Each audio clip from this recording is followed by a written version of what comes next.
Hey, homies, what's up? Welcome on back to the Qualifiers. Right here, we are in quarterfinals. So, things are starting to heat up as if they had not already. I hope you're excited, because I certainly am. I am Ravishing Ravish, most ravishing around the internet, joined here once again by my good compatriot in arms, Dean Rebel Fox Merrick. Dean, hello, welcome back. Hey, thanks, man. I appreciate it. It was another. I was laying in this bed right here because I was gone for the last 7 days at a wedding in Portland, and I got back like an hour or two ago, and I just got the message. So I apologize for the tank top. You get the guns out, suns out sort of vibe, but that's the best I can bring right now to the stream here today.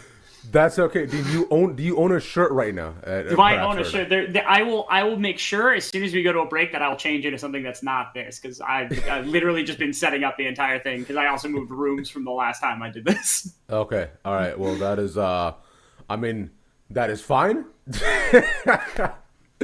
And it works out well because as long as you're here, and since all of you are here, what we can talk about too is what's going on right now. Essentially, welcome to the Qualifiers, right? If you're first time here, hey, welcome to the quarters. Let's talk a bit about our bracket, shall we? And how we actually got here. There was a Swiss stage. There was a committee that picked all the seedings. You had 5 rounds of Swiss. The more wins you got, the higher your seed was. Initial matchups, teams were forced into a bracket, and if you won, things did great. Went to a GSL, and things went on from there. Simple enough, I think. So, right, Dean? Yeah. 5 rounds of Swiss led to our 16 top teams, and then in the next stage of things, where we kick things off afterwards, was just you take each of the seeds. You take number 1, 16, and then 8 and 9, and you're able to put them together in these kind of smaller brackets. And you can see the layout of what that looks like here, where you have your 4 top seeds, and then your 4 bottom seeds, and then the rest of the teams get paired up like that. And your top 2 teams from each one in a double elimination small bracket end up getting a qualification here for our final bracket, our playoff bracket. This is single elimination. You get your top 8 teams, and that's where we're sitting right now. We're sitting in the quarterfinals of this particular section of the bracket, which means we are down to our top 8 teams here, Ravish.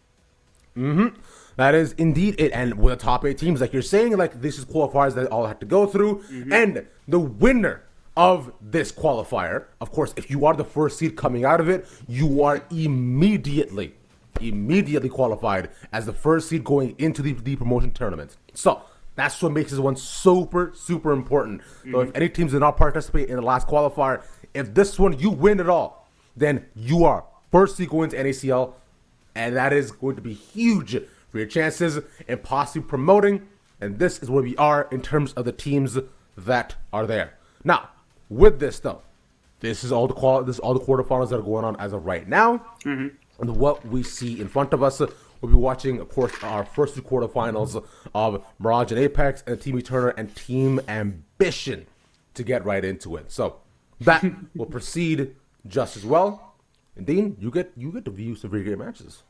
Yeah, two stick out to me, obviously. I think on this stream, we're going to be doing Mirage Alliance versus Apex Mission Impossible, which is funny because this is actually the same quarterfinals matchup that we had in the previous split. So last split, we had the exact same quarterfinals matchup at one point.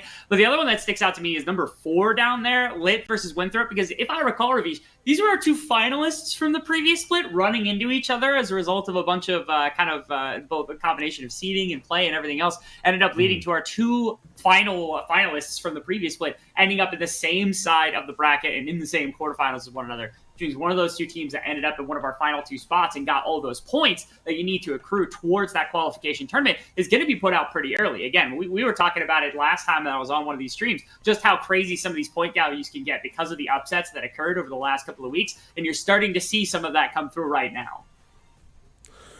Exactly that. Now, Mirage Alliance naturally have been our top seed overall, but to go ahead and cascade down between the other 2 quarterfinals, right? That's going to be really fun too, and it's going to be going on Rally Cry 2. Sorry, Rally Cry Official 2. So I should check that out. Yeah.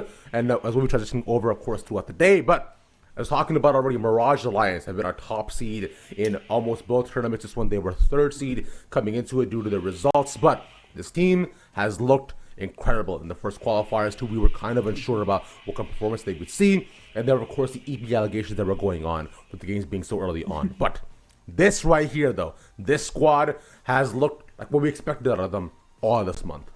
Yeah, they started off a little bit slow, dropping some random games in the first qualifier, and they kind of slowly built up. They ended up top 4 in that tournament, which I think even then was a little bit below expectations. And since then, they've really pressed on the gas, and they have been undefeated all the way through 5 games in that Swiss bracket, which gave them the number 1 seed, undefeated in their group, actually beating the number 2 and the number 3 in their group. So they never even played the team that got dropped out first, which is kind of incredible to think that that's the quality of teams that they were playing, just trying to get through. You got to give a ton of shout outs to a lot of these players because you can see the name value that are around between everyone on the screen. I also want to give a special shout out to Rourke. I feel like Rourke has all these rosters that do so well inside of these tournaments and just never gets the kind of credit that he deserves because he's such a good coach.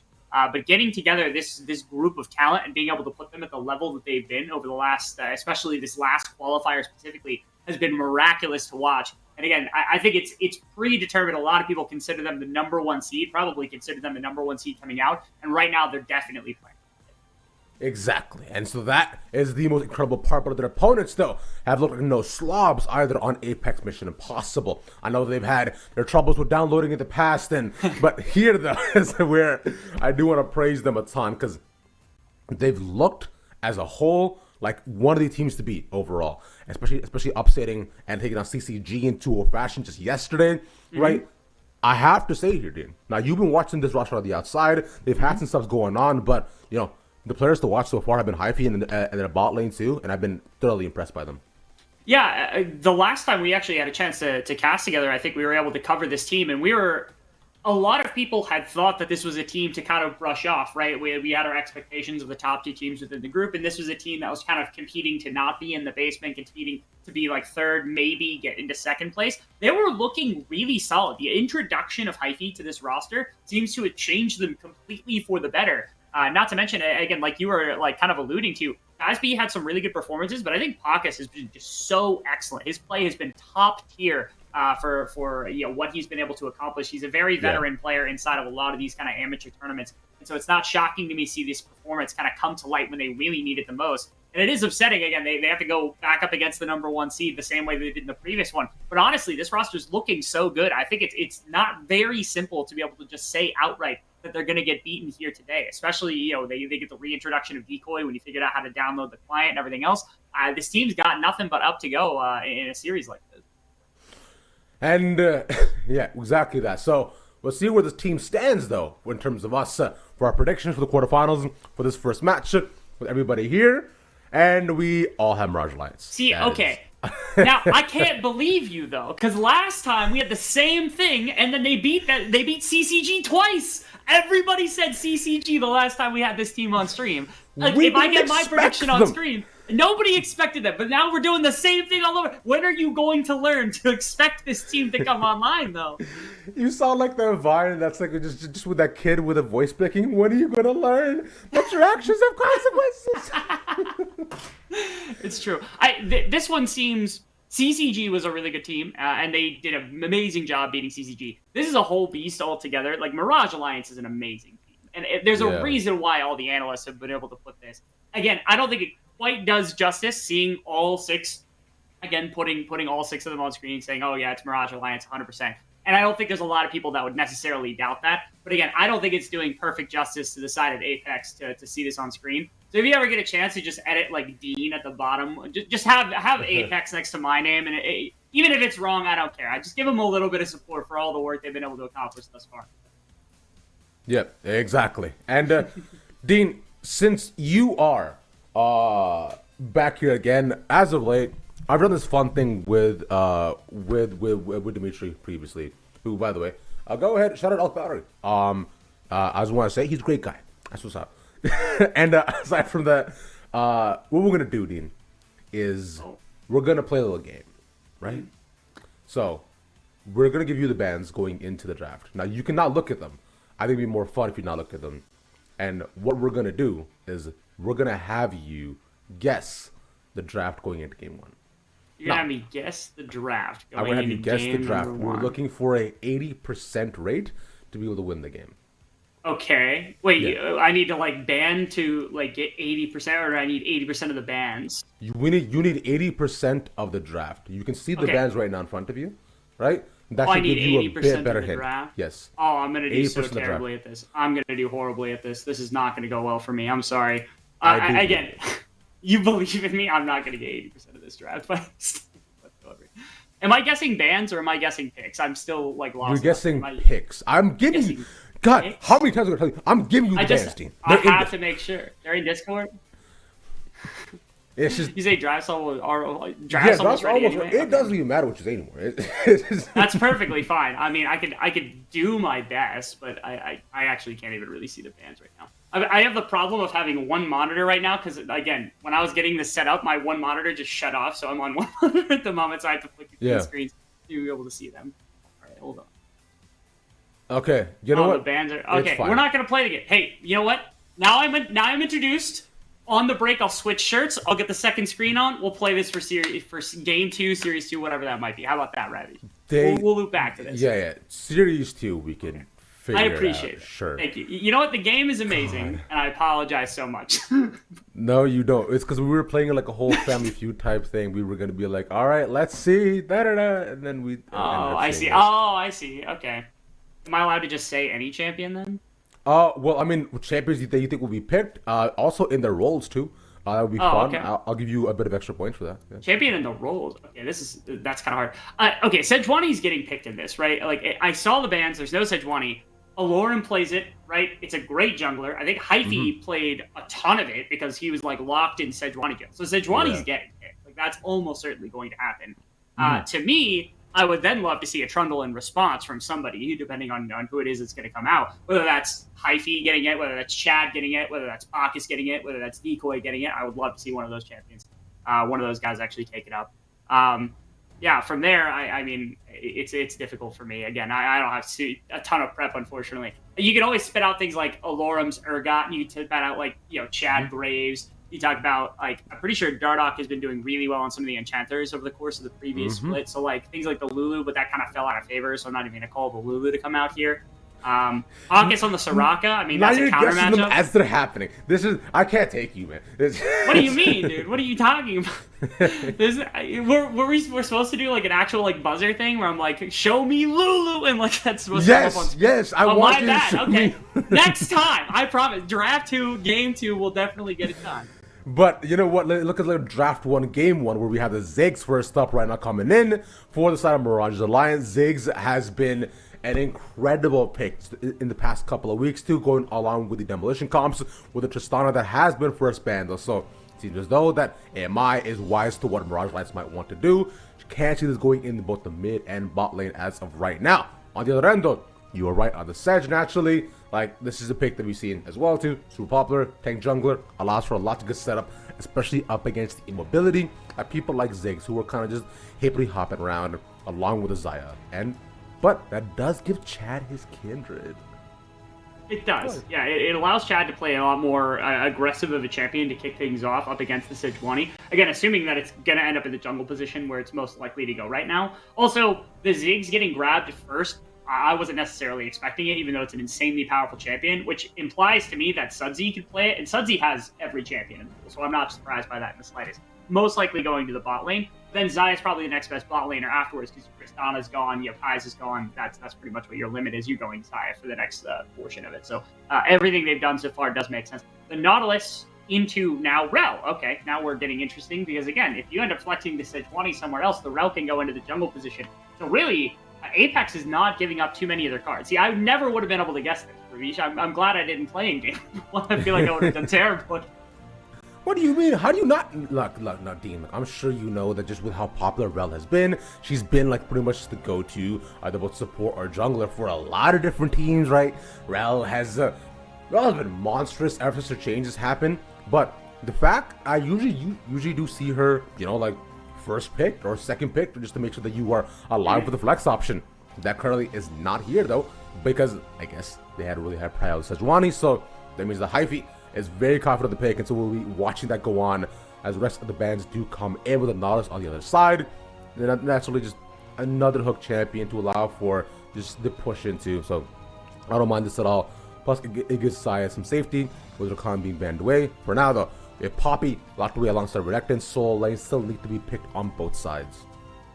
Yeah, the one problematic thing is that, again, if you're actually planning on maybe flexing this Sejuani here for the side of Apex, is that they have to give away some amount of information on this next pick. There's no way to, like, hold it with something on the opposite side, because right now you most likely have Nautilus support. It could always be Nautilus jungle with, like, a Kindred mid or something absolutely nuts like that. But it's almost that's almost certainly not going to be the case. So right now, you know what the jungle is likely going to be in the Kindred. The Ziggs can still flex a little bit, but you're assuming it's probably bot lane alongside the Nautilus. It gives you a really easy kind of brick demolition bot lane to be able to work with. So here, you're going to have to give up something. Right now, you've got two champions that can kind of flex between the jungle positions. One goes up the top in the Sedge, one goes down into support with the Rel. And so, like, if you don't want to give up any of that, you almost have to, like, blind pick a mid laner here, which would be a little bit difficult if there was nothing on the board. I would have said, hey, if LeBlanc or Nico or something were available, that would be the go-to. So now I'm like, Syndra, Ahri, very easy champions to be able to slot in there for Arian. Now maybe Galio if he's really feeling it on the day, because that's an old special of his. No, okay, they actually just go right to Malphite, which could still be mid lane. They're killing me with this. Like, it's impossible to read this. You're the Cola caster. How do you not know? That's the thing, is they can all go in, like, 8 positions, is, like, the problem. Is, like, you can have Malphite support if you really need him down there in the right matchup. I feel like I know the draft here. That's true. I feel like I do, too. But then like they're going to throw a curveball. Yeah. Wait for the curveball, though. This is, however, a tremendous Silas composition to play it into. Yeah, Sudsy just got a slam. This is the curveball. Yeah, that's not even a curveball, man. Look at the ultimates he's got. He's got, like, the Rel ultimate. He's got the Malphite ultimate. Even Sedge ultimate, super good. Like, they've got so many good. Yeah, even yeah, like you're saying, this is a ton of options that he can now use if he wants to use Rel as well for the super hard engage once he goes in with Abscond. Otherwise, though, the top lane pick potentially being locked down. The rest of the squad, they can take the safe pick for the Scion, for Lauren. Not as demolition heavy, but still just a big boy front line with respect, especially if you might potentially go into a Malphite or something like a Cassante, which was being covered earlier. So I think that is the opportunity that Deco has to be able to pick that up. Poppy is not banned away. That's been a specialty of his too. So I wonder what he decides to take. A pick, a poke champion here could be fun, and this is more fun though. Okay. I mean, I see what's, like, they're lacking damage in a handful of ways, and they have a ton of engage, but also you're playing into, like, a Ziggs, and you're also playing into, like, a Nautilus, and so it's really easy to just kind of play around the edges of this team fight if you're on the side of Mirage. So it's like, okay, you have a bunch of forcing power, but you kind of need both damage and also still more forcing power than anything else. So it makes sense. I mean, Ariandel brings out the Yone. He says, okay, I'll take the skill matchup up against this Silas, try to shut down Sudsy in the laning phase. Although, if I recall, Sudsy was one of the first that busted out the Yone back when he came out in, like, way earlier on inside of some of the amateur tournaments. And so as a result of that, like, this feels almost like Ariandel challenging Sudsy to a 1v1, which is a lot more interesting than what I would have anticipated walking into game 1, Ravish. Yeah, Sudsy has been the large proponent of just picking up the fun and interesting picks as soon as they become meta and deciding, you know what, let me see who I can dumpster with this, right? Which is why we talk so highly about this entire roster. They have such history past, and as a whole, like, we expect the world of them, right? Yeah. We fully expect this team to promote because of just how incredible they look. And if we're looking at the bottom four of we're looking at just the bottom four of the actual NACL, right? We're thinking that Mirage Alliance stacks up quite well against them. All they've got to do now is be able to, you know, win its quarters, move on to semis, and then if they do win finals, that will be naturally elevate them up. But let's say even if they drop in semis, they're still going in as probably, you know, just second seed or so. Yeah, I mean, I think it's going to be really difficult to drop Mirage out of competition here. Perhaps. But for now, let's look at the game for a second here, Dean. The jungle is starting on same sides of the map. I don't get to say that sentence too often. But it's nice. Both of them path towards the bot lane too. We were talking a bit before in draft as well too on how the bot lane for both AMI has looked like one of the strongest parts of the game, with Baz and Pockets just yesterday up against CCG, smashing them early on to the Kaisa and having complete control of those picks. For now though, especially against Neo and Dardoch, should have a bit of a harder time. Yeah, I'm kind of really liking what I'm seeing so far from both squads. If you're starting on the same side, the point of that for Chad is that he's going to be tracking as best as possible Sejuani to begin with. I was kind of taking it slow because I was like, aren't they going to full engage? I don't think they're going to. They're just level 2. They got a little bit of chip damage on their Dardoch. But the point here is that, again, the Kindred wants to be alongside Sejuani so that you know roughly where Sejuani is going to be and that you can respond in equivalent time to which side the Scuttle is going to spawn on here. The issue is that Apex is doing a really good job. It's a combination of Ariandel taking Doran Shield and just scrapping with Sudsy to start with to get some lane priority. And then if you saw, Baz and Pockets did exactly the same thing. They're scrapping, they're getting an early level advantage, and they're trying to push back Neo and Dardoch just a little bit so that Sejuani, Hyphy has a little bit more space to work with. We talked to Hyphy and he was like, oh yeah, I kind of get stuck on Sejuani duty. Well here, they are playing for him a little bit more than you might expect. Yep. We'll see if Hyphy does manage to make more of that difference, right? You're just saying already. Because of the ball lane push that he has, he managed to move into red, stop the Kindred farming up a little bit more. Just take the buff away. They seem to be, honestly, engaging in just combat, but it's just a buff denied away from Chad. It is, yeah. The buff was taken. I was making sure. I was tracking the CS there, and it was Hyphy who was able to walk away with that one. That does mean that the top side camps, or my apologies, technically it's the bottom side camps, this blue side here for Hyphy is completely available. So if it spawns on bottom side and they had to fight for it and they lost Prio on bot side here, because you can see Ziggs and Nautilus would have first move, it could have been an attempted play from Chad to try to make something happen, because if you end up getting a kill, you drop Hyphy's health bar, you basically get the entire bottom side as just like a free welcoming gift alongside the Scuttle. But instead, he opts to go to top side, split the crabs, not worry about it. He's going to spot out that there's no camps up here. Instead, he's going to make a visit to Arian. Ariandel should be dead. One more auto. Wow. Yeah, first blood taken by Chad. Notice the opportunity, the flash even used, and meanwhile Hyphy is just farming on away. So just completely denies any sort of support. Well done, Chad. Yeah, Chad being able to make the best of what was a kind of a tough situation, because again, Apex kind of had his number. This is even worse. I think Pock's gonna have to flash. Nope. No, just W's over the wall. Okay. Yeah. Chad wanted to chase, but also he kind of didn't want to chase. So that was probably better. Yeah. They can maybe wait for Hyphy here again. I wonder if they try to go in for Pockets. Are they waiting around for him to come on by? Yeah. I think they're waiting for, they're trying to get vision. They're trying to see whether or not this would like come through. Okay. This is a bit more awkward in the 2v2. Pockets is ignited down, but so is Chad. He hops over the wall. Now Baz is here as well. Ariandel moving down, and Suzzy's a bit late to the party, and they'll disengage. And they get a bit more of a chunk damage. It looked like Ariandel got the TP off first and got back to mid-wave, and as a result, he was there first before Sudsy. I think if they get the support of Sudsy first, they might actually opt to take that, because again, Neo had the wave shoved in against Baz, and that means that he would have been able to step into the river a little bit faster where that fight was kind of taking place. But instead, it's very heavy respect. Funny because, Dardoch, he's now in support role, was originally in the jungle. You have two really top tier junglers making that call right there, and so it's very clear that they know what the kind of boundaries and what the respect that they need to pay over to both Hyphy and the rest of the team are when it comes to both the timing and also the damage output of what this team's able to do, even after almost killing Pockets. I mean, they very nearly dropped Pockets to like 200 health with just their first combo there. That was such a sick trade taken by Sudsy, but Hyphy flashes over the wall. Chad might be in trouble. One more auto, he gets the passive off, but Ariandel tries to get it. He's stunned under the tower. He needs to get away, but Decoy is here to take the kill.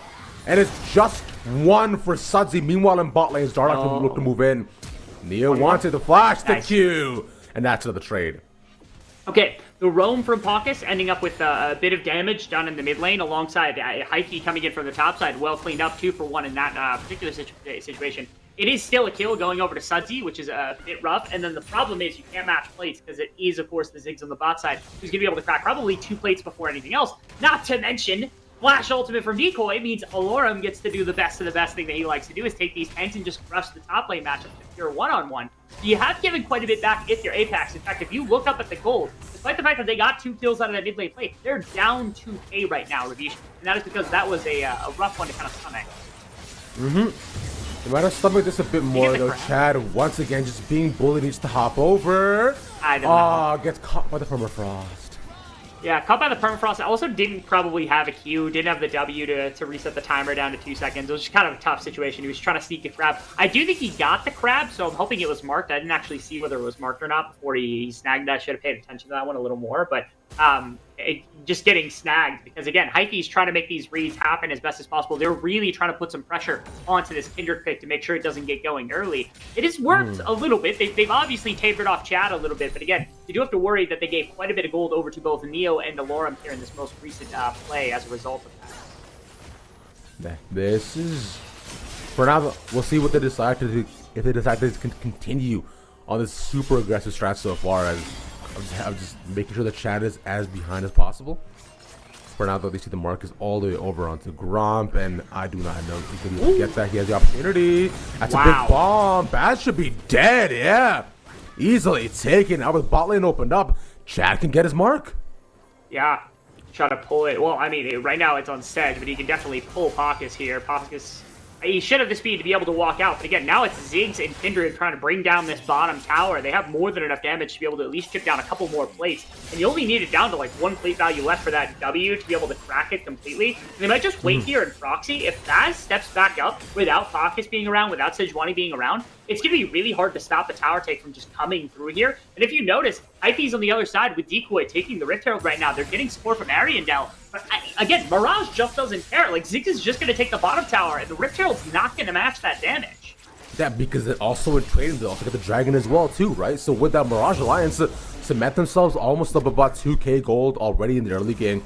Although it's been quite tumultuous with them trading back and forth, Mirage has always found small advantages either in lane or not on the map, where Chad manages to get that and hopefully get a buff for himself as well if he can, as he was denied the initial red.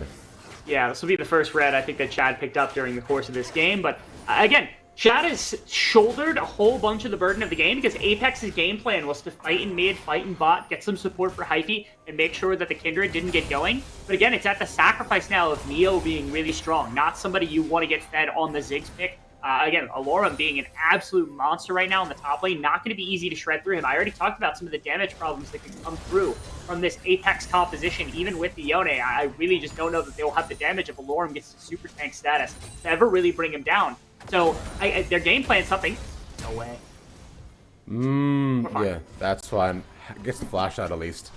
And the dance backing also works out perfectly as well with Decoy. Yeah, he doesn't have TP though, so he actually probably ends up losing another plate unless Alarm really just wants to reset here and not be. Yeah, but he's got demolished. He'll just take another plate and walk away. Yeah. Pretty solid, yeah. So, yeah, you got the flash, but I don't think Alarm cares.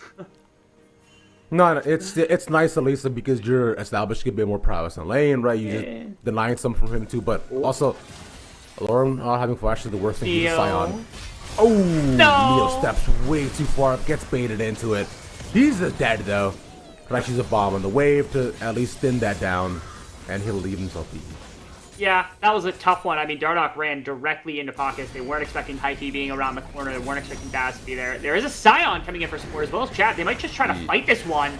They get the hook back as well. Onto 2. Nice little knockup. Baz the initial target. The pocket gets to walk away. Alorum is still pushing forward with Chad now in. He's in a 2v1. Not that strong. And puts the one Marauder onto Baz. As Sudsy goes in. Magnastorm around. But what's the flash out of Pockets? And Mirage Alliance again, Dean, come out on top. Gotta love the wraparound that came through there from Chad. You have the entrance from Alorum saying, okay, you got Malphite on the other side of the map, but he doesn't have the pushing power, doesn't have the demolish, isn't going to be able to crack the tower. You have the TP from Sudsy to be able to respond to it. And importantly, when Chad gets the wraparound, Baz is expecting it. He is flash, he is ghost, he is ultimate, and he tries to get behind him with the feathers, but it's perfectly played. Chad anticipates it, is able to get away from the feathers. Now, Ariandel actually suffering just a little bit. Oh my god! He actually gets the 1v1! He did it! I mean, Ariandel went diving for it, and I respect him for giving the attempt right there, but I mean, Neo's probably got the most gold on the map right now. That was a risky play. And now what you've done is you potentially sacked an entire midway. Like, Fox is going to have to catch it. Baz, of course, is perfectly safe down here. But that's not what you want to be doing. You don't want to be taking gold off of one of your primary carries at this point in the game. It was a risky play, and unfortunately, Ariandel got punished pretty hard. And now look, how easy it is to just clean up plates here on the Ziggs on top of the kill that he just got. It's just going to get him all the more strong here, Ravi. And I believe that was also the empowered auto as well from Neo at the last second that followed him through, but we'll talk about that later. Baz put out of position, forced away for a second. Neo, you're a bit too far forward here, brother, but luckily he has support of the rest of the homies beside him. He will not care. Hyphy has the flash. Oh my god. I mean, it's been a death squad here for a couple of minutes ever since that bot side play that came through from Apex, trying to take best advantage as possible of their Rift Herald, being able to put that gold into the right place. They really have just been suffering. And you can see the damage that you can do now. The W getting a couple of additional ability points combined with the Demolish, the Empowered Auto Attack. I mean, it is so simple for Ziggs to just be able to tear down structures. Look how the gold has spiraled out of control here. It is 4,500. It was like 4 minutes ago we were at like 2,000, and it was like 6 minutes ago that we were like 1,000 between these two teams. And it doesn't feel too much like Mirage has done all that much, but again, these plates and these towers just have so much gold in them, and Ziggs takes perfect advantage of it. They were trying to at least find one if they could. Now Sadzi has to do his magic up against, oh man, the Malphite. But he has to walk away here. It's such a terrifying matchup half the time when you are playing, you know, as the Malphite up against the Silas, because you know, past level 3, you do not get to exist in this game anymore. Yeah, especially if you're building armor for so long. Decoy, like, he starts with the Iceborne, and then it's like, okay, now I gotta dip into some magic resistance. You want something, yeah, you know, something along those lines. But like for a minute here, it's gonna be difficult to match what Sudzi's gonna be able to bring to the table.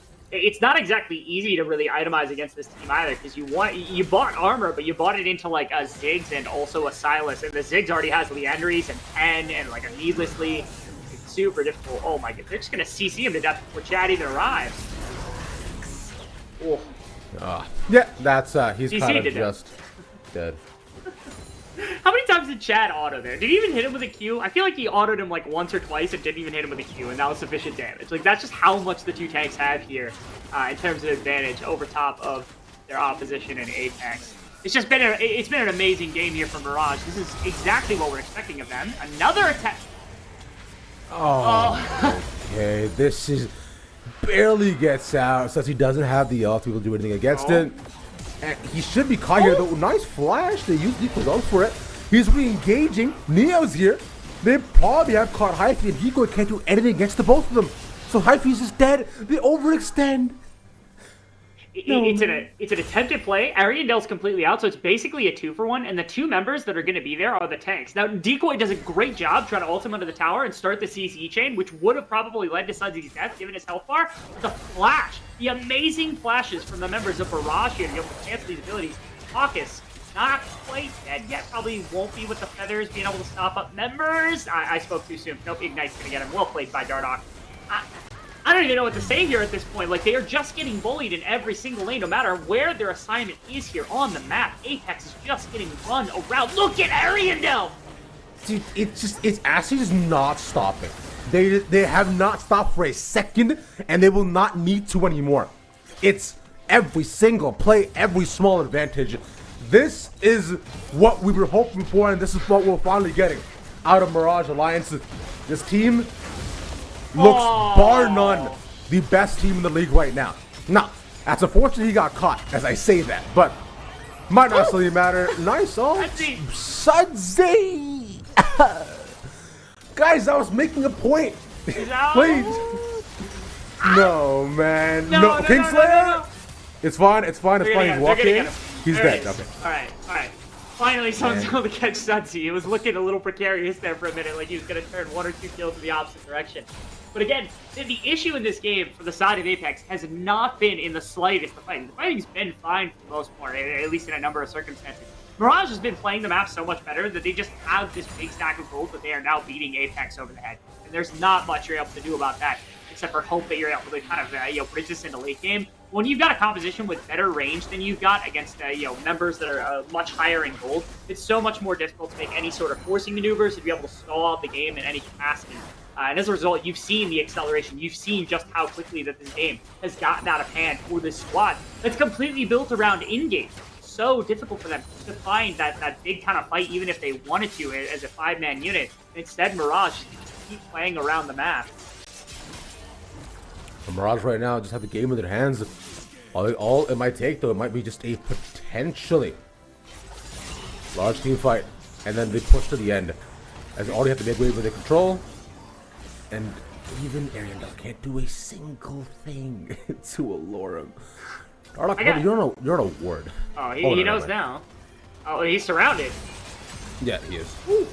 He's not dead, though, but it was all just a bait. They get the bomb down. Bass is pretty much just dead.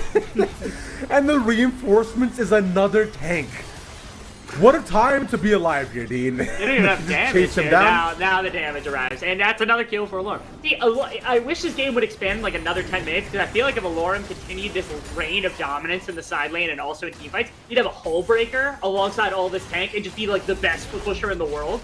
But I don't even know that we're going to get there. I mean, this is surely that's popping up in your screen right now. We're at 17.5 minutes, and they're cracking mid inhibitor with no intent of stopping right now.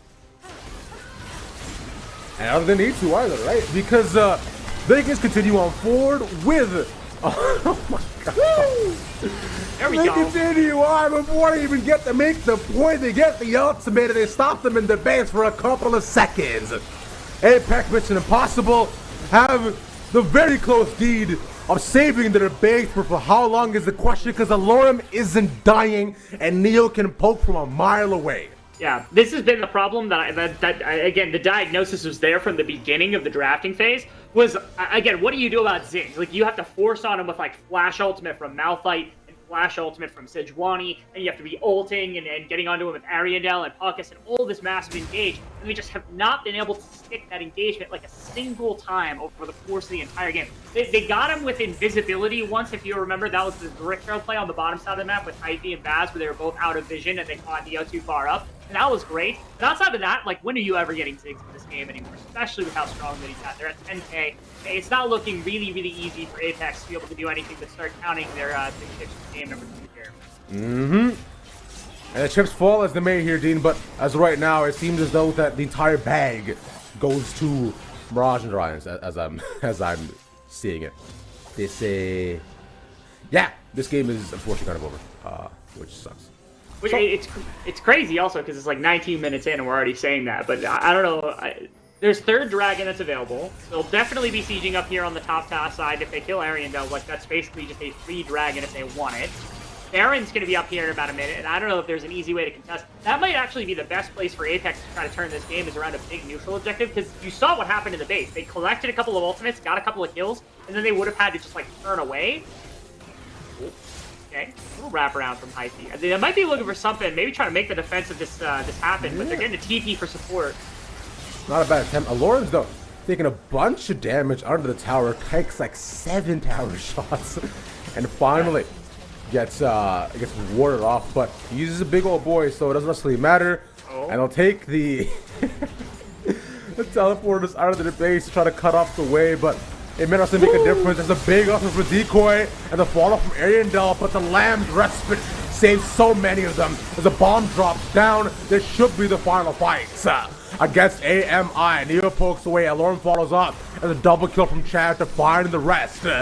As the Puckus gets pulled back in once again and taken out. Chad, it should be able to get the quadra. Penta might be denied though, fortunately. Quadra kill for Chad. We're getting pings in the base, like they want to try to get him the pentakill, which would be sick. I would love to see them going into the fountain here to try to get Chad that extra kill. There. All right, we're down 1. Oh, there we go. It is. Oh, no! Wow, the stopwatch. No! Oh man, they instant for it. Oh, they did get it. They ended up grabbing it. It was Neo that got the final kill, but unfortunately it wasn't the penta.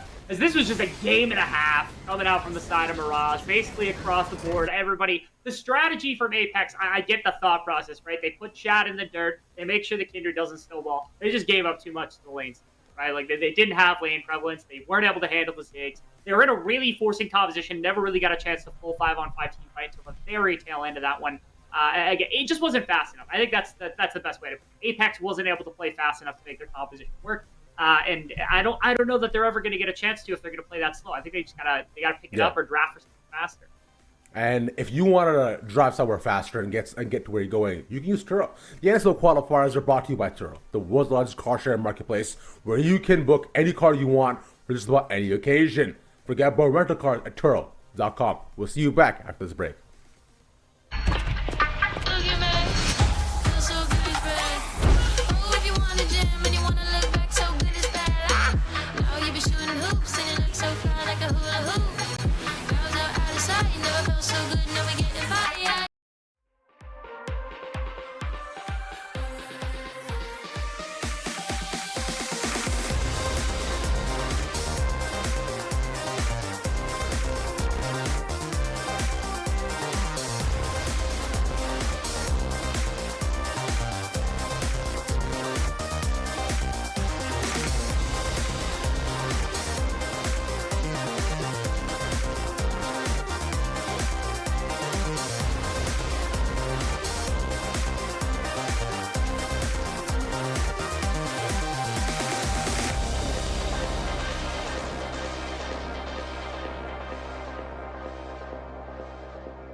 The LCS Challengers League is brought to you by Turo, the world's largest car-sharing marketplace. Find your drive. Homies, welcome on back to the second game of the quarterfinals between Mirage Alliance and Team Mission Impossible. Dean, you have a shirt on now. Told you. I quite like the shirt. It's Thanks. nice. Yeah, there's little bees on it. It's pretty nice. So Yeah, it's like better it. than anything you've ever. It's better than anything I've ever seen you wear. Oh man, It's always plaid. This is nice. This is it's a nice cool navy with beads on the shirt. This is it. Wear this always, actually. I wanna take this as a compliment, but it feels like an insult. But I'll take it as a compliment anyway, Ruish. I know you'd never be that mean to me, right? That's not true. That's but what is true though is as right now Mirage Alliance look absolutely incredible here, Dean, and so far they smashed the game in 17 minutes, and they might just do it again unless Apex Mission Impossible has another plan. They are on the blue side this time. We have thoughts going in. Yeah, it's actually funny because walking into this game, it felt like I was re-watching the same game plan that Apex had previously against the side of CCG, which was shutting down Hyper and then making sure that the game played out slowly and then playing a big kind of coordinated team fight type style. And the problem was they were just too slow. Like shutting down Chad was not sufficient to actually slow down the engine that was the top lane Scion and the Ziggs. And because of that, they're just pulling this gold out of these towers. They're mining this free experience, free gold for all these different members of the team. And as a result, at no point were they really comfortable to fight. They were trading objectives like the Rift Herald over for the Dragon. They weren't ever really getting a ton of big benefit out of the gold or anything that they were accomplishing on the map. And as a result, it was just kind of slow and methodical at first, but it really took a nosedive eventually.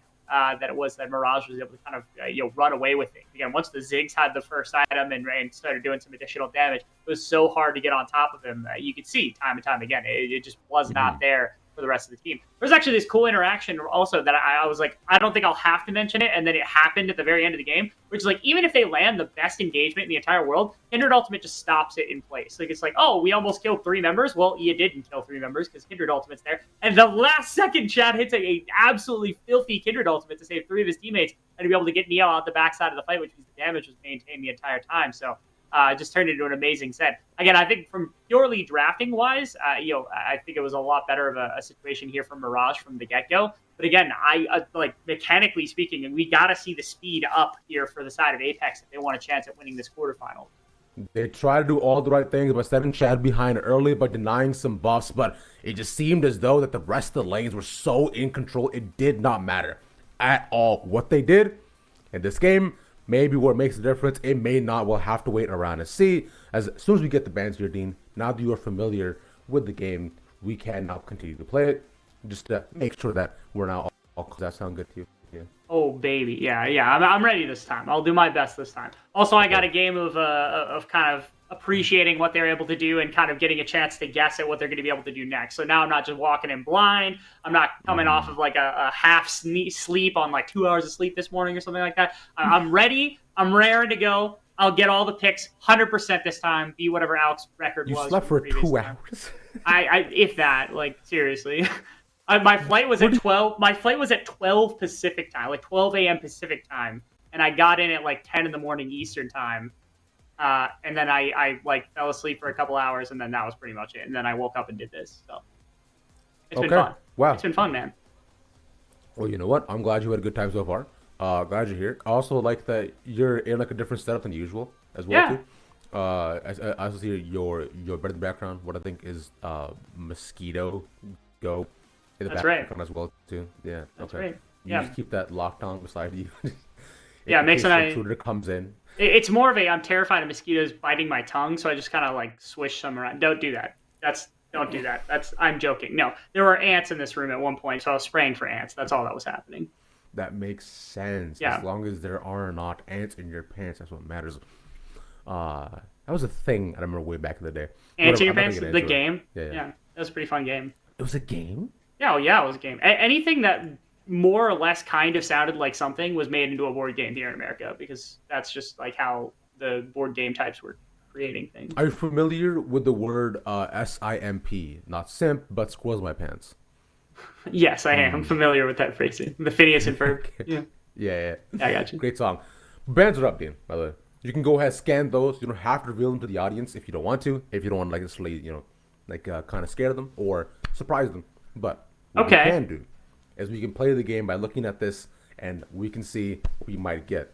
As we already revealed, Apex is on blue side, Mirage is on red side. You can very clearly see that there is a bit of targeting towards the demolition strategy that Mirage played in the previous game. The Tristana and the Ziggs are both off the board, and the Kindred's off the board, so they're really trying to take that down a little bit.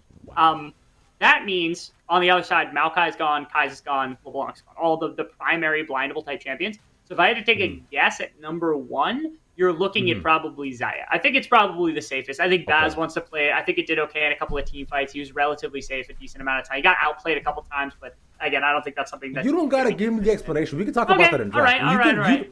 You can just say, Xayah. All right, we're probably going to see Xayah. All right, I'm probably we're going to probably see Xayah. If we go the opposite direction, it's a question of like, what do you want to take into it? I don't think Aphelios is bad. I don't think Zeri is bad. I think you can do quite a few things right there. And it's a question if you want to go support, you want to go for jungle. In this particular circumstance, it feels like Chad might be going for jungle. So, he probably goes for jungle. Or if he doesn't go for jungle, they might get something flexible like Gragas. Because I think that Sudsy plays Gragas, and then like top lane, you can always put Gragas in the position. Jungle, you can put Gragas in the position. It's flexible in a number of positions. And I think it would fit in really well as just a pure blind pick coming in. I want to hear the picking. I just want to hear what champion. Okay. Simple. What champion? I will say Xayah, and then I will say I'm going to go with probably Zeri. Or I'm going to switch to Aphelios. I feel like it's going to be Aphelios. I like Aphelios in that matchup a little bit more. Yeah. And I think that Neo is really good at that pick, and I'd like to keep playing it a little bit. From there, I will say they will probably end up blinding their support. I'm going to call Nautilus again. I think it was a pretty good Nautilus game coming out from Dardoch. Cool. On the opposite side, that would mean that they go for a support pick. I could see something crazy coming out from Sudsy. Like if you wanted to go for something to punish the Nautilus, it would be like Soraka, or it would be like something else in Chancery along those lines. And I don't think it's a ridiculous notion to think that. And then they're looking probably a jungle position because it's the most blindable. Actually, what I completely forgot, they had Xayah at first pick, so they'll probably go Rakan. And that's not terrible into the... It's not great into the Nautilus, but that's not terrible into the Nautilus. And I think they could probably make that work. And then out of the jungle position, it feels like if there's no Sedge ban, then it's just going to be Sedge next. That to me, it's just going to follow. And then, again, it would just be a counter to whatever that's going to be. And since we know that the Kindred is going to be gone, I'm still going to call Trundle. I just want to see the Trundle one time. Like, give me the, 800 armor magic resist Trundle when the Aftershock Sejuani comes out. That's what I'd like to see from Chad. Okay. All right. So far we have 6 champions from you. Yeah. We're guessing Nautilus, Trundle, Xayah, Rakan, Aphelios, and I believe it was one more that I'm missing here. Not the Maokai. Where's the jungle? And Sejuani. All right. And Sejuani. All right, cool. We 6. Now, 6 out of 10. 60%. Give me 2 more names we're going to see. Just shout them out. 2 more names. 2 more names? 2 more names of champions, yeah. Hold on, I got to check the bans real quick because I'm not sure what all got taken up for. Ooh, okay. Junglers, probably. Because let's see right now. Say it right out here, Dean, before you locks it in. Say it quickly. What do you mean, say it quickly? They're already. This is the champion I'm looking for. I'm just not. I'm gonna stick with my 6. I don't need any more. I got 6. 80%. I need 80% to win. What are you talking about? Yeah, 80%. That's a Sedge already. All right, cool. So we see Sedge. Wukong, so that works out. Maybe end up with a Wukong if everything else gets kind of banned out. I think Vi and okay. Sword. Sure. Okay. Banned out. All right. Wukong. So Wukong. And I'll throw an Urgot in there. Why not? Urgot. All right. Cool. That's 9. We'll see it. So far, you're 1 for 1. Xayah Hover is also there. On the wrong side, but it is on the wrong side, but that's okay. They'll decide to prioritize the Sejuani instead because Xayah Khan. All right. So far, 3 for 3. They're going quite well for you. Yeah, the priority for the Sejuani goes really heavily to Hyphy, and I think the entire team kind of relies on it. Hyphy came in. He was telling us last week that it's really, really hard to come in as late as they did. Because he wasn't even playing the game before he came into the qualifiers, and then it must be just the fact that they haven't had all that much time to end up playing together. That they're just focusing on keeping him on something consistent and readily available. They're going pretty hype. Okay, so we're starting with Jace mid lane, which actually makes a ton of sense. If I had had more time to think about it, if I had more time to prep the series, pretty sure Ariandel's played more Jace than any other champion. So I probably should have anticipated that. Not necessarily blind, but it is a great blind champion. Now, the Karthus I never probably would have guessed. because it's likely going to Baz. It could still be Hyphy if they really wanted it to be, but I'm taking a wild guess and saying that they're probably putting it bot lane because they don't want to have to deal with anything else. And I didn't realize Nico wasn't there, and that makes a ton of sense. Champions available. You know it wasn't banned. I'm terrible. I know. I'm so focused on a million things at once, and I always miss champions. Like, that's my bad. I'm bad at this. Tragic. It's fine, but that means you have kind of lost the game here. But you did get at least the first 3 picks. It was hype for a couple of seconds, but Nico being taken away. This can and still, in my mind, is still the flex pick, right, for both a Lorem or Sudzi, because Lorem is a very infamous Nico top player, quite good at the champion as well too. So we could potentially see that if it comes to it. Otherwise, with the bans coming out though, Vi being taken away, on the other end, the Nautilus 2, which you did guess, it was not banned, which you guessed the ban, which is really funny, and and that should just be the Rel as well, just to ensure that they're also denying more of those jungle and support options and engages being taken away from what they're comfortable on the side. I made a mission impossible. Final ban though, Dean. Any idea what you think it could be? It's Viego, man. I already saw it's Viego. Yeah, Remember, I told you big sword guy. I knew it was. And I'm not talking about Garen. I'm talking about Vihander, man. It's the other direction that you go. Which is why I was leaning towards. Oh, was it? I was gonna say, yeah, you're talking about the guy who lost his shorty. Tragic. Oh, shit. How many champions does that describe in League of Legends? I don't know. I feel like Viego's the most infamous one who lost his shorty, right? His whole thing is that he's painfully single. Isn't that his like entire lore? And I have no idea. He starts a war because he's like, yo, I don't got my shorty by my. Yeah, he's just painfully thirsty. That's a Poppy being picked up for a Lorem.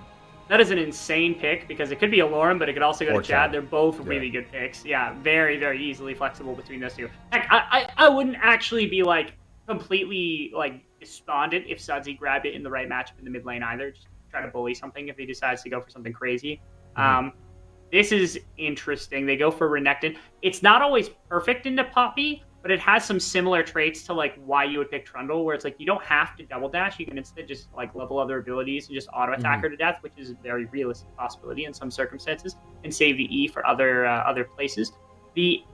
Okay, I don't mind Alistair here either because you have a lot of people that want to come jumping in. Like you want Rakan to come jumping in, you have Poppy coming to jump in, and she does have the safeguard, but also you have Nico, and so you really want somebody that can dislodge people. In a lot of circumstances, I think Janna could have worked here pretty decently, but I see the point is the same, where it's like, okay, the Alistar kind of operates as both an engage and also a disengage.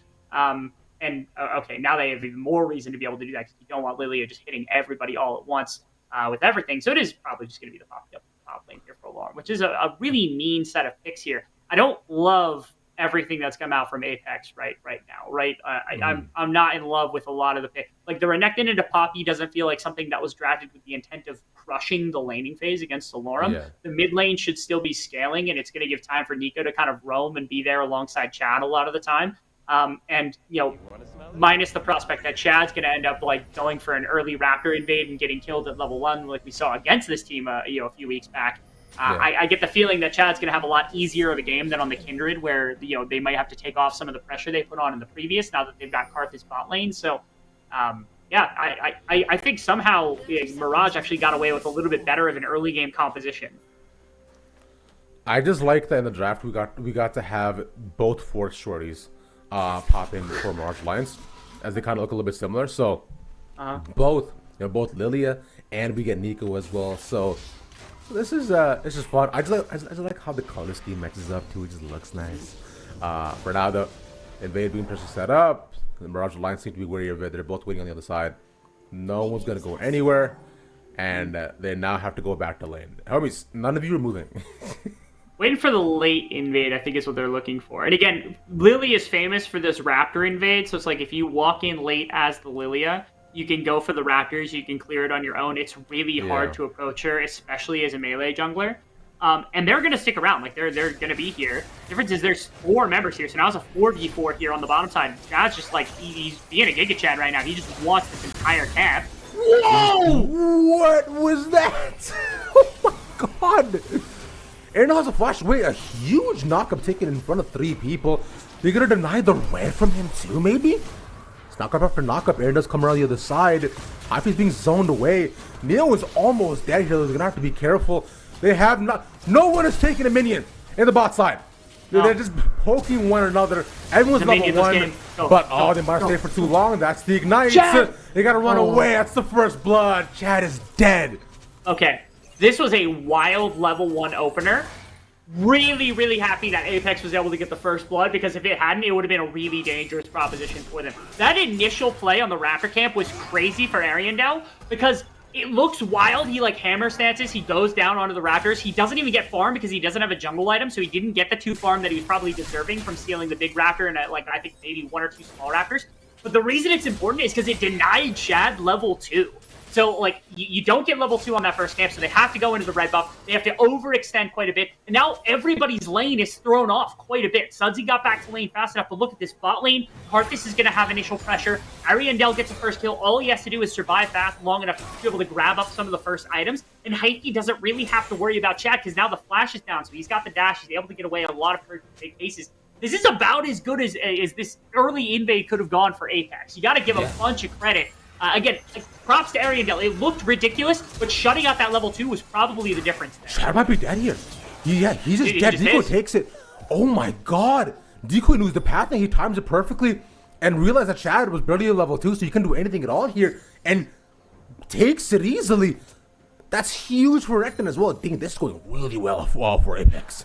Yeah, stepped up really far in this jungle to try to get some pathing down onto Chad. And unfortunately, he actually caught him, because he could have been going down onto the bottom side. He could have been going for the blue side up into red side clear to try to bully a melee champion, because otherwise you're going against the Karthus, you're going against the Jace. They're further back in the lane. Instead, Decoy just says, I've got a ton of damage. He's going to be slow to the kind of crawl here. Not much Aloram's going to be able to do. Aloram might be dead as well too. Q might be able to land, but it just barely gets out. The cooldown got up. So Aloram manages to survive with a sliver of his health, but that again too was way too close. Decoy right now, they're not going to do a ton last game, but this game currently, he has all the cards in his hands, and if you can't establish top lane supremacy, Aloram becomes a non-factor. Chad can't even go up to the top side, and then you're going to control the game from there. Yeah, I mean, it looks good so far. You're making me eat my words a little bit, because, again, I didn't anticipate the Renekton having this much impact to begin the game, but already threatened Aloram with a solo kill. Didn't get it, obviously, but it was very, very close. Now armor health's going to come in. It's going to be a little bit harder as time kind of goes on, but also getting that initial kill against Chad, shutting him out a little bit, and getting himself a bit more damage to begin the game was huge here for Decoy, who's playing really, really good. Didn't have a ton of impact in the first game, so glad to see that he's really starting to put in some work here on a more aggressive champion. That's kind of what Decoy was known for such a long time. It's going to take a second. The gold is equalized a little bit here. Again, it's 200, 300. It's kind of depending on where the waves are at any given time. But Mirage is they're going to have to figure out a way to recover. These lanes do well for the side of Apex as time kind of goes on. Chad might be caught in the middle of 2. Does not get the E down stuff. He has to go the long way around and not there in time. The trade should be there. But he might be dead too. The Q's not up. Oh, the flash over Sudsy is so good at the game. Sudsy, the number of times these flashes have saved or just barely cut off a mechanic from somebody has been just insane to me, to think that that was going to come through. Great kill for Sudsy to be able to kind of neutralize there, because it was looking really precarious for a second. It looked like Sudsy was about to lose his life. And I think if they had given another kill to the Jace and gotten nothing for it, it might have actually just been purely Apex winning through the entire early game, which it might have actually just had a domino effect to them never losing this because of the failing of the Karthus and the Jace and not being able to respond to them in any way. So thankfully, Sudsy being able to kind of take them out of that really rough situation, not only getting the kill, but also not giving up a kill in that circumstance. We talked about Sudsy's prowess before in the mid lane too, and previously as well. Like we noticed the Silas last game works out well. Flash over, and that's the return kill on the jungler for both top laners. No one's allowed to jungle in the top side, okay? Like, if it's not Poppy, it's Renekton. You might as well just cut off the entire top side of the map and say, okay, this is exclusively top laner territory, all right? You step up here. We're trying to farm, okay? We don't want to interact with each other. If you step back into the lane, we're just going to beat you up, okay? Now they're going to get a little bit of battle with each other, but again, with that safeguard, Alarm's going to be able to re-enter the lane really easily. You're not going to worry about Decoy all that much. But again, both junglers, be wary of topside here. It almost sounds like a Goosebumps like sign that you put up, right? Beware of topside. It's a little word. What's up? What is it? It's like top lane or junglers beware. There's top laners up there. Something like that. Trying to do my best. No, it was good. I don't know if anybody right. watching has read Goosebumps at all.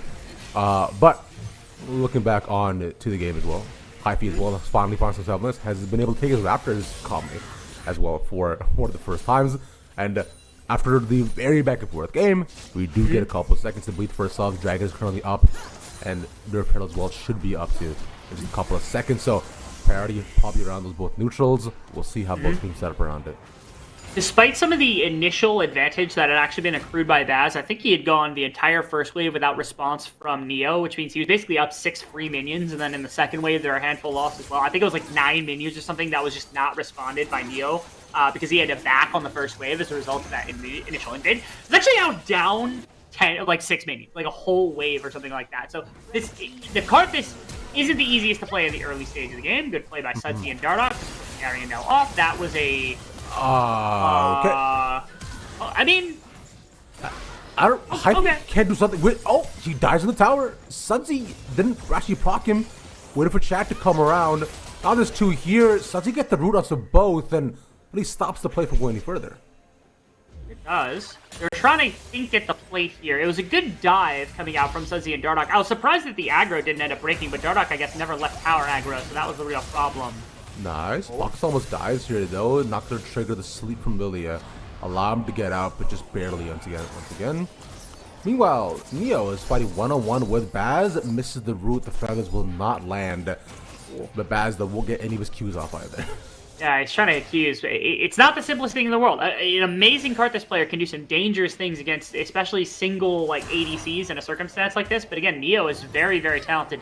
It's not the easiest thing in the world to hit the Skittles. So difficult place to find yourself. Also, I think another problem right there is if Baz is back further and sitting under the tower waiting for Farm to come to him, if he pops ultimate, all it takes is like a Q or an auto from Ariandel to clean up the kill on Sudsy in the mid lane. And I was wondering if it was going to come out, but he just decided not to. And I think it's because he was in that wave or waiting for the wave, anticipating it to crash, and trying to catch it ahead of time to make sure Neo didn't deny him any farm. And so because of that, again, it feels like a kill that maybe could have gone over as a result of the expended TP from Ariandel, but it's just hindsight, I suppose. Yeah, this is a little bit rough right now, but I see what Mirage Lions do to recover from this though, as they've at least neutralized the lane for the most part, and they've gotten some things back, but actually with the repel in their favor, and topside priority maintained for themselves. Dragon though was taken by Mirage just as a counterpoint to trade objectives, and we get a much calmer game than last game, right? Last game we were seeing that every mission possible, like you were mentioning, they were just death falling whatever they could as soon as they could, and Mirage Alliance took heavy advantage of that. Here though, a mass scaling composition, so they're looking to take their time with a lot of these things, especially looking to get Baz online most of all, because once the ultimate can tear through half your health bar, then every team fight is seemingly won within seconds. It heavily favors AMI to be playing in a slow type of style like this, because again, this is how they win a lot of the games that they were able to play in some of the qualifier matches against CCG and against some of the other teams that had come out. Is that again, they kind of slow down the jungle position as best as possible. They play a big team fight. That's big.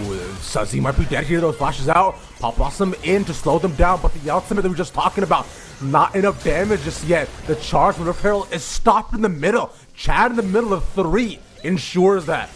Wave will slow crash, but not to the greatest semblance, and Decoy around has a dominance, but can't find anybody. They all run away.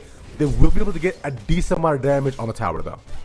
Great neutralization coming through here from the side of Mirage Alliance, because that could have been really terrible for them if they end up losing, 3 plates, end up losing a member there or something along those lines to that Baz ultimate. But again, don't quite lose anybody. Dardoch gets off, basically scot-free. And as a response to the mid lane tower, plate going down with the roam from Decoy, Alorum was able to grab 2 plates on the Poppy top lane. Again, making sure that this side lane split push is constantly threatened against this, Apex squad. Is just meant that, again, if their play does not go completely swimmingly when they have the opportunity to kind of capitalize on it, that they just get punished. This gold now back to neutralized.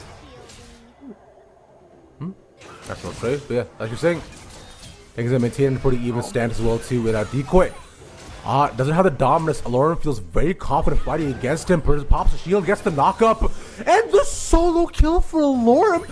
Oh, in the middle of that, I think that Decoy got a little bit antsy. Decoy got just a touch antsy with the E right there. And as a result, it meant that he had no escape. Like, the Poppy safeguard was used effectively to both shut out the first dash, not giving him the second dash, and didn't let him go anywhere. And as a result, Decoy could have flashed, but I think he knew he was dead the second that he made that mistake. So, Alorum gets even more solo time on the star, gets a third plate off the board here. Looking so good. Again, this is the second game in a row, the Mirage. The lanes are going really spectacularly for them, even though the jungle position isn't necessarily where they want it to be in games like this.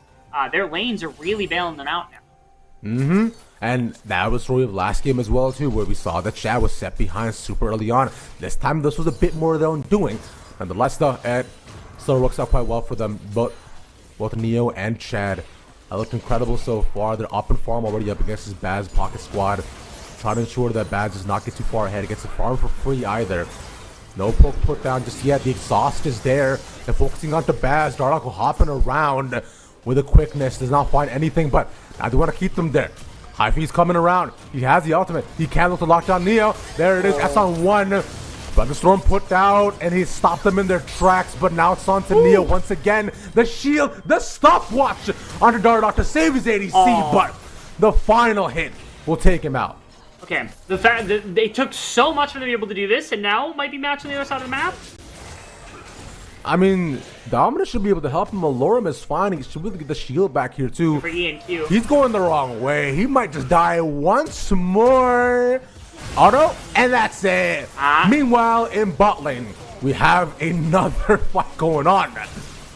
Chad managed to take one before he gets out. The Dragon being fought over. Sudsy Hin, Pop Blossom onto two. But who's the target? The Dragon is taken, and now Sudsy's in trouble. He gets the root down, needs to run away. Nice dodge on that. More Dardoch is not in once more to save Neo. One more auto, but he cannot find it. Neo does not do enough damage just yet. It'll be a neutralization, but Sudsy gives his life. Yeah, really, it's a feisty little sequence here coming out from the side of Mirage. Not only like scrapping really hard to make sure the bottom side of the map doesn't fall to pieces, but Alorum finding yet another kill against the Renekton, and then fighting for that jungle. Despite not having the top laner, not having your support, they are still poking into the Dragon Pit just to make sure that it is not a clean Dragon take coming through here from the side of Apex. And they ended up pulling a couple more kills. I think it was eventually ended up being Chad grabbing one, finishing up the Leandries, and a little bit more skirmishing there here or there. But a bit of damage in one or two abilities there would have made all the difference in the world. Probably led to another kill, maybe even potentially shoving them off the Dragon. So you can appreciate where Mirage's head is at. And now, I mean, you look at everything that's come about with that first Tower of Blood. When Poppy enters these fights, it's going to be a beast. Dardoch tries to go put out the ward, use the quickness to get out. Should be able to do so. Yeah, I know Ariandel's here. But there we go. Use the plant, gets over the wall. They know where he is. It takes a decent amount of poke. He might have the back here too. Yeah, he does. Okay. Yeah, nothing. I mean, getting the ward, but there's no need for support on the bottom side of the map here. Chad getting found out by Hyphy. Yeah, AMI being a lot more proactive on the map. Sudsy's around here. Yeah. They notice that since Alorum has back, they cannot actually stop this either. Gotta focus it down. Second Rift Herald in the hands of AMI. Nobody around. They can't do anything. Okay. Yeah. Oh, there's pockets here as well. Only just now is Dardoch re-entering, so I think they had to be a little bit cautious about getting engaged on by the Alistar with that Glacial Augment. Alorum now can lead the charge on a counterattack, but again, everybody is scattered to the wind for the most part from the side of Apex, which is necessary, because this is an example of them playing a little bit faster, again, learning from the mistake of the first game. If they play passively, then they almost certainly lose. He's got to auto the plants. Zoom in on the plant. There it is. Oh, there we go. Nice. Huge. Yeah. Alorum was almost caught out there. Knew he had an escape route and barely gets out of that too. But yeah, Apex was impossible. A lot more proactive this time and are able to at least just roll down onto Mirage Alliance to not give away the same sort of lead they had last time. Because last game, if you looked at it, at about 16, 17 minutes, they were at their base. The game was firmly in their hands, but Neo will be the one to take the tower. Holding his hands, Chad's around, the first target there, Chad can sleep off, and he's just dead. The Pop Blossom onto two. Bad has to be the target. He's exhausted though, and knows a gun on top of him. Neo is pushed out of the fights, and Birdie pokes over the wall, but a decoy is now in, and this should just be a cleanup with the ultimates. That's dead. A triple kill by the end for Baz. Yeah, ends up being a quadra Oh my kill. God. Yeah, 4 kills onto the cart. This is not what you want to be seeing if you're Mirage. The idea of the play, trying to make some aggression happen, trying to get everyone down there fast enough. But the problem is, again, as opposed to the last game, where a lot of the lanes were slowed down here from the side of Apex, you didn't really have a mid lane going, you didn't have much of a bot lane going. Here, I mean, Baz has just kind of been slowly farming up, and yes, he's behind, but he's got a little bit of gold. But importantly, Ariandel is so strong in this one. After a couple of kills at the beginning of the game, it makes the Jace a lot more of a threat, and you can see he led the charge into that bottom side fight. Basically knocked Chad out of the fight. It forced Sudsy's hand at being very aggressive and trying to pull kills where kills maybe otherwise would not have been able to be salvaged. And Neo has not really been able to step up the way you would want him to inside of fights to take over as a primary damage dealer quite yet. And as a result, Mirage's fights just don't quite have the potency they did at this point in the previous game. And you're seeing that, again, this slower pace game and some of the early gold that went over to the side of Apex is making a world of difference for their prospects here in game number 2. Yeah, they look incredible so far, and Apex right now are looking to just roll over the actual rest of the game, because we're seeing Baz will have ultimate up for every single team fight that they want to get, and that can immediately just turn and flip it on its head unless Mirage Alliance can just burst down the rest of their opponents. And with the roster so far, it doesn't seem like it. They really need to get Neo online to ensure that happening. But Dragon is up in 35, looking to focus onto 2. Baz's target once again. And they get the knock up onto him, but they need it once more. They need more CC. Finally, the shutdown is there. Pop Blossom once more towards the backside. Decoy is dead, and Neo needs that. There it is. Meanwhile, Alorum is holding back 3 members. And now they're going for Mirage Alliance. Identify the opportunity and realize they need to get something done, but they bring down Alorum up against 2. Oh, but the backside kill onto Ariandel. He gets the trade-off, but that should just be it. No wave means no towers. Yeah, I would walk at Dragon here. The only problem is Hypey is still up, and I think they have to be a bit careful, but they shouldn't be too worried about this one. It's still just third Dragon in the game. It's just one for both at this moment. So they're going to push out mid. They're going to wait for Dragon to spawn. I think they want to put Alorum into the right position. I don't know. If I were them, I would even maybe try to bait them towards it. They had plenty of time on the remaining members of this team, but instead they're going to disagree. They're going to push out mid lane. They're going to keep everyone on the map until Chad gets back here in just a second. Wait for him to redeploy on the map before they try anything crazy. Baz is now back. Could give a lot more credence over to the side of Apex to pull back river control, which is why you see Sudsy trying to find some kind of angle. Decoy goes into the in and out of there. A little bit tough to try to identify at the starting it or not. Realizes that they still have some time to reset. Meanwhile, we're in for a 5v5 once again. Alorum needs the back here. He has TP. He should be able to do that, yeah. Now the Poppy, who's probably the highest gold recipient maybe in the game, if not just like simply on this team, needs to rejoin this fight if they're actually going to end up contesting it. I'm shocked that Apex ends up not really contesting this, but again, it's not the most important Dragon in the world right this second. You saw the top wave was stacked, mid wave was stacked, and they're playing a bit more of a slow game. They don't have to play for incredible stacking this second right now. And again, being the second in the game here for Mirage at 20 minutes is perfect timer. I mean, that puts them at 30 for a soul point. They get another 10 minutes of farming. I mean, that's another item and a half here for the Karthus. Probably another item here pretty easily for the Jace. I mean, you're feeling much better about that position of the game. And so they're saying, okay, forget the Dragon. We'll grab the wave. We'll force them. We'll take more map control. We'll play this more slow and controlled style that we're accustomed to. And Apex, getting it done, putting themselves in the right position to try to have some success against the Mirage Alliance squad. Apex have done the most right now, and this can only lead to bigger and better things for themselves too. A lot of us are counting them on the desk, right? All the predictions are going up against them, but consistently, every time they've been counted out, they've actually proved themselves. Whether it be against CCG just yesterday, and now more so, and they'll possibly caught out Pop also right on top of his dome piece, and so he's just dead though, but can't do anything else. They find one stop push in the middle. Decoy is right in the middle of the fight to sleep onto another, and Baz is dead. But the ultimate might be able to do it. Yeah! That's a big slam, but Alorum's still alive. They find one on the backside. Darnock is dead, but the Hypey's next target. Alorum barely survives with one more tower shot, and that's 4 down on side of AMI. The big ultimate, everything else is nothing at all. They survived through everything, Dean. Yeah, it's kind of wild to see these fights really start to now eventually get over to the side of Mirage, because again, the damage threats are starting to diversify sufficiently to the point where like Neo now finishes the item, you're able to get your mythic going, you're able to get your stats, and now you're able to step up and do a bunch of damage. Sudsy has still been a threat the majority of the time, especially with the stopwatch. Now you kind of frontline. Even Chad's damage really starting to get there with the Rylai's and the Leandries coming through. And I think as all of this damage has slowly begun to pile up, you're getting to the point that Mirage thought that they were at earlier on in this game, where they were like, okay, we can fight pretty much anything. We can take all these battles. Well, they couldn't when Ariandel had a bunch of gold, and he had some gold in Baz. But now they've got their item break points. Now they're looking like a skirmishing squad, and it's a question of whether or not they can actually drive home the game on disadvantage. It feels like if they ever waver a little bit and give a big fight back over to Baz, back over to Ariandel and the rest of this Apex squad, that it is very likely going to be the last time that they get a chance to do so. So I'm watching Mirage to see if they can actually kind of get it done here and now with disadvantage without wavering at all as our #1 team. Chad sees a couple on the ward and just identifies them being the human sightseeing himself, but an opportunity is being taken. They want to take a Hyphy out of the fight. The Baron being the biggest target right now on the map. That jungler being gone might just be it. They want to 50-50 it. Well, Ariandel has TP, so he could pop over to the fight.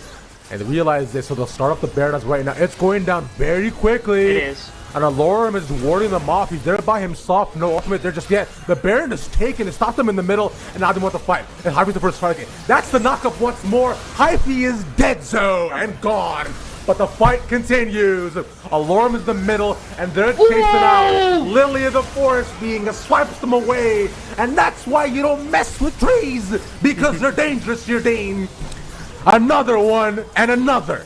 An ace for Mirage Alliance. Yeah, one member at a time ended up going down here because Apex, I think they ran into a wall and they said, hey, what are we supposed to do about this? Do we go challenge the Baron? Do we try to get Ariandel in here to fight afterwards? What exactly is happening? And as a result, that touch, that little bit of inconsistency, that little bit of indecision is all that was necessary for Mirage to be able to pull this entire battle. Hyphy gets yoinked out of the fight immediately, and then you saw Alorum got delivered into the middle of the entire team. He comes dashing in, got booted to the backside of the fight by Pockets, I think it was, on the Alistar, getting him into the backline, and hits the dirtiest bubble hammer of all time to be able to set up Dardoch's double knockup, and everybody was just dead on the spot. Like, they were dead on my screen before I even saw the health bars drop because they got CC'd into the rest of this chain, and that is the exact fight that they needed in order to take full control of the game. Like I said, they need to do something with this advantage because if they give it back, now you're worried about 3-item Karthus, 4-item Jace, things like that. They're really going to start to kind of hammer away at your health bars, really going to start to feel like it's not interacting at all.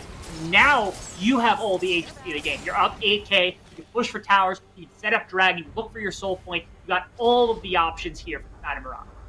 And things were so good in the early game for Apex. They had so much control, like we were saying already. They had the game in their hands.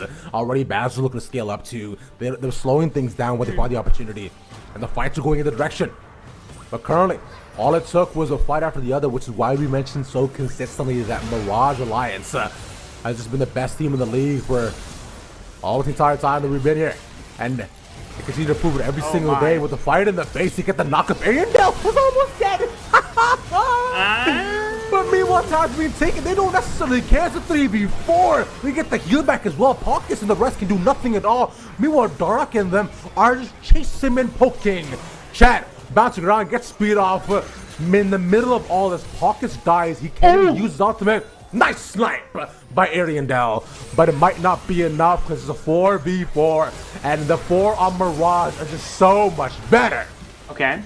As you get the towers, they get the Baron, but they cannot get the base. Decoy, he's chasing them around. Guys, I know we're waiting for the Dominus, but you gotta do something here. Yeah, it's really difficult. Baz is getting chased off here. It's just Alorum diving on top of him. He doesn't quite have the damage to be able to rip through the health bar of Alorum fast enough. And Neo, the entire time, has gone basically untouched. This is the whole reason the base is damaged as much as it is. They get the knockup, a shutdown, or nothing stopping them. They know the base. But Sudsy get the pop box up into nobody. Alorum has to run away. They don't get the game. Flash in a few seconds. And Apex Mission Impossible survive for another day. Alorum was running, but he's not going very fast. He's a poppy with stubby legs, and he gets no shot. He lives. Oh, the buckler at the last possible second to save his life from the Leandry stick of that Karthus. That was insane. Damage is dealt here from the side of Mirage. It wasn't quite what they wanted. They were really going for the throat right here and end up giving a decent chunk of gold back. But now these TPs, this return play on the opposite side is probably going to spell the doom, because now it's going to be third dragon, and they still have this massive gold advantage. It is a touch of breathing room here for Apex, because they didn't lose, and they got a good amount of gold back onto a couple of members that really needed it. But now, again, Mirage still has full control. They're the ones going to the Elder Dragon, or the control point here in this time. They're the ones with the gold advantage. They have 2 inhibitors down with no Nexus turrets. The threat is always there for Apex. All they have is their little bit of breathing room. Like you're saying, Dragon out in their hands, gold naturally in their favor, but can't help but feel the Mirage once more. It's just one more team fight away that they can just use to close to the game. Right, the Nexus is exposed. The inhibitors are coming back for quite some time, and now it's on Alarm leading the Charger once again. We could potentially see Dardoch to come around and get the knockup. If they want to finish off the game, they're gonna make it. They're just gonna make a walk in for it. Chad gets the flash shot. He can't. He's quite fast asleep. Onto 5, and everybody falls as they see their base asleep in front of them. Eyes closed don't matter, as the game will be in their hands. Mirage Alliance will move on to the semifinals. After dominance, game after game, and Neo looks to pad his stats. It's a quadra kill. No, it's the Pens to finish it off. Neo, it took Christ. It took him forever to get into that game, and then out of nowhere, he's just running every single fight inside the base of Apex. It was a damn well fought series, especially that second game right there from Apex. That one looked about as close as it could have against one of our top teams in the entire tournament. But Mirage Alliance is just so good. You give them an inch, and they will take a damn mile from any team that's as ridiculous stuff coming out of them. What we're going to do is we'll take a small break. We'll have an interview with the players, and we come back, wrap up the series. How's that sound, Dean? good. Cool. Let's go. See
The LCS Challengers League is brought to you by Turo, the world's largest car sharing marketplace.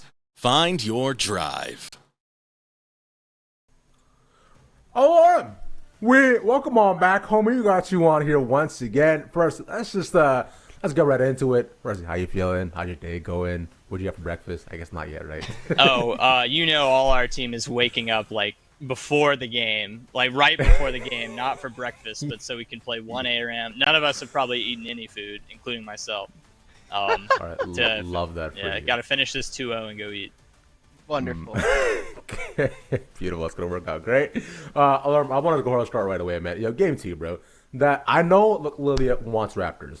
I know you guys wanted her to get Raptors. Right. You did not get Raptors, Alarm. Okay. I'm staying completely silent during that entire exchange. Whatever's going on down there, it's like, I'm like this in the top lane. I'm not, and my ears closed. Yeah. No. I'm not seeing it. I'm not hearing it. Although, you can slightly out of a whisper, that's not very good, guys, or something like that. From the and I'm just, I'm hard focused on pressing my hammer on the Renekton top the whole time. So whatever they're doing, that's complete, not related.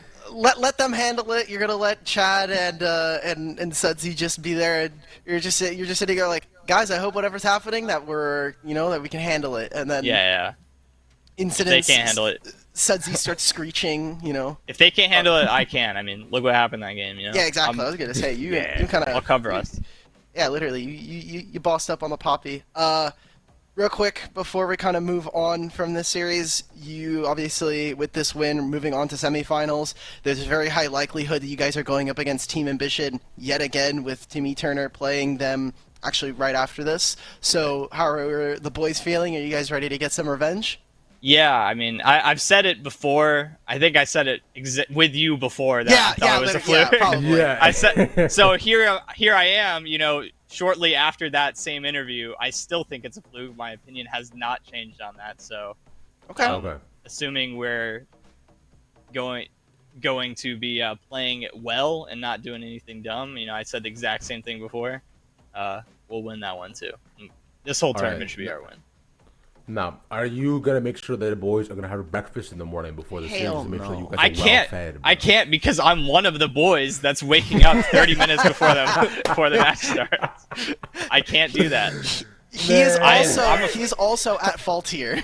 Yeah, I'm afraid I'm also a demon of the night, and so I stay up all night, set my alarm for however many hours I'm gonna sleep, wake up, like drag myself out of bed, load up our 1 ARAM to warm up. Okay, guys, we're ready. No, and then you just go at it. Right. Now, you mentioned that you were going to have probably some pasta after this, too. Now, what are you thinking? Where does the supremacy lie in sauces? Red sauce, white sauce, or pesto? I'm a marinara. Sometimes I do. My roommate gets the spicy marinara, which I also like. Okay. I get the Rouse sauce? Yes. Yeah, Rouse. It's so goated. It's actually goated. He knows. He knows. If you spend that $1 or $2 extra on the Rouse, I'm not sponsored by Rouse, and not yet. NACL's not sponsored by Rouse. But God, if you guys do, please send me some Rouse. Never get enough. I have 4 jars right now. I got 1 in the fridge and 3, waiting to be used. So. Ooh, okay. I was gonna ask, where do you keep your sauce? Because people get pretty touchy with putting it in the fridge and stuff. Well, the open ones I keep in the fridge. Okay. And then, yeah, of course. And then everything else I just keep in the pantry. I have known some people that are if it's ketchup or even if it's opened. You mean ketchup? Like pasta sauce. I heard that too. They will just not keep it in the fridge. No. I mean, if you haven't opened it yet, you can keep it in the pantry. There's nothing wrong with that. Yeah, that's what I'm saying too. Which we're gonna try to gloss over that afterwards. Actually, Dimitri, I gotta ask a question to you. How do you pronounce that red condiment? Ketchup? That's made with tomato. Yeah, no, sir. You said. Oh, he said ketchup. I heard ketchup. What? Yeah, you said ketchup. I heard ketchup. We have that on record. You said ketchup. Yeah. Yeah, it's ketchup. Oh my God! What? You're not real. See, now he's doing like a blend. He's doing like a blend. What are we talking about? Guys. No, bro, you're actually not real, man. I know you're not feeling well. I'm not gonna let that pass by, though. I don't even know what you're talking about. That's inexcusable. This is some Berenstain shit, man. This is not my fault. Oh wait, it really is actually Berenstain. No, that's a good point. Anyways, Lauren, bro, I'm glad you're having a good day, man. Final question for you, homie. If you were an anime character, who would you be? Oh man. My favorite character is Guts, but I definitely don't want to be him. I don't think you want to. No, I don't think you want to be Guts. I definitely don't want Guts' to be life Guts. is Yeah, I mean, oh shit. Oh, well, I feel like I can do a really easy answer. I can pick any like harem protagonist. Okay. Any one of them. Any one of them. I'm already that, but if I could be myself, I'd be. Okay. All right. Harem protagonist Alorum taking everybody's girlfriends. I love that for you. Right. All right. With that, we're going to wish you adieu. We'll see you back tomorrow for the semifinals. It's going to be a grand old time, isn't it? All right. Yeah. You can expect a Mirage win. Yes. That's what we like to hear. Okay. All right. Good. Good luck to y'all. No flukes tomorrow. All right. Next week. We already played. We already played yesterday. We played yesterday. Yeah. I had to unfortunately watch that Team Ambition third game. It's fine. We've got that coming up next. Dimitri, you say this once again. You said catch up. I just want that to be clear once again. I'm pulling up the VOD after this. Pull up the VOD, We've look got a at your match. vote. Yeah. We've got a series after this. We're gonna go check the VOD and whether or not these two actually have something wrong with their ears. And when we come back, we'll have Team Eterna versus Team Ambition. Don't go anywhere. Yes, we will. Yeah, we'll see you back.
The LCS Challengers League is brought to you by Turo, the world's largest car sharing marketplace. Find your drive. Welcome on back, homies, to some more League of Legends action. I hope you're excited for this. IEM and Valorant Champions going on at the exact same time. And also NACL. Oh, Jesus, man. Okay, tell us how you really feel about us. I'm just saying I'm glad that they prioritize you guys. Is what I'm saying. You know, because like you could be watching TL Navi, you could be watching. I think what is it? Ants G2 playing right now, or is it Astrology? No, they already won. Ants already G2, but they already won. Yeah, there's a whole bunch of stuff going on in terms of esports. RLCS is going on right now. We're happy that you're here, and especially because in about 2 hours' time, LCS is also going to be starting. So make sure you're happy. Not only that, but we also still have our own other series, right? Like we got Rally Cry 2, Winthrop versus Lit is about to take place. So we're about to close out on all of our quarterfinals for the day. So far, it's only been 2-0s, and I don't know if this series is going to bring us to that. You know, I don't know if we're going to get 3 here. This is a look at our bracket currently. About what we expected for the most part. If we were to pull up predictions a little bit later on in the day, we can take a look at that. But I don't think that there's too many upsets going on. I mean, I predicted Gentle Hearts personally over Coach Fly, but that's I guess my prediction points just honestly doesn't get better anymore. I'm just gonna get rolled and smoked. It's fine. Just try not to be last, right? Like that's like if you can't get first, you just don't have to be last. I guess, yeah. And I don't know who's last right now. I don't think it's me. But Travesty and Narco are tied, but that's because they haven't been updated for yesterday. So I think Travesty has the lead because we were doing the CCG AMI series, and Narco had bet that CCG would win, and Travesty said AMI, so AMI. I think Narco's in last. You have 9 points, but you're tied with Summer, so you guys are... It is me at the top... Sorry, me at the top, man. Grapes, you and Summer, and then Yarko and Travesty. All right, so I just gotta beat Summer. That's fine. Yeah, actually, true. Okay, all right, huge. I might be able to do that. We'll figure it out. But either way, looking back on this though, it's a. Dimitri, did you get a chance to watch the first series? Yes, I was in chat. I was hanging out. I was here for the interview too. So that series was not fun. That series looked about what we expected. Game 2 is a little bit closer. You know, we could move on. Team Turner versus Team Ambition, 2 teams that Team Turner, they had a day off yesterday. They didn't have to play, but Team Ambition, they struggled to get into this spot. I'm not sure if the Limo interview maybe sold that completely, but they were in a 45-minute banger where Open Nexus almost lost the game a few times, but they were able to at the very end, clutch it up. And a lot of that, I think, has to do with the solo laners here. Porsche and Kachu doing a lot of the heavy lifting throughout most of that series. I mean, throughout the game that I saw as well, too, the last time, like, third game was a fun time. First game was unfortunate, but like, that's been the narrative for a lot of these Team Ambition games, right? That we've seen Porsche and Kachu step up consistently.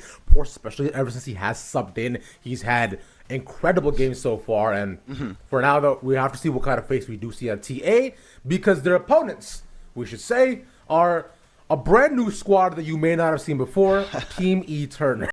They still have the best logo of the entire tournament, guys. Like, this is just, I'm so glad. This team is also undergoing a couple of roster shuffles, unfortunately. A couple of players were removed, and so we have Comp9 subbing into the mid lane, Yozu and Cupik of Cold Hearted coming in. So this should be a completely different team. We have 3 out of 5 players being gone. We have Comp9, who hasn't been playing since Team Fish Taco and maybe kind of floating around some other open qualifiers rosters. Yozu and Cupik, they were playing a whole bunch of different stuff, particularly mages in the bottom lane, and from what I'm hearing from everybody else, this seems like a upgrade from the former bottom lane. If that is actually so, then I would be extremely impressed, and I would look forward to what Team Eternal has to show for us if that is the case. But up against a TA bot lane, it will naturally be a challenge that they'll have to face. But we will only wait to hope and see. Which, by the way, I was looking up. What's up? So Comp9 was, like you're saying, was on one of the AoE squads pretty much just the AoE squads, and way back in the day, he was on just randoms.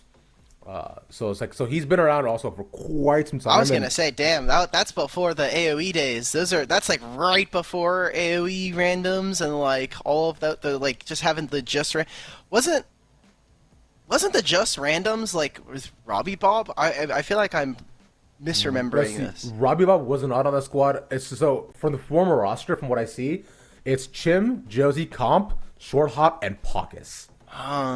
Oh, I'm misremembering what this logo looked like. Wow, that is a old. Yeah, that's 2020 there, brother. Yeah. No, yeah, like I mean that's fine, but I'm like, there was a roster that I feel like Robbie Bob was on that like won like an Upsurge tournament, and it was. I know it was a smiley face, right? Yeah, no, so that was Team Pending. That was Team Pending, right? That's Team Pending. Okay, yeah. Okay, maybe I'm just misremembering this because like. Just randoms.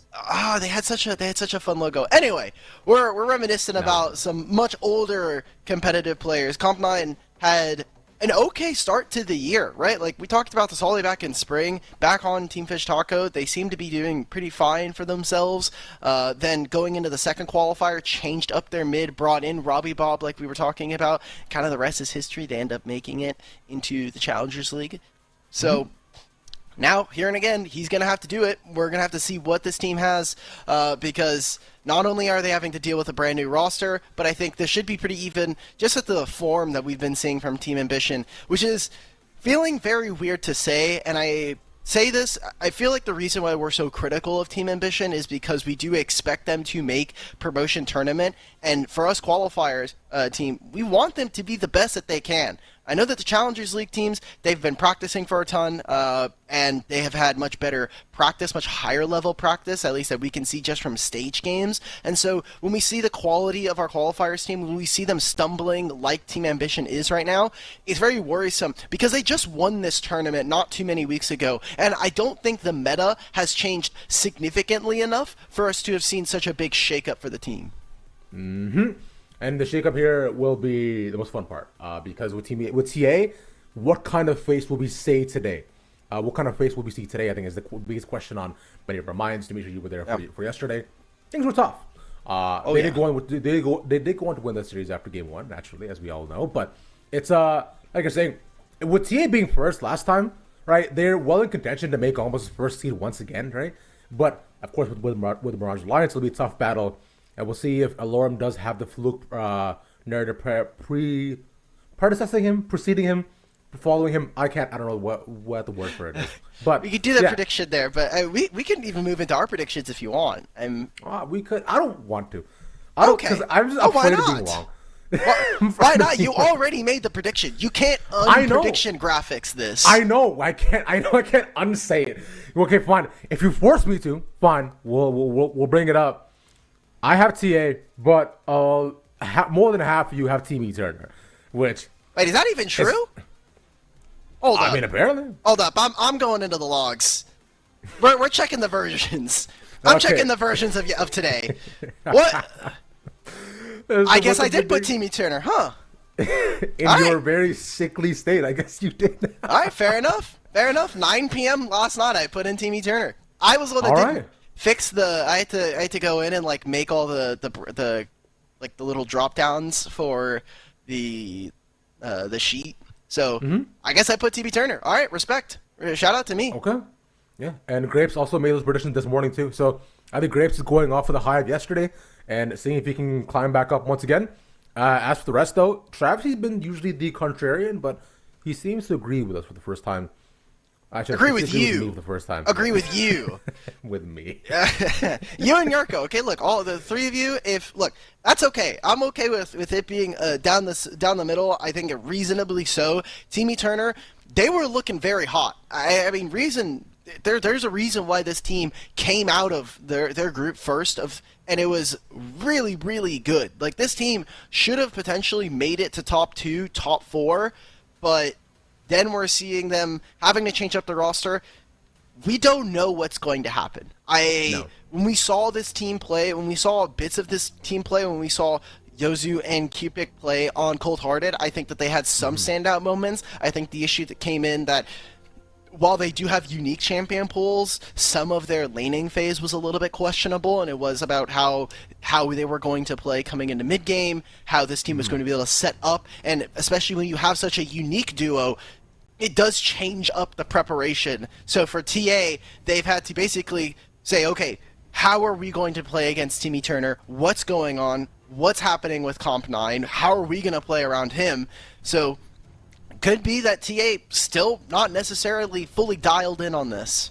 Yeah, this might change. But what things are changing as well, as we look at the draft going on with bans coming out, one left, right, and center.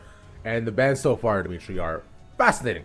We're witnessing a lot of enchanters. Ziggs being gone away. On the other side, though, the Kaisa, of course, and Porsche's gangplank naturally be taken away from him. And the Xayah, though the Khan is the highest priority as a support pick currently. It's the hover, so I won't say nothing, as I've been gotten far too often. But this should be the pick. It makes sense here. Ravish, can we make a deal right now? Can we play the prediction game on game 2? Can we play the prediction game on game 2? Okay, cool. Okay, I'm happy. Sejuani, a lot different than Rakan. I would say two plus different beings in one. You even get the little boar. You get Bristle to hang out. For people who might be wondering, why are there Lux bans? Why is there a Seraphine ban? That is 100% for Yozu and Kupik. These guys play stuff like Xerath, Morgana. They're going to be playing the ranged, somewhat semi-enchanters as well. So expect a lot of that. I would actually love to see a composition built around some of our biggest carries here. Since we do see the Sejuani, I am going to be expecting bigger and better performances out of Vital and Comp 9. So Comp 9, kind of up to you as to what they're going to be going for. Because he has been someone who, while has some carry champions, does have, the Seraphine, which is a really big priority for him, and that's already been taken away. Speaking of priority, we'll see Vital's Fiora up once again. We did get to see the performance of his Fiora just a little bit ago. Yeah. He was incredible on it. Got a penta. Porsche might have a hard time. Indeed he did. And also we take the Demolitions Derby of the Tristana, likely going up into the mid lane for Comp 9 as well. So far, CET's composition looking quite balanced, looking fun, looking very meta-esque, though the Jax would be a good substitution going into the top lane. A very skill-based matchup as well to the Fiora, and side lane pressure. There it is.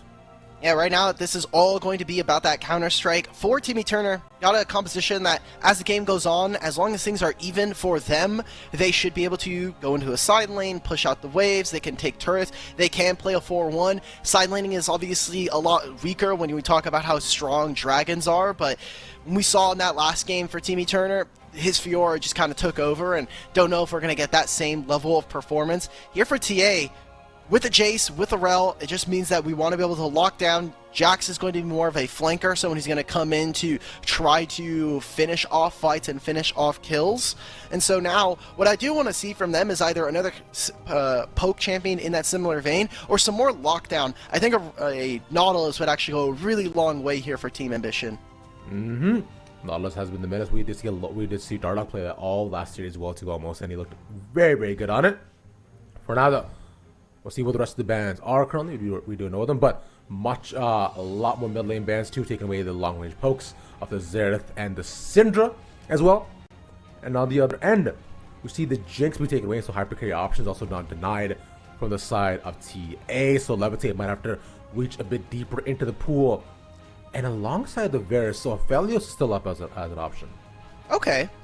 Perfectly fine. Getting rid of what Levitate has actually found a lot of success on, which is the Jinx. I think yesterday was maybe a little bit out of the ordinary, but it seems like they are trying to force him into some lower ranged matchups.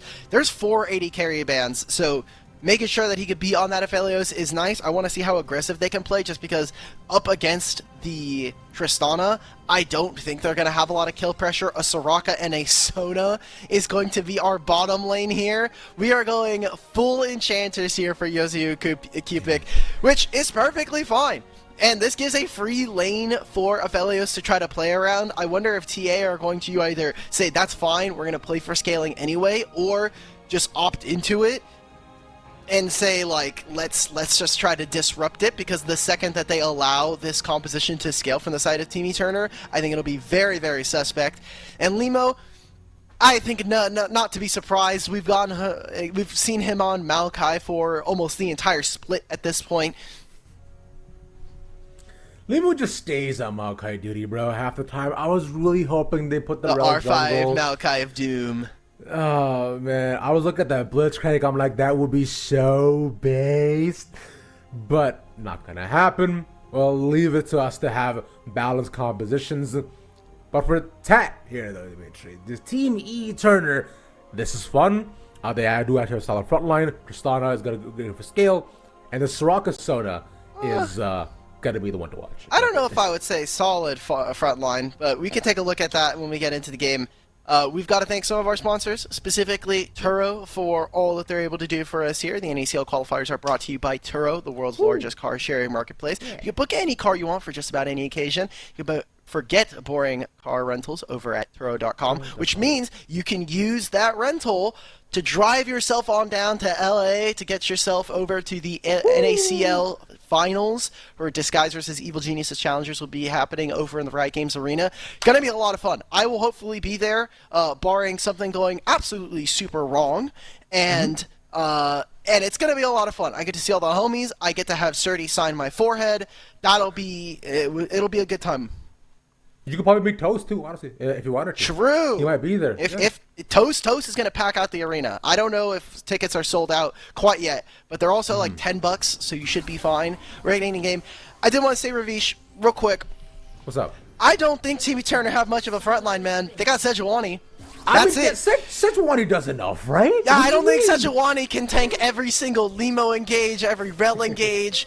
The Soraka is going to be okay, but Soraka doesn't actually stop Rel from jumping on top of you. Like, she's already midair. She's not stopping you. And so, it's going to have to be TA with a really good first punch. And the way that they can get around that is by using some of this poke, but with Soraka and Sona, you mitigate having something like a Jace on the enemy team, so this is pretty tough for TA to beat. They need to win in the early game. They need to be smashing the Soraka and Sona and make sure that Yozu and Cupid are not a factor in this game. And that is the biggest question, because last time we were looking at, TA, we're thinking Levitated Snow 2 would almost look like the best bot lane in the entire series. But up against his very unorthodox pick, I'm thinking Division. They're probably playing hyper aggressive. Levitate's got to get something going here. Limo's probably already pathing down towards bot side, so they're making sure that Yozu and Cupid are not going to get a thing done. Nope. Hopefully. That's if we see it. I don't think they have the most amount of damage early on. Fights are going to be going very, very long, particularly between these two bottom laners. Oh, yeah. So we'll see what they're actually able to get done. And I wonder who's going to farm in this lane. Because obviously Yozu does have the support item, so I think that tells us a little bit more than what we were expecting. Sona does work with a lot of gold and a lot of experience, so that's totally fine. Yeah, I was gonna say because Sona's autos and Qs hurt a lot, right? So she's got a mercy pistol. Easily. Ooh, you do right. I'm sorry. Did you say she has a what pistol? She has a mercy pistol. It does a surprising amount of damage. Oh, I didn't hear the first part. It's a copy. It's the copy pasta. Yeah. It's. Can't believe you're referencing Overwatch. Was about to die, bro. Come on, man. What is this? Hey, you know what? That's why they got the Overwatch 2. Yeah, Overwatch 2 will save us for sure. Yeah, of course. Anyways, though. Looking back on the map, both junglers are actually matched up pretty evenly. We're seeing Valken playing a visit towards the mid lane. Has not been spotted, and I think with Compton also not giving away that he's around. Jumps in. He's slower in the middle. Flash is still up and just swats him away. I was actually surprised to see Vaken here. I thought that he was going to still be on vacation over in Hawaii. I know when Akash made his little announcement graphic, he's like, 3 out of the 7 of my players just got comp banned pending Riot investigation. And then, there's, Vaken over in Hawaii doing his little gif. Oh, wait a minute. Porsche's is dead here. Oh. Yeah. Oh, Counter-Strike is huge. He goes back and, tries to get the trade, but the tower aggro wasn't on Vaken. Yep, that is the strength of having a Sejuani for your melee solo lane in the top lane. Vital. There's a reason you just never give this guy Fiora. He played that excellently. So now Porsche doesn't have flash, won't have teleport. The wave is going to crash towards him, which means that it eventually will bounce back and start to push very heavily in the favor of Vital. And that means he also doesn't have to use his teleport, as he shouldn't be under any duress of missing too much on the opposite wave. So good job from Team Turner to punish. That's a good timer for themselves, and Vaken basically loses nothing. He still has all of his camps. Limo is on this bottom side, and really he's just getting information for himself. He'll know the timers of the bottom lane, and I don't think they'll actually be able to go for a dive on these two. Yeah, they are pretty much right by the tower as well, too, and we're seeing that Yozu pops up, gets the word down, so if Limo tries to go in, he will be spotted ASAP. And I think with them realizing that, he'll look to stay out of vision.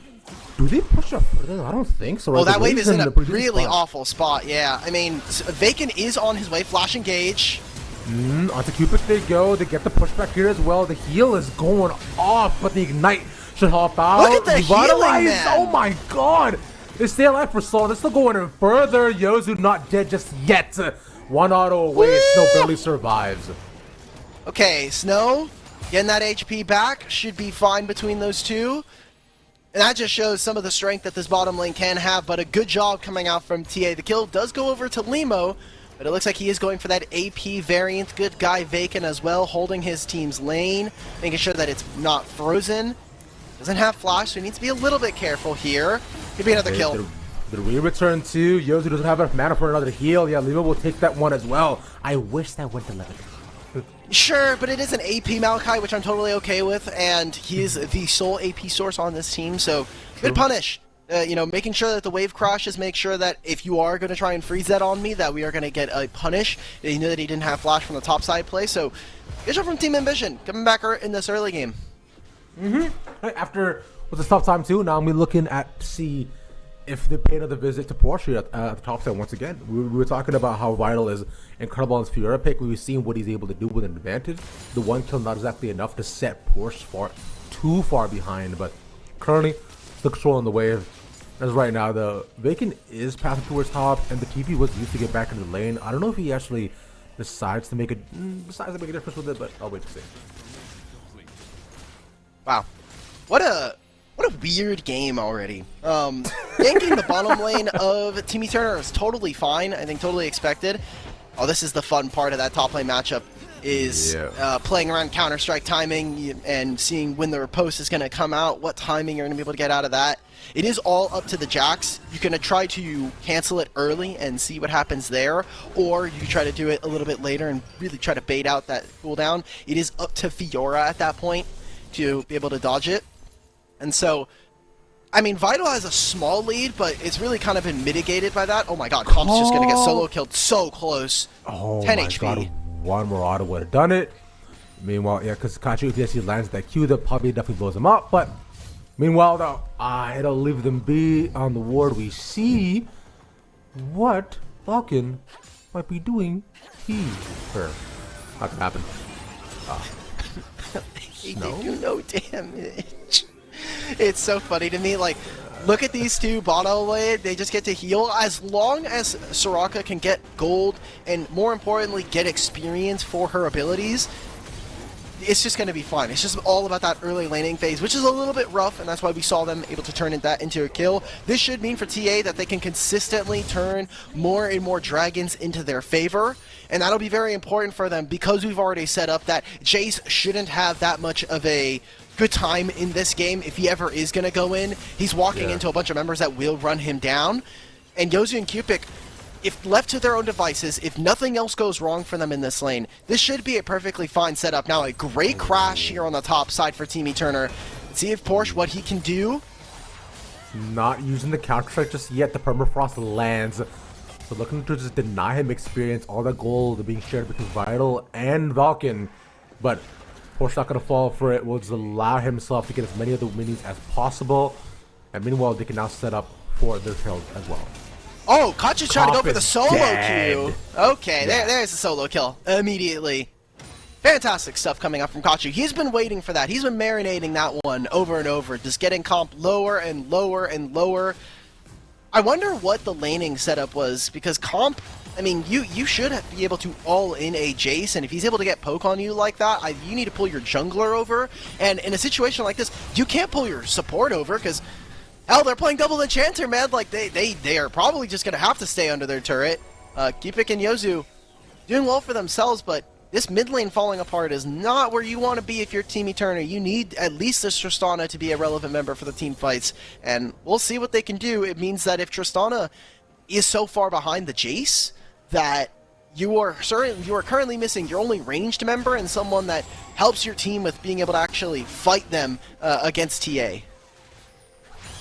Speaking of fighting them, good look to see if Snow actually did decide to go in, because we did see Limo was around on the bot side, but decide to call it off here once again, because I feel like the wave has just been here in the middle for so long, and they're now forcing the backwards, almost alluding to Vulcan being around, which he is. So Levitate and Snow having to play very safe here, being denied a couple of minutes of experience. Yeah, that's fine. That's basically Aphelios hates getting poked out, and this is exactly what's happening here. Even if he were to get Severum, it would only kind of mitigate that somewhat, and eventually it is going to run out a lot faster than the mana pools of Yozu and Keepik. Yeah. Good thing here for TA is the fact that they are getting a lot of the standing objectives right now, the neutral ones, the Rift Herald here going over to TA, and it's on Vision. Now everybody is starting to collapse here. Snow is recalling, but will not be here in time for this fight. Vital is here first to get the smite down and the eye. Oh, goes over to Kachu. Can they punish it? Block is almost dead. One Murado, he gets to walk out of shutdown. Given over to Comp 9.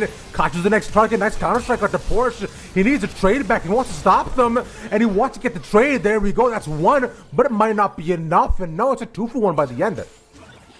All right, TA going even there in the trade as Team Turner invest a lot right there. All the flashes blown in the top side of the map for those top three, and Team Turner, unfortunately, a little late to the play. Not getting that Rift Herald is a bit of a downer for them, just because they need that to be able to help them break turrets to start to get this demolition comp online. The fact that Comp is only seeing the gold of his first plate at 11 minutes is a little worrisome for me, but Vital already finishing the Divine Sunderer means that this guy is going to be online, and we should be looking for him to have another really important carry performance. Because he has two enchanters, he can actually play Fiora a little bit differently than what we expect for team fights. He can walk right into the middle, knows he'll be healed up, and has no fear at all of just getting poked out and having to focus on one target by one. He's got... See? This is the front line. That's what I was talking about. They don't need another tank, is because Yozu and Cupid make everybody else's tanky enough. True. They give them a lot of temporary HP is what I like to call it. You know, it's like your health bar when you're playing with any enchanter should be extended by about like 200 to 300, and now they have two of them. You can expect that to be basically like a bunch of giant spells. They're getting a lot of items worth, and especially the stats you're going to be able to grab as well. Kachu's got to be careful here. He's dead. No, yeah, Limo's not there in time. He swats him away. Maybe. Oh, that's a trade back. At least one. Porsche might be Vital? dead. Tower shot? In? Oh, that's a trade for Porsche. Man, one more Vital. If it was just a little bit faster coming out from the Fiora, maybe they could have been able to find something, maybe make it an uneven trade, but 2 for 2 across the board. And Comp, he is picking up a little bit more gold. He is making it a little bit more even. He is still down 20, but able to even up the kill score, still able to grab some of those plates. He is still down 1 to his counterpart. And now we've got the dragon spawning here. We need to see which team is able to grab this, because now we're looking at what the soul is going to be after this objective. And now Porsche has committed his teleport to the top lane. Snow is in the areas trying to posture. Most of the vision is in favor of Team Ambition. But Team Turner, it looks like they want to do something with this wave and where it's stuck. Oh, Levitate has to use the cleanse. That's a big cooldown for them.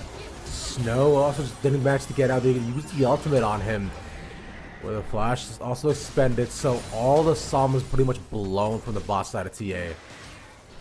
When Kachu now, look at where Limo is right now. He is controlling the bottom side of the map. He took control of the river, or of the Raptor camp.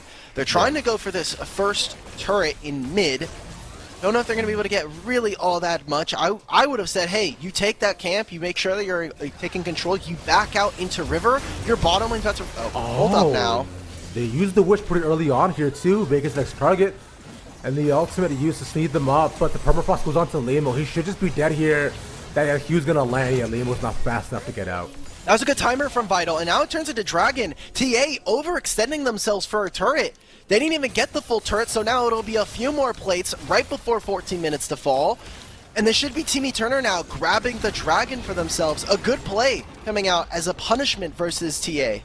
Because you saw that Limo's been in the mid lane too, consistently trying to help out Kachu as he sees that as one of the biggest advantage points right now for his entire team, as Kachu's been kind of dominating Comp 9, but not able to see him even further. Snow too, not gonna fall just yet, but will be warded off the Dragon. They know this has happened. They can't do anything against it here either. Have to watch it fall, and Vital too manages to TP back top lane to just barely catch the final end of the wave. So no more split push threat here either. Team Eternal controlling the map. Yeah. For now, they're doing well for themselves. They're able to grab that Dragon like we were talking about. It is a Cloud Soul, so a lot of movement speed going to be going around for Cupid and Yozu. A wraparound here from Snow. They have full control and full vision of Team Eternal's bottom lane. Need to be careful. It is just him by himself. Still has the flash, still has the ultimate. Should be fine for them. And Soraka's on her way. Onto Snow, there you go. It's low enough to levitate, puts down some damage. So 1-for-1 by the end. Cupid barely surviving under the tower. They can't go for the stab just yet either, but Cupid's following up. So he can poke them down. He feels confident in this too, respect. What is that turret? HP, man, it literally has 1 HP. That's so sad for TA. Like, again, they would have gotten this turret if they hadn't fumbled the bag by going for the mid turret earlier. Comp has to blow the flash. That's going to be the turret going down. So, Kachu outplaying the situation, keeping up his CS lead for himself. Vital used his teleport after that play. After moving down for the Dragon, moving down towards mid, he TP'd top to catch the wave. There'll be a small desync in the timers there, as Porsche's teleport will come up a lot sooner than his. Maybe looking to make a play around the mid lane now, as Yozu and Vaken on their way. It seems like the Enchanter duo. I wonder what their job is going to be. I'll be honest and say that I'm not 100% comfortable with how the Enchanters should be controlling mid lane. They're both going Moonstone Renewer, so their ability to actually push out is not going to be heavy. They will not have a lot of AP damage to themselves, and so they always seem like they should be giving up a little bit of gold. I wonder if they're going to be waiting for second item power spikes and then moving on, or just trying to turbocharge one of these carries, maybe even put it into their tank and give him a ton of resources, make him unkillable. I like to think of the Enchanter duo almost like lackeys in a battle rap, right? They're at the back that whenever the main dude, whether it be Vital, Vaken, or even Comp 9 does something cool, or bops to the fight, they're at the back being like, oh no, he did it. They're like Nefiri dogs, basically. Exactly. Yeah. You have to kill the dogs, but you don't know how much HP do they actually have. Oh, Kachu, Comp? What? Why? Bro, just run!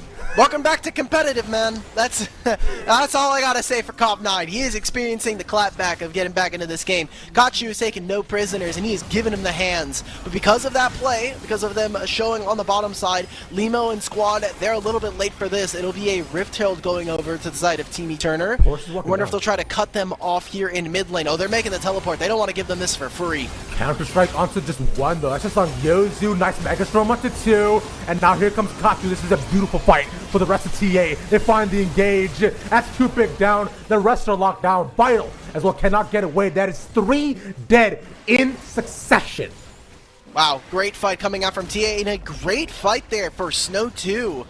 Finally having a moment of kind of clarity for him, who has had great engages all game long, and this is the state that I want to see Team Ambition, where they're playing aggressive, they're playing around objectives, and like Limo said, playing around the timers that they are allowed to. There's been a lot of mistakes for this team recently where they have fallen. They have maybe taken a few too many trades. We saw it around the mid lane. They are not perfect, but Team Ambition making a very good punish there. Now up 4,000 gold. They grab themselves the second Rift Herald as well, and they should be looking to try to continue to stomp this game, as we're noticing from Team Eternal that they are lacking a lot of damage. Comp being so far behind this chase right now and being less relevant. That is half of his HP from an accelerated shock blast. That is not where you want to be when you are with this composition as Team Eternal.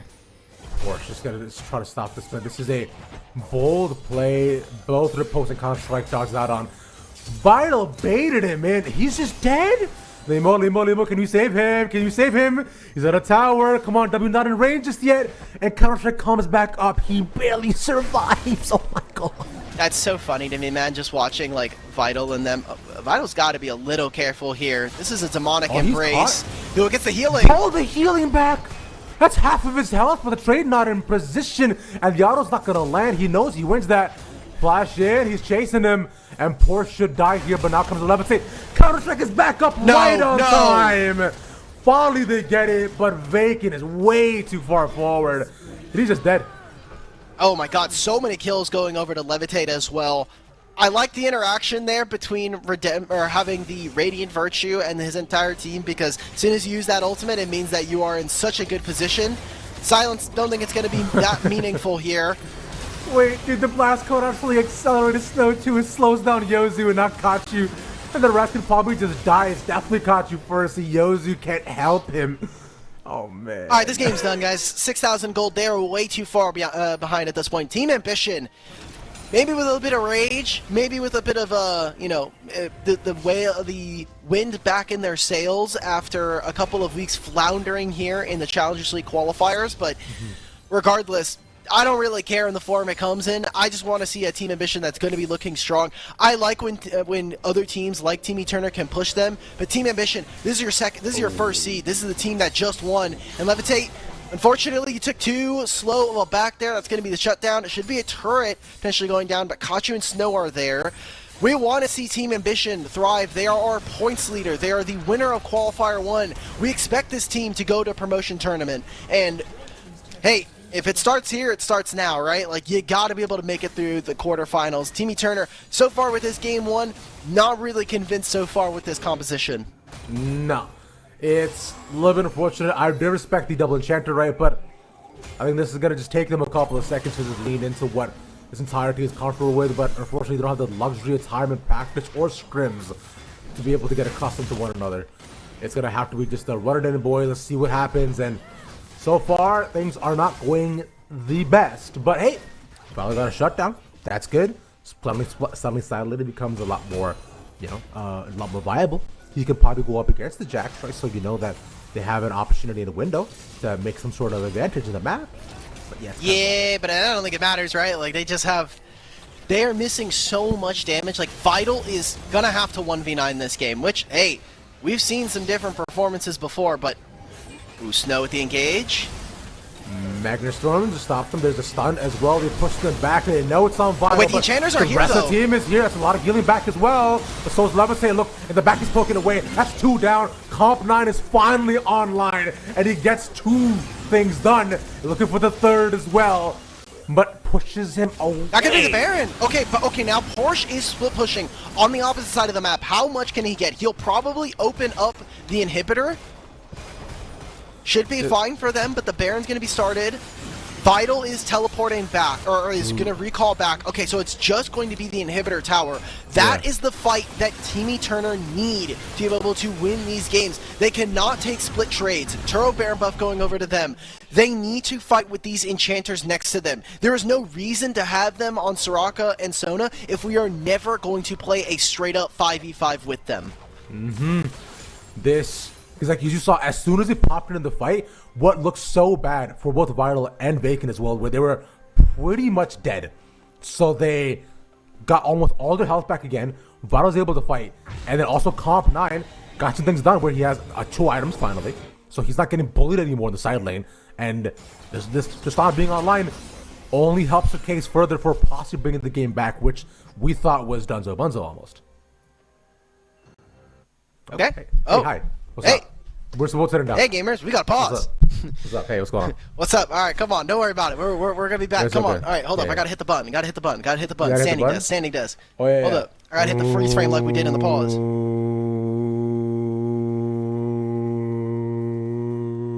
Done. All right, we're good. We're good. We're back.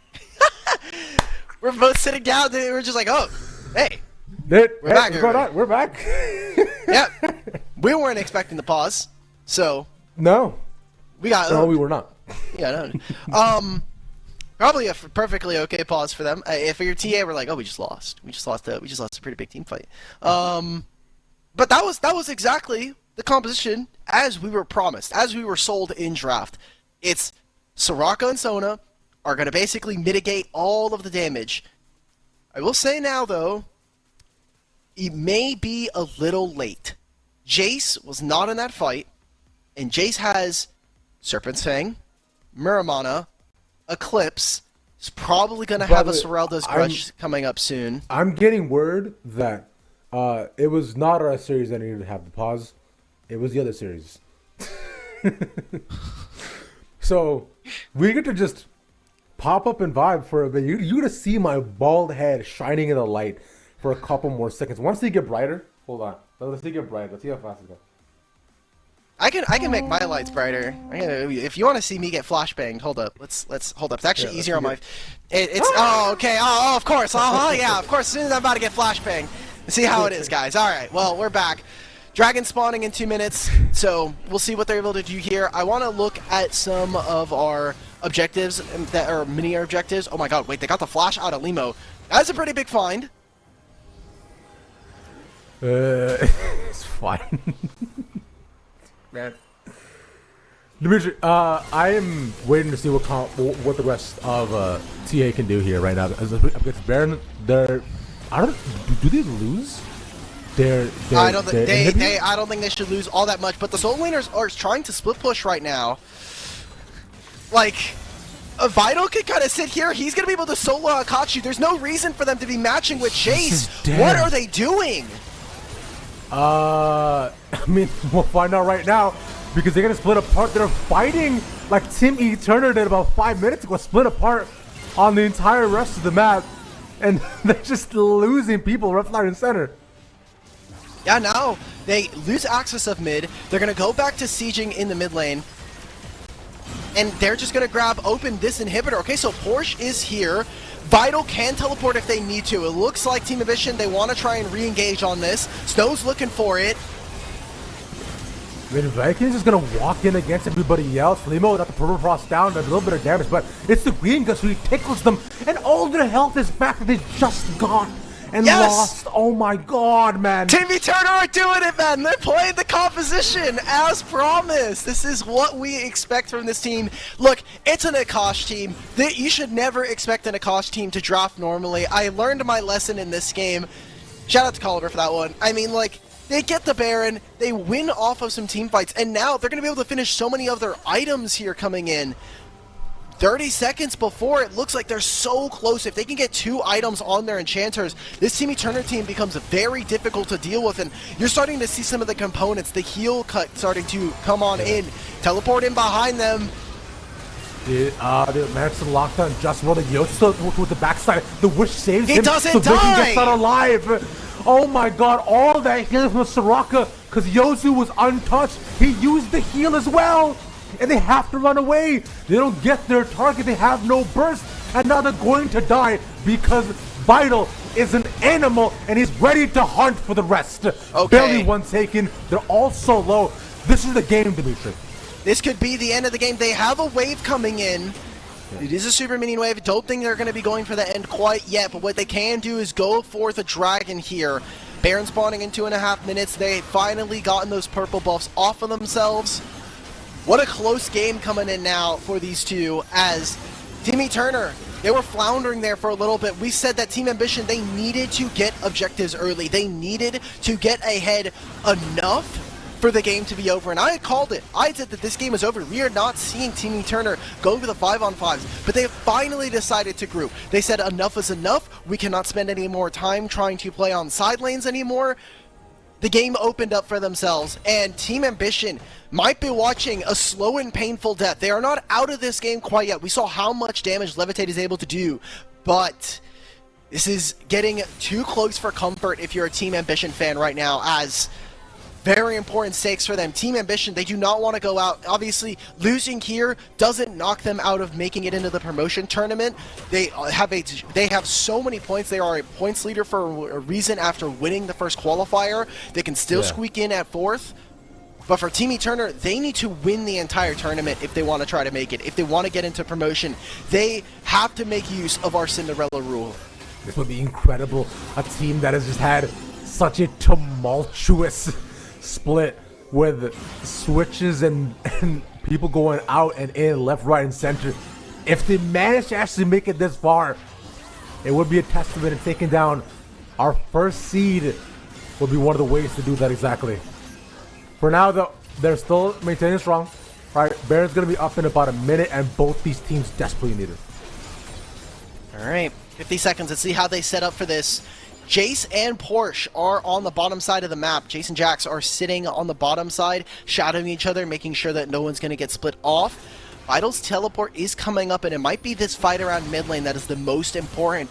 Comp is nowhere near this mid wave, but he is pushing on towards top lane and is the closest to the Baron. Don't know if we're going to be seeing a soul this game, considering we're at 2 and 2 apiece, going to 5. But TA are just on the wrong side of the map. Thankfully for them, they do have Jace, they do have Maokai, make it very easy for them to actually check and face check, go into Fog of War. And because of this now, they've actually take pole position over this side of the jungle, over into their side of the red side of the jungle, red side quadrant. So, need to be careful, need to be able to mark where Vital is. They're going for the engage on the Vacant. But it might not even matter, because look at it, all the healing, he comes back. That's a nice burst, and oh!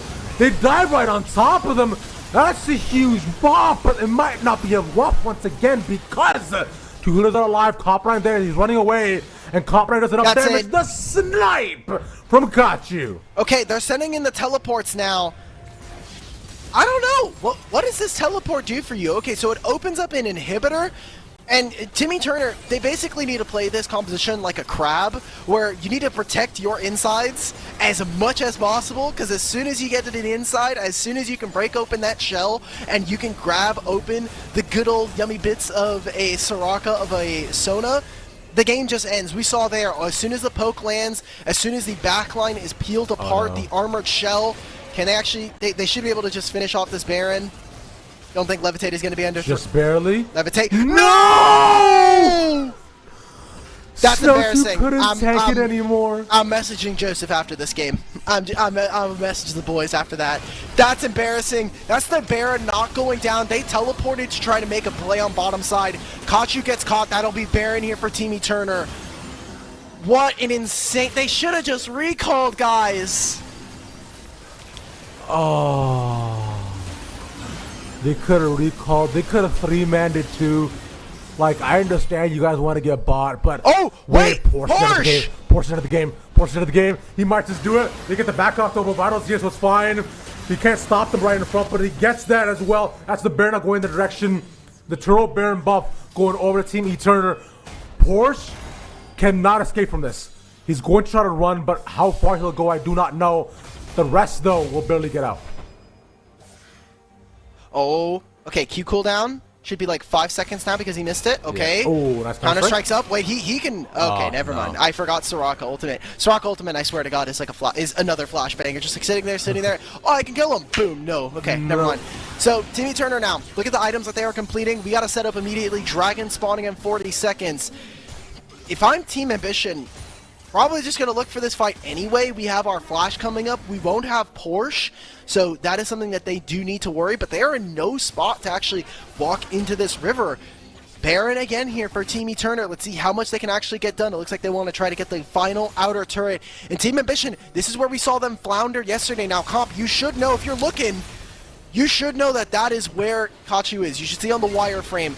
Team Ambition, they got into a very similar spot yesterday up against Teamless Revenge, where the side lanes, they were trying to split, they were playing around their soul lanes, but then the game just took way too long. They can never actually revisit, and it was those Baron plays where they weren't able to set up. Now here is the inhibitor going down. Sona ult being used. Limo as well, looking at lockdown one. It's just Bacon left in the middle. And he's taking it, that he goes out forward. It's onto Snow 2, they go. Levitate takes a flash shot as well. He's just dead. Brown's pushing forward, and he barely gets out alive. It's a nice kill taken away, but it doesn't matter because they both died. That's it. Yeah, 3 are dead. Team Ambition lose the first game. Okay. We wanted to see some spice. Comp 9 gets himself a quadra kill, jumping forward on this Tristana. And that's going to be it. That's going to be Team Ambition losing game 1. It's a best of 3, so there's still time for them to come back. But what an incredible game. Back and forth. We had a mess, but I think it was, a perfect execution of what we wanted to see from Soraka and Sona. Yes, they didn't get it every single bit of the way, but it's what we expect from Yozu and Cupid. It's why we were excited about Cold Hearted. Their strengths as a duo, and they're bringing it here to Team Eterna, and it seems like they at least slotted in pretty well. They had to ban Lux and Seraphine, and Ziggs is a natural, but alongside Ziggs will take it away, and now there's Sona and now Soraka to add to the list. That's 5 points. That's 5 bans, boys. So let's go and see that next game, or else things might be in trouble once more. But for now, we'll cut to a break. When we come back, we'll have more League of Legends action for y'all. See you in a bit.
The LCS Challengers League is brought to you by Turo, the world's largest car sharing marketplace. Find your drive. What's up, gamers? Alk Battery couldn't make it this week, so I'm swooping in from vacation to help you stay up to date with everything that happened in this wild week of NACLQ. It's time to get recharged with me, Grapes. In Group A, Gentle Hearts Gamers shows signs of hope with a great game from King Clueless on Viego, but Chad Jungle put Mirage Alliance on his back as the team re-solidified themselves as a team to beat with a 2-0 victory. Komodo brought in yet another new roster, with Maddie and ZKG joining the team in the lower bracket, and while they did play a very clean game too, it was the number 16 seed, Return to the Middle Six, knocking Komodo out and continuing their exciting run with a well-rounded 3-game win. Coachify finally looked like the team we were expecting them to, with Frost and Toasty coming into the mid-jungle. Lawrence had a monster game on Jack's game 1, and while Teamless Revenge kept things close in both early games, Coachify became the number 1 seed out of Group B and secured a spot in the quarterfinals. Things were looking fishy once again for our defending champions Team Ambition in the lower bracket, as Sunlight's Garen ran through them in game 1. With their backs against the wall, Nemo and Levitate clutched up en route to a reverse sweep, sending the Grandpas back to the retirement home and getting TA a rematch with TRV this Saturday. In Group C, Team E Turner became our next team into the quarterfinals, taking down CB Gaming in a 2-0 sweep. Former Immortals Academy top laner Vital had a great series, including a pentakill on his signature Fiora in Game 2. A double kill, that's the penta for Vital! Let's see it! That's what I'm talking about! Rockman and PCL were looking to continue the magic that they had in spring, with a lower bracket matchup against Winthrop. And while they were this close to taking a Game 1 win, the Eagles held the line, and after a 22-minute stop in Game 2, they sent Aporia to rock bottom. Group D only had one series to play, for reasons, but we did see Lit Esports battle Apex Mission Impossible for a spot in the quarterfinals. And while Apex kept things competitive in Game 1, strong map play combined with a great series of messages on Tristana sent Lit to the knockout stage. Here's what the current qualification point landscape looks like. Our top 4 teams from Qualifier 1 are currently locked into the promotion tournament, unless one of the other teams wins the whole thing via the new Cinderella rule. Make sure to tune in this Saturday to see which teams will stay alive and qualify for the quarterfinals.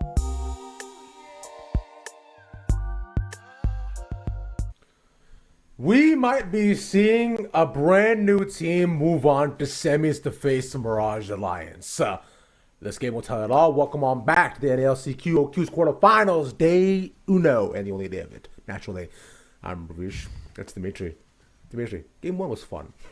Yeah, we got a lot of cool stuff. We got awesome drafts. We've already gotten Cupik Yozu already kind of spicing things up. Man, I'm so sad that they got DQ'd, right? Like, rightfully so. I don't want to take away from why they were, disqualified, but yeah. I think that they were a really exciting team. Obviously, they also had the likes of Yukino and Davemon, so it sucks to see them go, but to still see the players here and still be able to participate and contribute, I think that Yozu and Cupik, rightfully so, they bring such a different dynamic. Unfortunately for Ninam, he was kind of forced to only play Ziggs every single game, and while that was very fun and very interesting, getting stuff like this is reason why here in the qualifiers it is so cool to have different faces, and we hope that if this is a team that is going to be qualifying for the promotion tournament, that they only keep that style, right? Because there is something that when you move up a tier, you start to kind of lose some of that identity that you had when you were growing up, and you start to move towards, hey, what's the strongest? But I know I know of Akash. We've seen him on Team Liquid first. We've seen him on multiple different teams back on Michigan State as well. He plays his players' strengths. He knows what his players can do, and when given the tools like that, I think it's such a wonderful combination for those two. Yeah, and I imagine we'll only see more of that too as you head on towards the game, right? Yeah. Which is what makes draft that much more interesting. So we'll get to play our draft game and band game in just a little bit. So before because remember, Dimitri, I know 80% completion rate. It's 8 out of 10. It's got to be 8 out of 10. We tried to play with Rebel. He didn't get it, but what did he not get? He just guessed 6 and then let it go. He just because he was trying refused to elaborate. My draft. He tried to go through the whole draft in his head. He was going pick by pick and explaining each pick. I'm like, Dean, look, I know you're smart. Just give me the champion names, man. It's okay. Let's just get through this. Come on. But couldn't happen. It's all good. To be fair, for the ones that he picked, he did get 4 out of 6, so it wasn't too bad. But well, so if we just keep adding 1 for 1, he technically would have gotten it, no? Technically, yes. He would have been 5 out of 7. Then he would have been 6 out of 8. He would have had it. You know, he could have.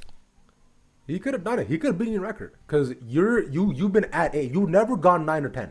So, I got 7. I got 7 last time. I haven't. It was 7 last time. Okay, all right. Okay. Well, okay. Bad in front of us. Let's do this. Okay. I don't see a Ziggs, so I think Ziggs is gonna get through. Okay, all right. Ziggs first. So Ziggs is gonna be one of them. Sure. I'm gonna predict a Maokai. Mm-hmm. I'm thinking. So for TA, what are they gonna want to pick? They're probably gonna want some hard engage, especially if you know you're gonna be playing into that team composition. So probably, if Maokai's taken away, or if they are somehow not able to get Maokai, I don't think they're gonna give Maokai to Limo. But maybe they don't feel super pressured. I think maybe a Vi could be in their cards. Okay. I think that's maybe possible. Rakan has just been naturally very high priority, so probably going to see a Rakan here. I don't care for either team. I don't think it'll be for Yozu and Cupid. They just don't play engage like that. It's just not their flow. And we're keeping a similar level of AD carry band, so I don't know. I have to like coin flip between Aphelios or Jinx Yes, you or do. Levitate. I'll take Jinx. Okay, you take Jinx. So what am I at right now? So let's go recount them again. We're thinking Ziggs, Okay. right? Ziggs. You said Ziggs. You said Sejuani. You mentioned. No. Sorry, Maokai. Maokai. You mentioned. Yeah, Maokai. Maokai. You said, and then you said Jinx was one of them too. Jinx. Yeah. Rakan. And what was the final? That's it. So we Alright, cool. still got more. Okay. Okay. And we got the Vi. And Vi. Yeah, Vi. We've got Vi. Okay, so we got 5. Okay. Now I do see a Fiora ban, and that could either mean a Jax, that could mean a Camille for Vital. I want you to look at the bans on TA real quick, just so you're not messing. Oh, there's a Jax ban. Okay, so Camille. Yeah. Camille for sure. Camille for sure. All right. We're almost there. Okay. Screw it, man. If there's gonna be a Vi, there's also gonna be an Olaf. Screw it, man. And if there's a Camille, for sure. Right. Let's just throw in the Olaf. They've been Right, playing buy it. Olaf. Porsche picked it up. Okay. How many champions am I missing? I'm missing like 2 or 3. You are currently at 7 champions right now. 7. Okay, I need one more. Okay. Well, let's see. Because that means Comp 9's in the game. There's no way Comp's not picking Yone, bro. Like just get. But come on, bro. Like Alright. let's come on, bro. It's one of his Alright. most played champions. That's Yone. That's 8. All right. That's 8. All right. Now you could try to go for the home run at 10, so that way you're covering all your bases here, Dimitri. You could get some supports. I haven't heard one more support. I've heard Rakan.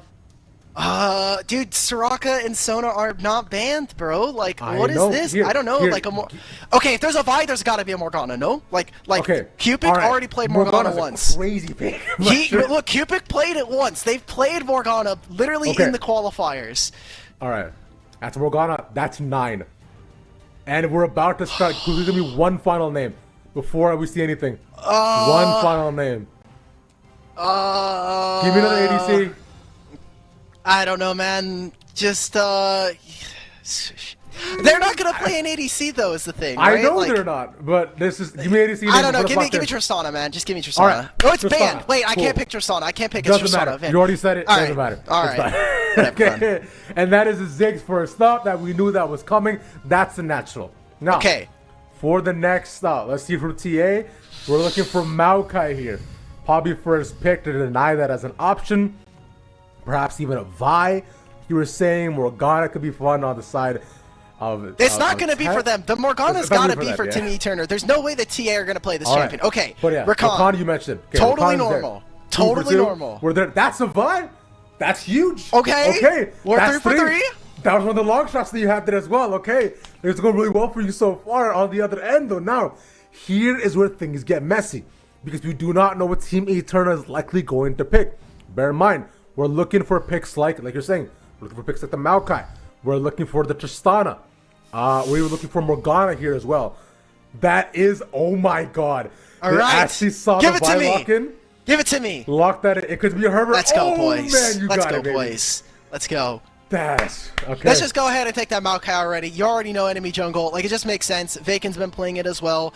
Gives you a lot of control. And with Timmy Turner, they have so much poke now. You have Morgana, you have Ziggs. The Maokai would just kind of complete it. Just give it to me. Just give it to me. Let's see it up there. Let's see Maokai. Yeah! As you are It's free. 5 for 5 right now. This is the best streak you've gone on just yet. You have 3 more. The Olaf you also predicted for the top lane. And oh my god, They can't Dimitri. match me bar for bar, band for band in this club. We're going bam, Come on. bam, let's go, baby. That's Come on. crazy. All right, well, we already know the Vans. We know. We'll let them kind of trickle through. But right now, what we're seeing from Team Ambition, they are go, go, go. They are getting rid of no chance. There is zero hesitation needed with this composition. You're going forward, and that is it. So, need to take a look as to what they can do with that. How much of an early advantage can they actually generate with this Olaf? Porsche has done excellently so far throughout the qualifiers, both here in summer and in spring, but we need to see them kind of wrap it all together just because this is potentially their final game. Team Ambition, if they lose this, they are out. They are potentially locked out of making they are then done. They're not locked out of getting into the promotion tournament. We'll see as the results start to trickle through, but that is a very dangerous spot to be in, and especially for a team that is literally seeded first. It might just be a first seed curse at this point. It's entirely possible. I mean, like how last time they looked really, really good going throughout all of Split 1, and now for the second qualifier, it's been rough going so far. But as the game continues, remember, we're looking for Camille was one of them, right? Malcolm's actually locked in. The Sivir was not something that we were expecting, but we're looking for Camille. We're looking for Tristana. I'm forgetting the final 2 that you said, but that's already Sivir out there. Sivir we did not predict, so that will not be an option. Okay. All right, we got the Jinx. Wait, no, that is Jinx. You're right. That's Jinx. Wait. That's 7. Wait, that's crazy. That's 7. I thought that was a Sivir locket. Okay, yeah. You had Jinx.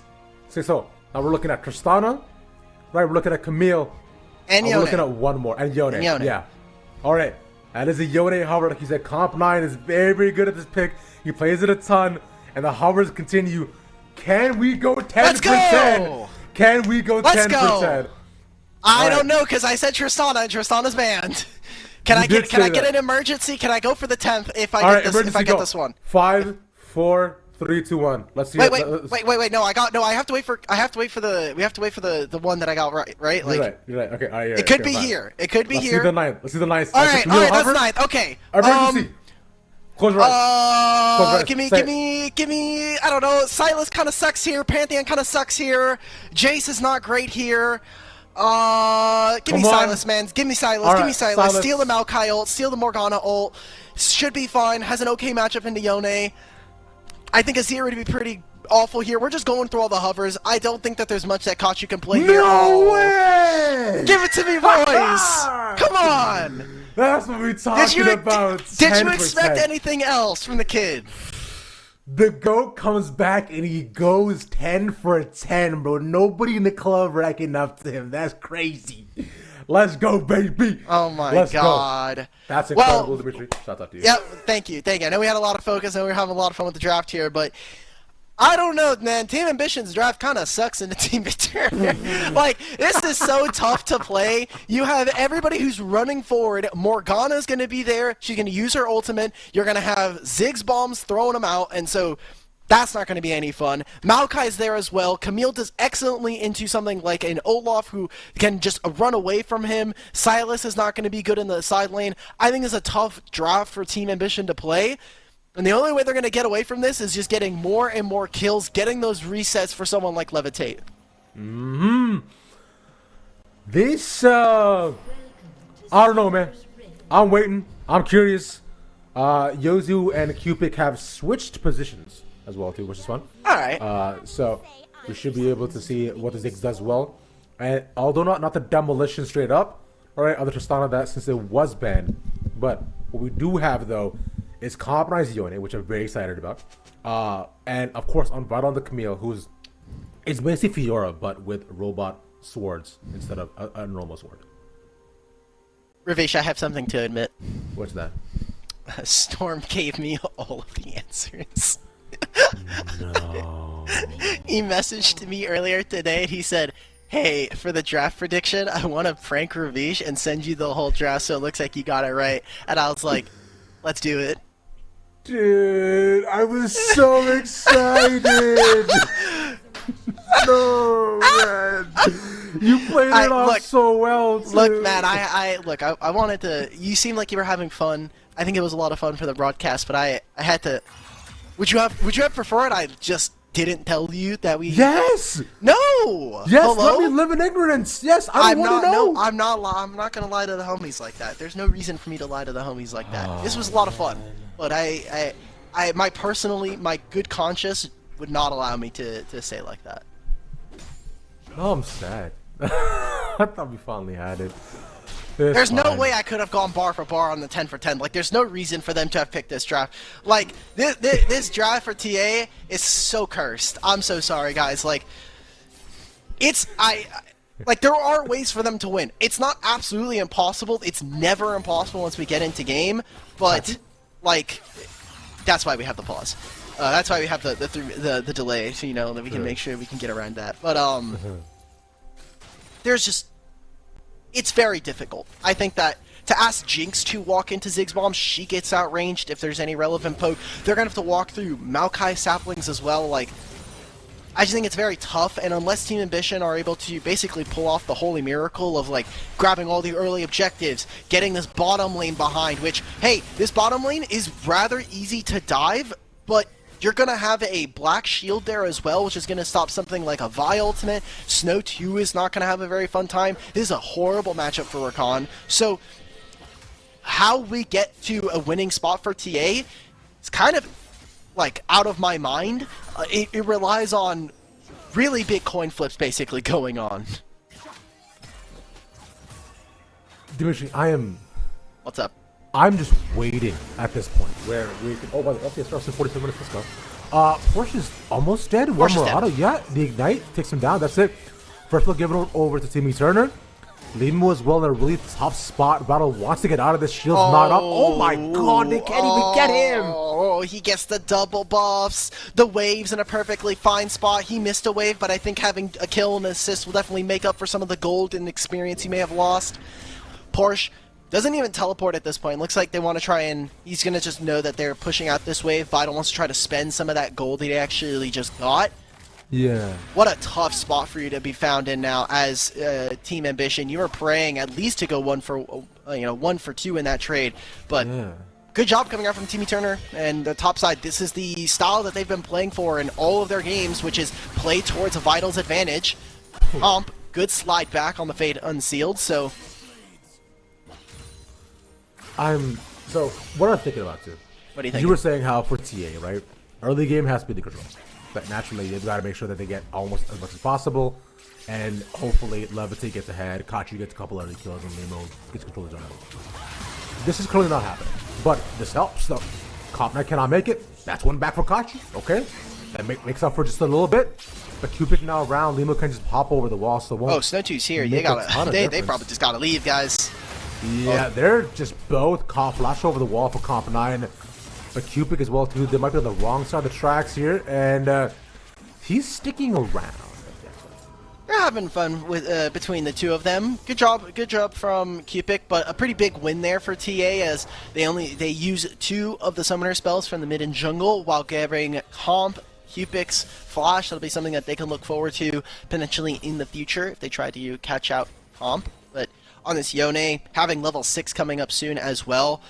Good job from Yozu on this Ziggs. He's holding the wave in a really tough spot. He was also canceling Levitate's back constantly, and so bit of an awkward spot for Team Ambition. They got 1 kill to even up some of their troubles, but yeah, they're still waiting. Like they're still kind of waiting for their moment. Lima, when he's level 6, maybe will have a window to look for something in mid or in one of these solo lanes like top lane, but for the time being, everything going the same, everything going even. Timmy Turner will continue to scale. They'll get more and more items. They'll just kind of eventually choke TA out of the game. I was gonna say, yeah, because like so the question is now though, like, is it just a straight up like they play the game like normal and then they can just hope that TA doesn't respond in kind, like, or if What's up? Timmy Turner does everything that they have to do, and TA, like if they play out their compositions like they're supposed to, this game just plays itself and they lose the game. For TA, like TA just can't actually play. So TA, the way that this comp That's works, so sad. is like Vi goes in, Porsche goes in, and you kill one person, and then Jinx resets, and you have Silas there causing chaos and whatnot. If the game gets chaotic, then TA can potentially find a win. But Team Turner just never actually have to let that happen. They can stay at range, they never actually have to interact, they are never within range of TA to interact with them, at least with this core, when we're talking about the poke core of Maokai, Morgana, and Ziggs. And then you have a Yone who is going to do perfectly fine and can also interact at range by using his Fate Sealed and getting back. I mean, he can always go back and use his ultimate. You have Vital who can pick and choose his battles with Hookshot. So I think it's tough. I think you need to be able to, as TA, force Timmy Turner into uncomfortable positions, and so far that has only really happened around mid lane. Comp in the early laning phase has definitely been taken advantage of by Kachu, and we'll see what he's able to do on this Silas. Yeah, because it's happened not both games at this point, right? Where we welcomed Comp back to competitive play, where it's Kachu just kind of rolling him consistently in the mid lane. Seems like that has not let up just yet, where Comp is not just relegated to farming under his tower. Hey, look, it's me. But we'll see if Bacon can make a difference. Yeah, he sees the Vi around. It's hard to deny the red buff from him. Comp's kind of low here with Snow 2 around here. And Kachu can also move up. Bacon, this is not your buff here, brother. But unless you're going to just full send it, the bomb actually lands. That's a nice dribble and just a knockup. Comp gets out. And that's not to Kachu as well. Yeah, Kachu is able to get one, but he might be able to continue on forward. The slow doesn't land. The bot lane is here. Yozu does not do enough damage. And Bacon might be dead. No trade-off. The backup and the knockup. Given over. TA. They make things chaotic. It's a double kill for Levitate. Snow's going to get out here. Yozu. Oh, that flash. Wait a minute. That flash is huge. That's huge, like you're saying. But cooldown not up. He's not landing any of the Qs just yet. That's Snow 2. He's hiding in the bushes waiting for him. But they don't get him. Oh my god, he got so much damage there. Yozu doing a fantastic job, and they did go even. Remember, there's how you get this team to find a win is by making things chaotic. So, getting in their face, getting in their range is exactly what we wanted to see from Team Ambition. So they'll take a small gold lead there, as kills going over to Kachu and Levitate are very important for them. Again, as this game goes on, it gets tougher for them to play, but in this small interim, before they've had items, before they're able to get gold in their back pocket, this is where they can start to win. It's Yozu trying to find something. Last auto. Nice. There it is. That's the kill into Snow. Okay, it's a good job for Yozu for being able to find something back after what was a pretty tumultuous little bot lane fight that they had. And especially giving over to Chris Levitate, he needs to find some ways to, go on to get back into the game here as well, where he's not far behind, but not in the greatest spots, and neither is Comp 9, man. Kachu was just bullying him for 2 games in a row now. Yep. Oof. That's not great. Make sure, obviously, we see in the bottom left that LCS is starting soon. Levitate can actually just walk him down here. He knows that he doesn't have flash because he just used it to be able to kill Snow. Oh my god, wait, is he gonna trade? In the middle? Oh! He gets the shutdown. Okay, so shutdowns are traded, but this entire time, Limo is on the top side playing around his mid laner.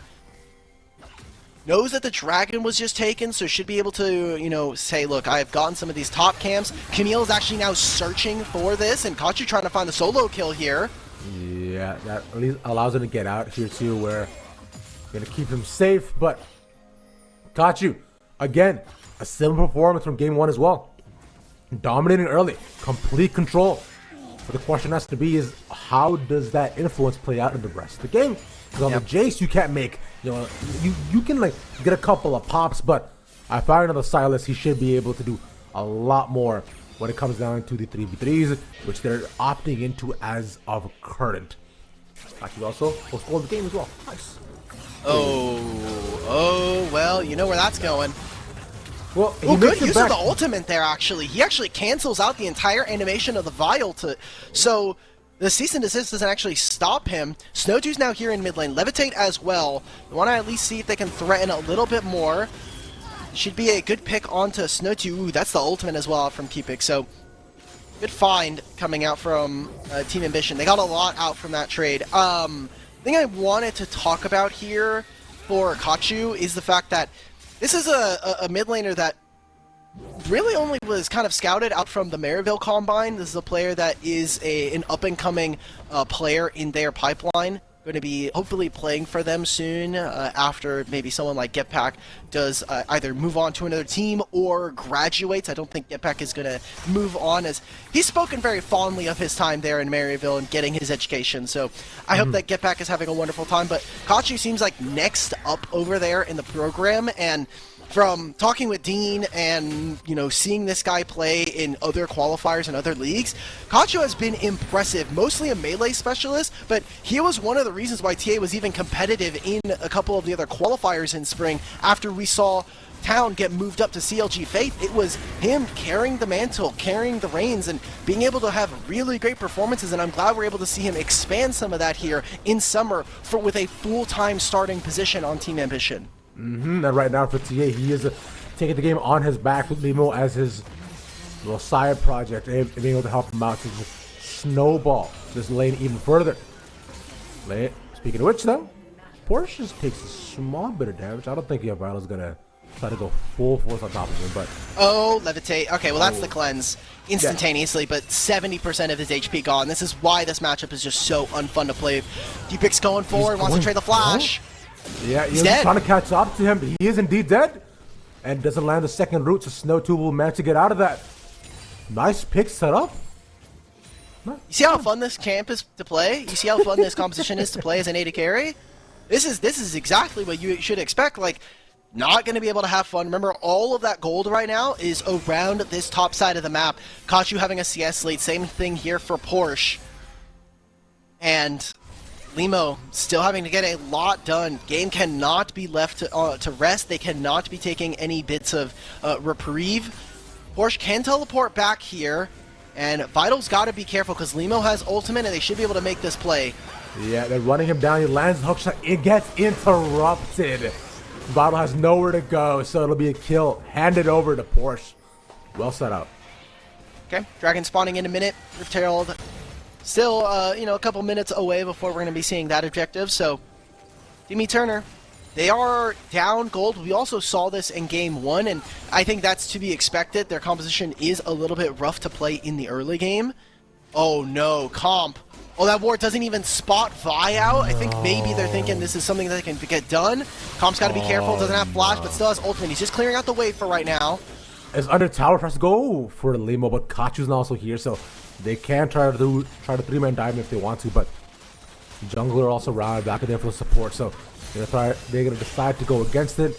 Let's go back to normal lane assignments, but have fun, man. TP is coming in. It's a double TP, in fact. Kachu will get here first. He's caught in the middle. The rocket lands. And Cupid is dead. Yozu, the next target looking to get out, walks out. It's all about those, there we go. They even get the flash out from them. They're getting the flash out of Levitate and Snow. Those are huge finds. Tower. He's trying to get down on Levitate, and he managed to get one, but caused the re-engage from Kachu, so it'll be 1-for-1 by the end of it once again. The Snow 2, he's maintaining his position under the tower. Limo is around here. Do they go forward? Tower's not going to fall just yet, but Yozu and Conf9 are waiting to see what else they managed to do. They see Limo first, and Kachu's quite low. God, this is just so unfun to play. Porsche is sitting away. He's, you know, starting to get that turret for themselves. So there'll be 2 turrets now here for Team Ambition after grabbing the mid one. And the fact that Ziggs has not taken this turret, I think, is more of a testament to how long Team Ambition have been able to actually hold them down. And a good job from them to be able to survive for as long as they have. Going even where they can in this bottom lane is about all you can ask for. Finding themselves a 3,000 gold lead. They are expounding on this gold, which is good, but we do need to see them do more, such like this. Finding that kill onto Yozu, who then also tanked up the turret. Took it all, but they move up to the next target. They don't have enough damage. Cupid doesn't manage to lock him down. So Kachu and Limo will get this live to see another day. They want this turret so bad, but until Yozu gets back, they can't actually take it either. So wave pushed in. Alright, good. This is exactly what we want to see from the side of Team Ambition. If you need them to win, if we want to see a Game 3, they need to keep this game chaotic. They need to mess with some of the timers that Team Eternal are going for. And right here, Vital steps too far up. They might be trying to find an engage here. They now know that he doesn't have hook shot. Should have been spotted. Snow instead, not going to go for an engage. No, he doesn't have the flash, but he has all of his abilities still up and available. Now, Rift Herald is up. Let's see what Team Ambition can actually do here as Kachu waiting for his hijack to come back up. But everything else in terms of their ultimates should be ready to go for Team Ambition. I think the one thing that they are going to be worrying about is anytime there's no flash on Levitate, that they always have to be worried about getting engaged upon by this Maokai, by this Morgana. Because they get thwarted over and over, and now all that remains is to just 5v5 potentially for the next dragon coming up in a bit. But they're not all around here, Dimitri. I don't know about this NARamic style they want to do right now up against TA for Team Eterner, but they'll still just maintain. They're giving support to Vital to at least clear out the waves as he's been targeted over and over. Okay, interesting. Well, I mean, right now this is still a win for Team Ambition. They have control of mid. Top wave is pushing for them, so Team Eternal, they need to be able to fix these waves. It will give them time to actually take this objective. Vision on their side right now. It's hard for Team Eternal to walk in, but they're going to use this Maokai ult to escort them. They get the lockdown onto one. It's just a little bit of damage as they go in on Porsche, who almost falls, not compromised. Next targets. Barely gets out of there. They only get the support. But they get rooted on the other parts of it. It's a fight on two different sides once again as Levitate gets the reset. So they cannot walk in anymore. Okay, no. Nemo's walking in and Cupid gets out. So it's just a 2-for-1 by the end. I mean, Team Eternal, they're playing on two fronts, yeah, but I mean, Vital needs to be able to buy time. He needs to be able to lock them up. And honestly, that was a really great performance coming off from Snow to stop Team Eternal from walking forward. So it's a 2-for-1 trade. They'll grab the Rift Herald as well, put that into Porsche's pocket. Team Eternal are not quite out of the woods yet. I know I put them in a position where the game kind of plays themselves, the composition plays itself, but they do still need to actually play a front to back in this situation. And you give time for TA, you let them split you let them buy time. That's not going to be a good spot, so Team Ambition now, 5,000 gold up, 40 up in the top lane here for Porsche. This Olaf is going to have to do so much work. Same thing with Kachu here, who should be a backline threat, and it is all about that dive for TA. That's right, now have been setting those up pretty consistently where Kachu's been active almost in every single kill that they managed to get so far. Just missing out on just one or two. So here, once again, we'll see, like you're saying. They finally managed to get the top push. Kachu is around. He's waiting in the bush to see if they push him further. He can't 2v1, but they see him there. Let's get pushed out the way. Meanwhile, in bot lane, Comp 9 dodges out on the on Stum, but he can't dodge at everything. Yep. So we'll see how much impact this Yone is able to have as taking him so far down. He has unfortunately been the one point of weakness for Team Eternal consistently between these last two games. And between Kachu and Porsche, it's just not a great part. Like, he's getting bodied by Kachu individually, and then this matchup into Porsche is not fun, very fun either. Fact is, Team Eternal with the Ziggs have done they have not actually been able to take a turret. Bottom lane is very close, but that was after they were able to already back off and they had already gotten some kills. Mid lane is nowhere near taking, top lane's not very close either, so this Ziggs, we wanted to see them demolish all of the turrets, all of the structures, and that's just not been the case. Fortunately for Team Eternal, it's hard for them to walk past the halfway point of the lane when you're just losing fights, you're getting engaged upon, and you're really not playing that shell, playing more of those crab compositions that we wanted to see from them.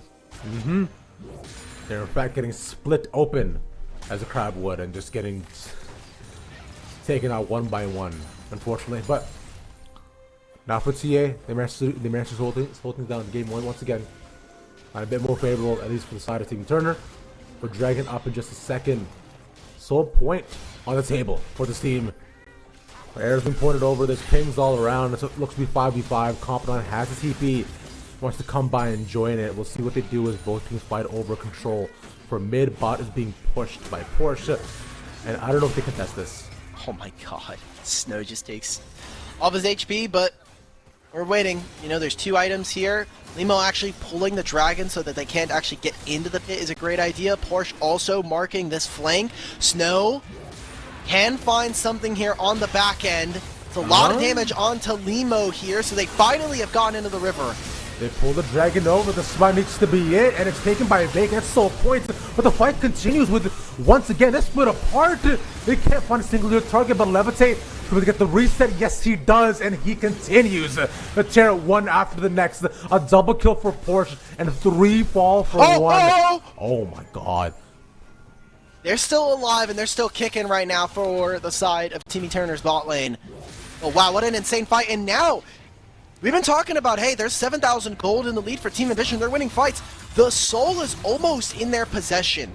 Timmy Turner are 4.5 minutes from getting an Ocean Soul on their team, which I don't know if it solves all their problems, but it certainly makes it a lot more manageable for them if they could actually do this.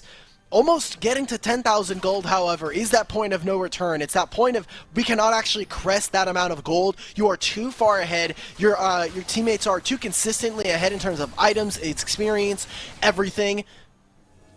Need to be very careful. Timmy Turner are looking at the last possible vestiges of this game. I mean, Team Ambition, they have been running this game. Even last game, they were making really aggressive plays, and honestly, shout out to them. They have been beating the odds here in this second game. Yeah, one after the next, like we're saying already. TA needed to get this game to possibly not fall. This was their final chance to move forward, to push to game 3, and to go to semifinals to beat and face Mirage Alliance once again, potentially. Mirage wants their revenge against TA, but TA, I'm sure, want just as much to move on to the finals and make it with the relegation tournaments. Vital is dead. He is locked on both corners, and Limo will take that. Yep, they don't have a split push threat anymore, and Vital, unfortunately, kind of sets them up now. TA can now threaten the Baron with a numbers advantage. Comp can join this fight, but Porsche can also match, still be a split push threat. Okay, they're going to go for it.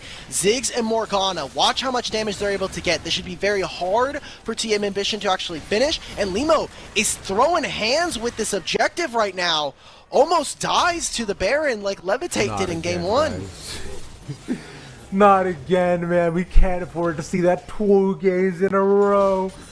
Alright, TA, broskies, I think just Baron is not for you guys. We focus on other objectives. Let's go for Dragon. Let's go for Baron. Gromp. Dragon has not been there. Dragon's not been their strong suit this game either. Gromp. So how about Gromp? Let's play for Gromp. Let's play for Gromp here, guys. Since we do have a little bit of time, 2.5 minutes before the Dragon, everyone's kind of taking some weird resets. What is the most niche kitchen utensil you have? I don't have a lot because I'm still getting a bunch of stuff, but like I was thinking about it because we're talking about crabs, right? Like to eat crabs, you need like a clap. You need like the claw cracker, and you don't need it, but you also kind of need that like thin like shimmy to get the meat out. That'll do that again. Yeah, I do have the answer for you. I bought this a long time ago on Amazon, where a while guys. It is a Japanese can opener. Wait, hold on for a second. The bomb lands on 2v2. But the first of charm is Yozu Levitate the next target. They need one more bomb on top of him. They can't reach him. Finally, his shutdown goes his way. But it's a trade, though. That's not ideal. But it's a Japanese can opener is what it is. You take it. It's in your hands. It's not. It's like one of those twist things. You can look it up a bit. But I'm gonna look this up real quick. Yeah, it's got a clasp that you kind of move across with a really sharp blade and edge that you can use to open the can. It's way easier to use. Oh, I've seen this. I've always wanted one of these. These look cool. Really sick. Yeah. Now, how do you... Okay, I'm looking at this right now. Interesting. It looks cool. Yeah. Feel like it gives you more control. I'm just worried about it slipping. No. It never does. It clasps up perfectly. Comp missed the ultimates. No! 80 HP is the difference between Kachi going down there. 10,000 gold now is the difference. Inhibitor opened up on the bottom side at 50 seconds before the Dragon. Team Ambition, we're going to game 3 here unless something absolutely goes wrong. And even if Team Turner win this, they have not taken a single tower.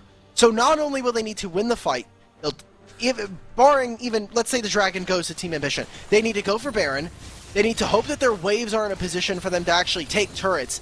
And even then, the death timers are not going to be long enough. We're 25.5 minutes in. It's going to be 30, 40 seconds at max. So you're going to maybe be able to take Baron, and then that's it. And then still Team Ambition are going to have an insurmountable lead.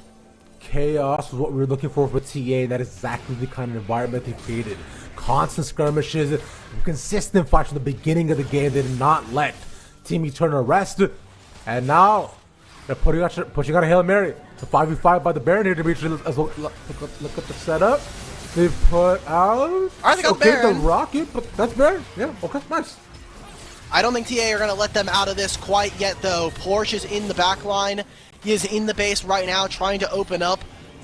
Team Turner. Oh, the Everfrost of Doom. Kachu would have known that he was in there.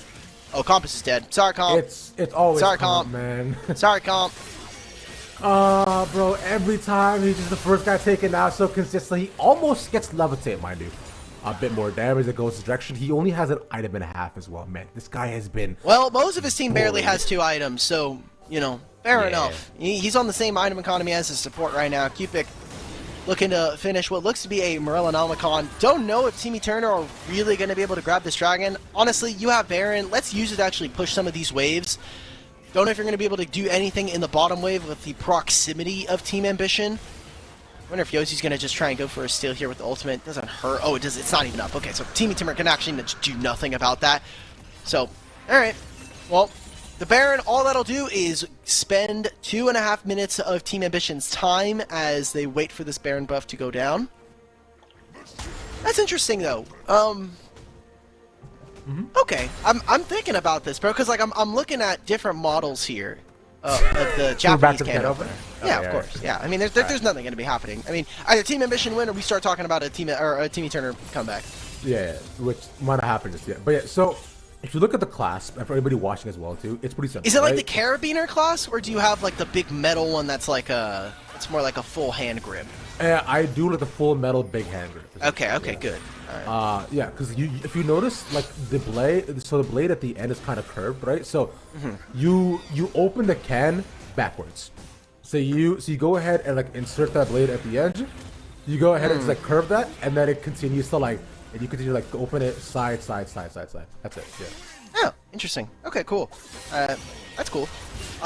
Remember, guys, if you want to make sure, if you're going to be looking at the LCS, you can go ahead and check out the LCS Challengers League Grand Finals happening over in LA. EGC versus Disguise. They are going to be happening and having their show off going off in a couple of days, actually. So I'm taking a trip over there, and hopefully we can see some of you. I'm looking forward to see Alk Battery live in person. Oh my god! Yeah, you get to see what I look like, not just from the waist up. So it's gonna be incredible. You can see him in his 5'8" glory. It's gonna be incredible. True. You're like 5'8". I'm like 5'8", 5'9". It depends. It depends on what shoes I'm wearing, because oh my god, Kachu, Jesus Christ, dude. Well, yeah, Kachu's giving him the hands. He's done it all game. He's done it all series long. Respect. Yeah, and as I already mentioned before, if you're wondering why we're talking about can openers, it's because TA are just so far ahead of this game that they kind of just need a fight to finish it off. But Tet, we are giving them that, and TA aren't setting that up either. So here's an opportunity. They put up the ultimate, but Leo's not really around. The rocket misses, but they still managed to get Vacant and Comp 9. But there's no wave, so they can't push this either. Oh my god. Okay, well, there's also a problem here for TA where right now they're kind of like following the play for Team Turner. They are going around picking up kills, and at this point, the bodies are not useful. These guys are worth very little gold right now. They need to be able to actually push out these waves and deal with it. Oh, here, going on to Levitate. Half of his HP gone. This is an immediate trade too, so he gets one at least. A bit of gold for himself. Meanwhile, the bot lane was being pushed in. Compner has to go back and respond to that. And I think we're just gonna wait for probably next dragon or next bear. Yeah, right. They spawn at the same time. There's nothing else for them to do. Like Team Ambition are not pushing the envelope forward, and Team Turner, they're picking up gold. They're okay with this. They're getting a lot of gold for themselves as well, so and they don't have to overextend all that much. They are still getting picked off. Hachi trying to find the max range snipe onto Cupid. Insane stuff from the mid laner here of Team Ambition, dropping 10 kills in this game already. The Silas pick was so extremely based, the one that I thought that you just predicted out of nowhere. You know what? I want to make sure next game, when we go to game 3, I want you to get 0 hints, and I want you to guess all this. What's more, I want a run back and an honest draft guessing game, Dimitri. Hey, you tell Storm not to give me the answers, bro. Don't. I was gonna say like look if I look Ravish. All I'm gonna say is I'm innocent in all of this. I am a diligent test taker. Okay. If I was given the answers, or if you were given the answers to a test, you're not gonna take them. I've done that before. So okay then. So you should know from my perspective. I just wanted to get everything right, and maybe I should not have been given a rigged test. So those are false claims, Storm. Do not look. We're in the middle of a game, okay? So let's focus on. All right, we got the dragon spawning in 30 seconds here. This is a soul still here on the cards for Team Turner, but I don't think they're ever going to be able to contest it. Honestly, Ravish, I don't even think Dragon is going to be very important unless Team Turner themselves make it important. It is all about that Baron, and I love that comp, using the Fade Unsealed to just farm at a distance, farm from almost an entire waves away. Because he knows if he gets close enough, he will die. So just the sight of Porsche scares him back into his little corner. Can Team Turner even win this fight, Dimitri? Like, no. In a 5v5? Yeah. I mean, if they keep getting items, I think it's possible, right? I guess it's certainly not out of the cards. And also, they've been letting Vital split. I know we've been talking about this, and he's been doing it to mixed success, but he got the top tier 1. Now he's got on the bottom tier 2, or the top tier 2. Vacan's got to be very careful. I think this just has to be the use of the ultimate here to try to escape. Still has flash, but those are objective bounties falling. And suddenly, they've gotten back like 2,000 to 3,000 gold from Team Ambition. Team Ambition now going to be starting up the Baron, and it's going to be all about that poke right now. Kachu's going to reset. He's going to be the one to go for this. They now have eyes on Vacant, but look at where Cupid and Yozu are. Okay, they're sending it onto Maokai. They don't even want to give him a chance. They just want to delay for as long as possible to see one. They will Comp 9 and Vital are pushing both bot and top right now. Botland is not nearly as pushed in. The TP is coming in as well. Wait, Vacant! They want to push it. Oh my god, they're going to take it. Oh, the Baron! He gets it! Oh my god, he steals the way. They're now in the game. They're going to end the game! There's no way! He's right in the middle of it. Cuts is almost dead. They're in front of the tower. They stopped for a couple of seconds. Okay. And Vital gets out. He's fine. He's fine. Everything is fine. That's 2 TPs used. Yozu thought he could join up with Vital. The Baron was taken in the matter of seconds. And now they're all dead. I don't think all of them needed to send it right there. But Cupid is up in 5. 30 seconds before the next one is available. It is going to be getting excited for everybody. It is only Kachu and Levitate. What can Cupid do? He has to be able to flash forward. He needs to be able to clear out this minion wave. Any damage, you need to step up right now. They will not have minions for this play. Yeah, Cupid, you need to push the ultimate. You need to do something. They're not up. Vacant is now up right now. They cannot stop this. This should just be a TA. That's it. Okay. Finally get the end of that game after what seemed like an almost disastrous ending again. Oh my god, imagine they win that. That was very worrisome. That was another call that probably didn't go to snuff. We'll see what Team Turner can do. We're going to take a small break. We're going to get back, and hopefully we're going to have a much calmer Game 3 here between Team Turner and Team Ambition here in the quarterfinals.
The LCS Challengers League is brought to you by Turo, the world's largest car sharing marketplace.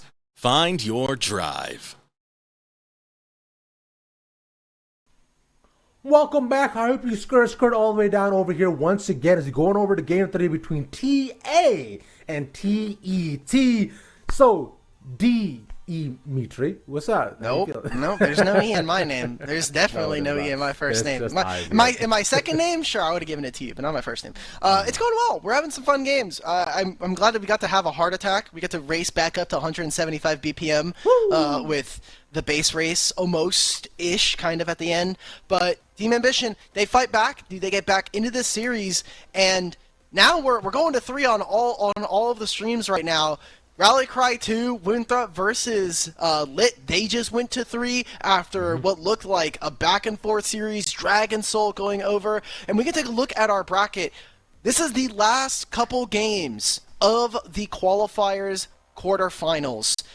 We're going to be sending 2 more teams up into the semifinals. Team Ambition for the revenge up against Mirage Alliance. We get to see a rematch of what happened in Qualifier 1. Or is it going to be Team Turner here for this stream here on Rally Cry Official? Or Rally Cry 2, man? We still don't know who's going up against Team Coachify. Yeah, that's the biggest question, right? Because between Lit and Winthrop 2, we expect Winthrop to make it, considering they were our second seed coming into it. The collegiate spot has had hits, ups and downs, and up against Lit 2, a really solid squad that we were thinking could really put up a ton of contention against some of our top teams, and so far they're proving it, considering how close both these games have been. And T-Coachify will have a tough semis in front of them, no matter who the team is, and so will whoever wins this game as well. Because that's up against Mirage Alliance, who've looked unstoppable so far. So that, it will be a question of their own. I know Mirage wants Team Ambition, but of course, Team E Turner made things real close again, and they might do that once more. They're still doing it, and I will say it feels weird when we look at this bracket, only because like we've talked about how Lit and Winthrop and even Team Ambition, they all had their stumblings, and that's why they're actually here on this bracket. If they had all gone first, they would have all been in their individual groups, and we would have had them, our top 4, facing off against each other. But because of the mess of the groups that ended up occurring, they're in this spot. Some people are saying that Lit versus Winthrop is the real semifinals going on. And so now we're talking about it as like Team Ambition. Mirage Alliance, I know we talked about them earlier. They were on the stream earlier. Thank you again to Dean for helping cover that series. But they have been the one team that we expect them to do very well. And they're doing it this qualifier. They didn't do it in the first qualifier because of, what happened.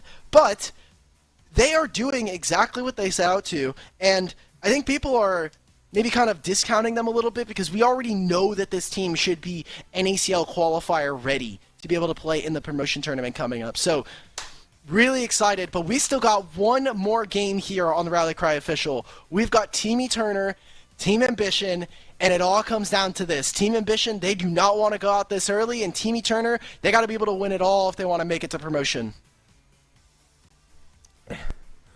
This right here is it, Dimitri. This is it.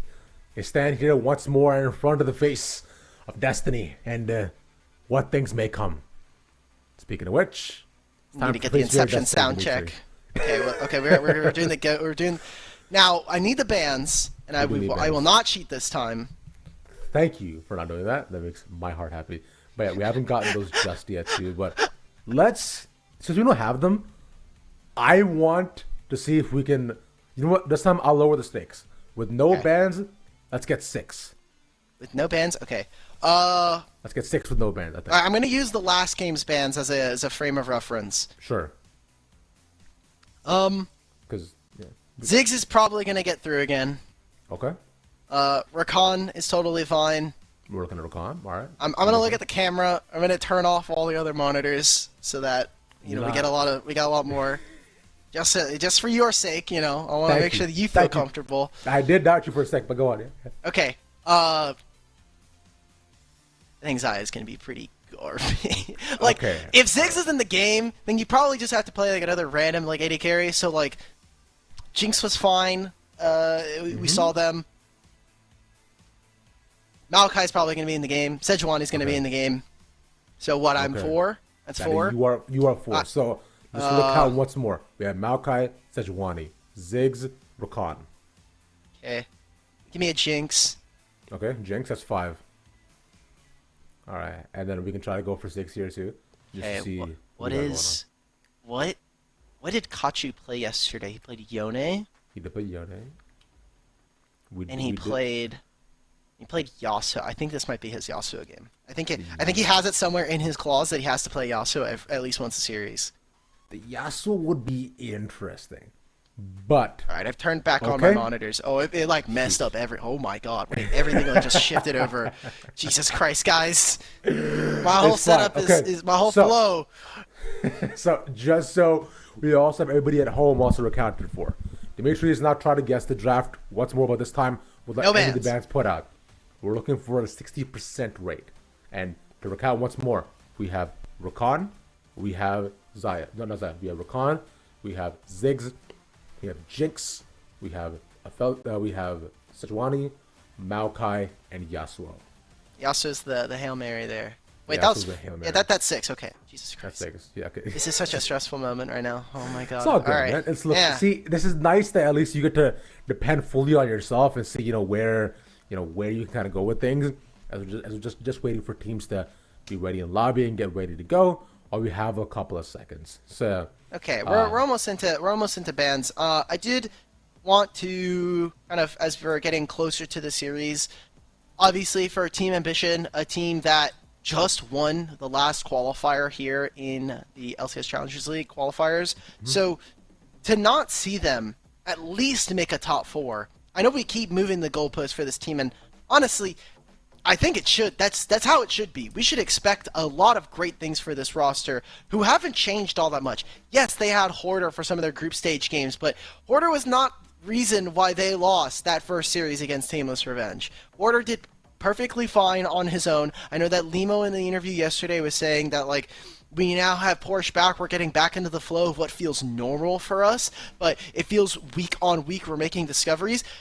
They need to dig deep now, because it has not been an easy series for them. They have been the drivers of early action, and I do always prefer a team when they're the ones dictating the game, but up against Timmy Turner, I think you still need to be on your P's and Q's, because it is very likely still that we get into Game 3, Timmy Turner gets something a little wacky, and Team Ambition just don't know how to handle.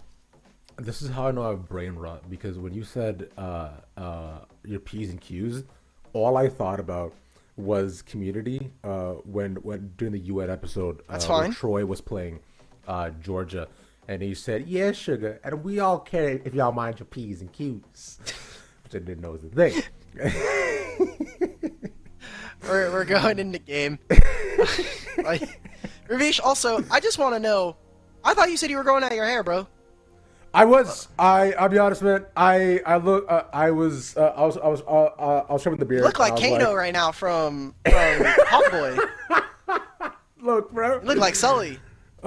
First and foremost, Top Boy's go to show. I'll take it. Hot Boy is good. I haven't watched it yet, but I'm getting so many highlights on my YouTube recommended. So good. I want to watch it now. It genuinely gets better every single season. Season 1 on its own was banger. Yeah, that's the reason why I said food, bruv, for about a year for that show. I don't think we can talk about that kind of food on this broadcast. No, we okay, cannot. So we got the Ziggs. We got the Ziggs. Okay, that's one already. Bands so far I find are pretty standard and almost the exact same from what we were expecting from last game, right? Except it's a bit out of order. The Olaf is the only thing that changed for Timmy Turner. But that doesn't mean that Kaisa has gotten through. She's been banned almost this entire series, and that is not locked in. Nah, okay. Well, in the lane, it's going to be pretty tough to play against the Ziggs. However, if you ever find a Plasma, if you're able to get behind them, you can very easily reposition and make Ziggs' life a living hell. It's all about how long it takes for you to actually get to that position. So, we'll see what Team Ambition can do, getting the Kaisa. Still a flex between the two for anybody who's joining us and may be confused. 13-13 is the patch we're going to be playing on all the way up to Grand Finals. So, final game here. Okay, we got the Sejuani. We got the Maokai. Okay. That is Unfortunately, I don't think I'm getting 6. I need a 7th champion. So now that I have the bans here, Just give me a Rakan, man. Like, oh wait, I already said Rakan. You want to set Rakan? Yeah. So I got. So I need an Ophelia. We can guess top laners here too, right? Top laners you can probably try to guess. Jungles we already have, or under the mid laner. You can try. Give me Gragas. Okay, we're guessing Greg. Cool. Let's go and run that up once more. We have the top lane for Vital being the Jax this time. No Fiora, no Camille. Gotta lock that in blind early on. Oh, I'm failing this test, guys. Wait. The hover. Wait, they're hover actually is there? piped in, no? Production could be possibly baiting. Okay, you. this was not me. I promise. Okay. I swear. I swear on my mama. That was actually like a straight guess. A straight guess. Okay. All right. Since you swore your mom, I'll take your word for it because I saw that pop up and I was like, bro, he's in your DMs again, man. Is he in it? Literally, he saw the hover and you're like, no, dude, it's not fair. It's not fair. Okay, that's okay. We'll look for the next phase of bans to see what they take away. The Morgana being taken away by TA means they could be thinking of much more engaged options to deny away from TET. I'm thinking what goes more forward to. Besides that, like Poppy could be fun here if they wanted to take that, I think, as a potential flex. And mid lane too is going to be the biggest toss-up for the two of them because Kachu has just been running this lane.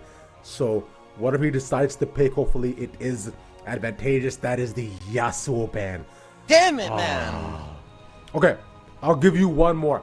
Since that did get banned away, right? Because I want you to get 6. I want this to happen. We're already at 4. Give me a Kali, bro. Give me a Kali. Okay. Wait, he has to pick an AD. He has to pick an AD mid laner. Oh my god. Wait, this sucks. Okay. What is he gonna play AD mid though? Okay, hold up. I'm pulling up. They need to pick support here, please. You're thinking Aurelia's, right? Aurelia would be. Aurelia sucks here. Aurelia's awful here. It does suck here. Aurelia is pretty damn bad here. Okay. Come on. Right. I'm pulling up his stats right now. Career ride, some AD champions. Jace is still up. Yeah. Okay. Jace is an option. Jace is fine. Jace is playable. One lane with Jace against before. This bot lane though is probably going to be the biggest question mark for the side of Team Eternal because they managed to pick something different every single time. The Ashe is not locked in just yet, but it seems to be the exact position they want to be in. They want some more CC. They want that long range and potential cross map play potential with the Ashe arrow. We're getting Ashe Milio. Akash is cooking. Okay, good luck bot lane. This matchup is awful to try to play as a... Kachu throws it down. He says, I am getting to semifinals by hell or high water. He gets a ZR5 here for himself. The man in the mid lane. The franchise man that came in and saved this roster in spring. He wants to bring it home for the squad, bring it home for the boys. They trust him. They gave him all that he needs to make it happen. Zed in the mid lane, good into Ziggs, good into this bot lane. He just needs to get off to an early start. Team ambition here. Your hopes are riding on this to be able to make it to semifinals. I'm talking to the man in the mid lane. The mid lane. No, okay, close enough, man. I'm hoping he can carry this game. I think Team Ambition are as well, man. For their sake. I didn't want to sing the whole song, but great song. But let's talk a bit now that we have the competitions locked in about expectations and the potential 10 minutes of the game. Well, this matchup sucks for Ziggs. This is one of the ways you can try to get underneath the champion, one of the ways that you can kind of subvert what Ziggs wants to do, and so far, it goes over to comp. While, hey, Ziggs is a much safer champion than playing something like a Yone, you're playing against a Zed who is not going to let you have any fun, and in terms of sustain in the early game, until he's able to get either his tier or maybe finish off the Lost Chapter, Zed is a manaless champion, so it's going to be much easier for him to stay in lane, all about that HP focus.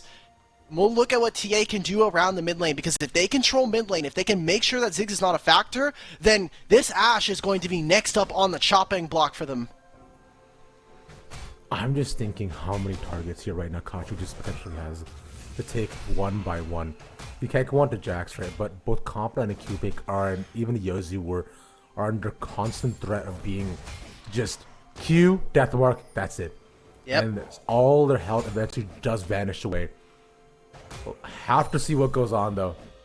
But I think all eyes could really be on Kachu.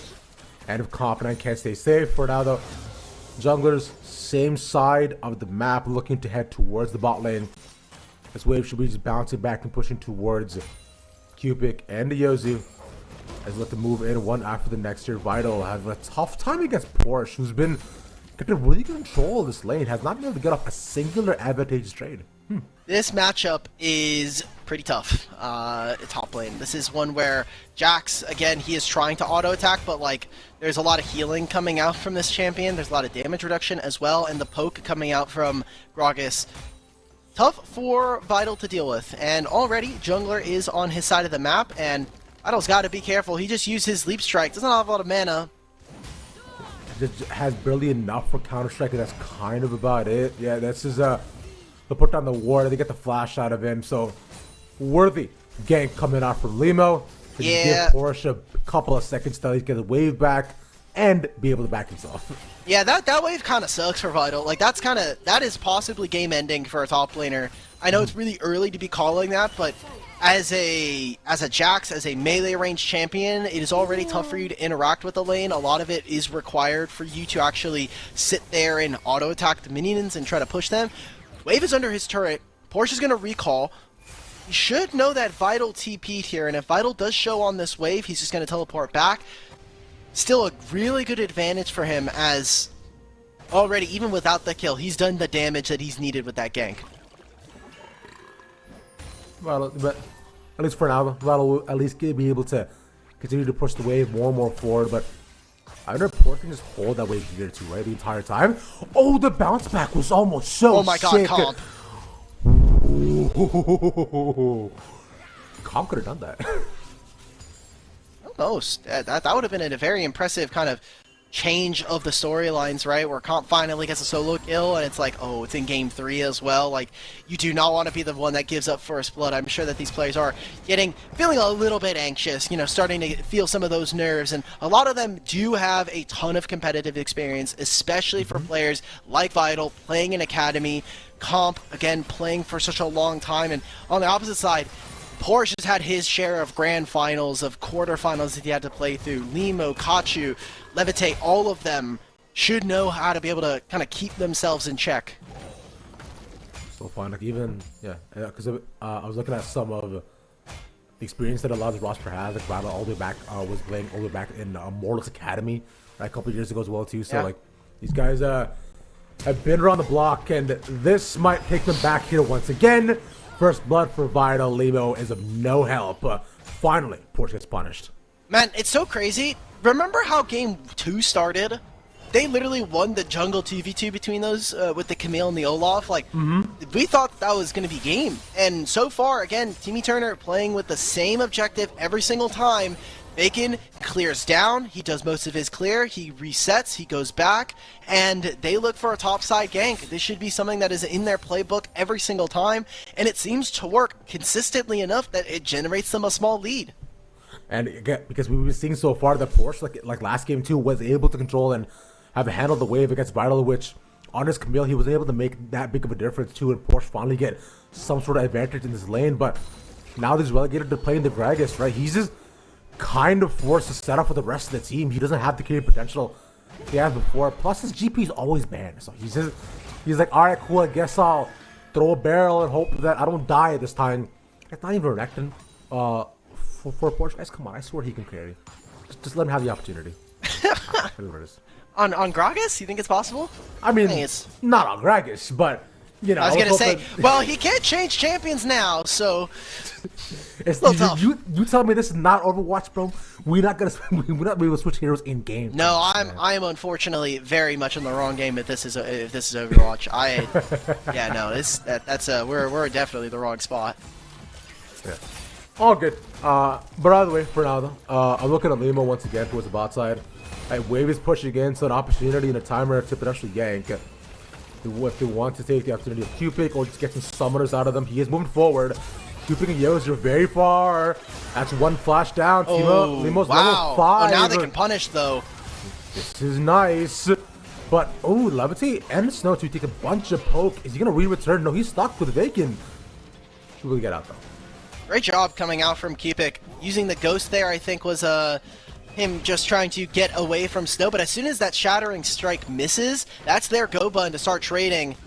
And Snow now no longer has Flash. We'll see what he can do with that now that they're able to grab that away from Ashe as well.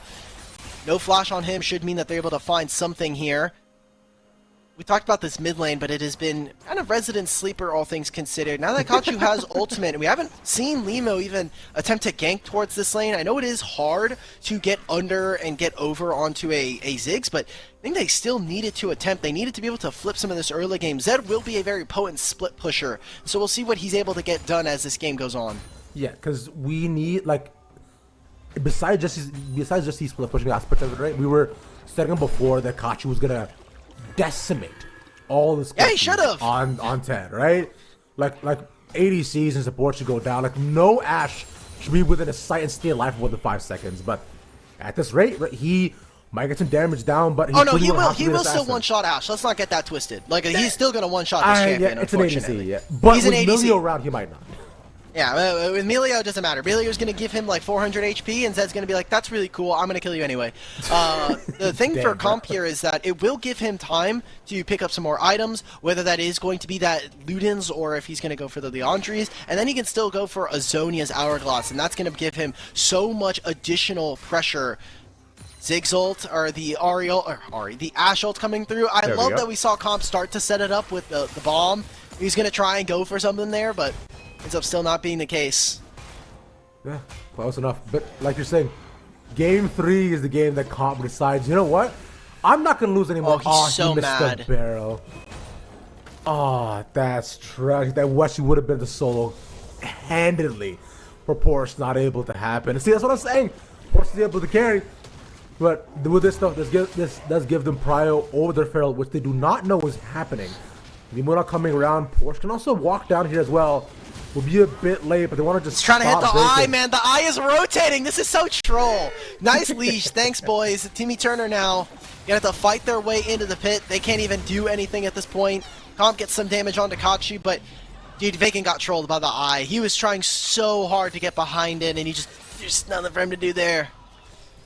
Yeah, just get unfortunately stuck, like you're saying, having to give them a leash, man. You know what? Maokai's way too slow, bro. I think the next buff to Maokai, he's a tree, so you're right. But look, hold on. If we're in fantasy land where trees can move, right? Why can't trees also run, right? Why can't trees sprint? Oh, trees can run. Just has like he should not have high enough. Yeah, what is gonna help him run faster in this game? Look at his build. He doesn't have boots. He's wearing armor. He's a full plate of armor now with the Even Shroud. So like, he should be moving slower if anything.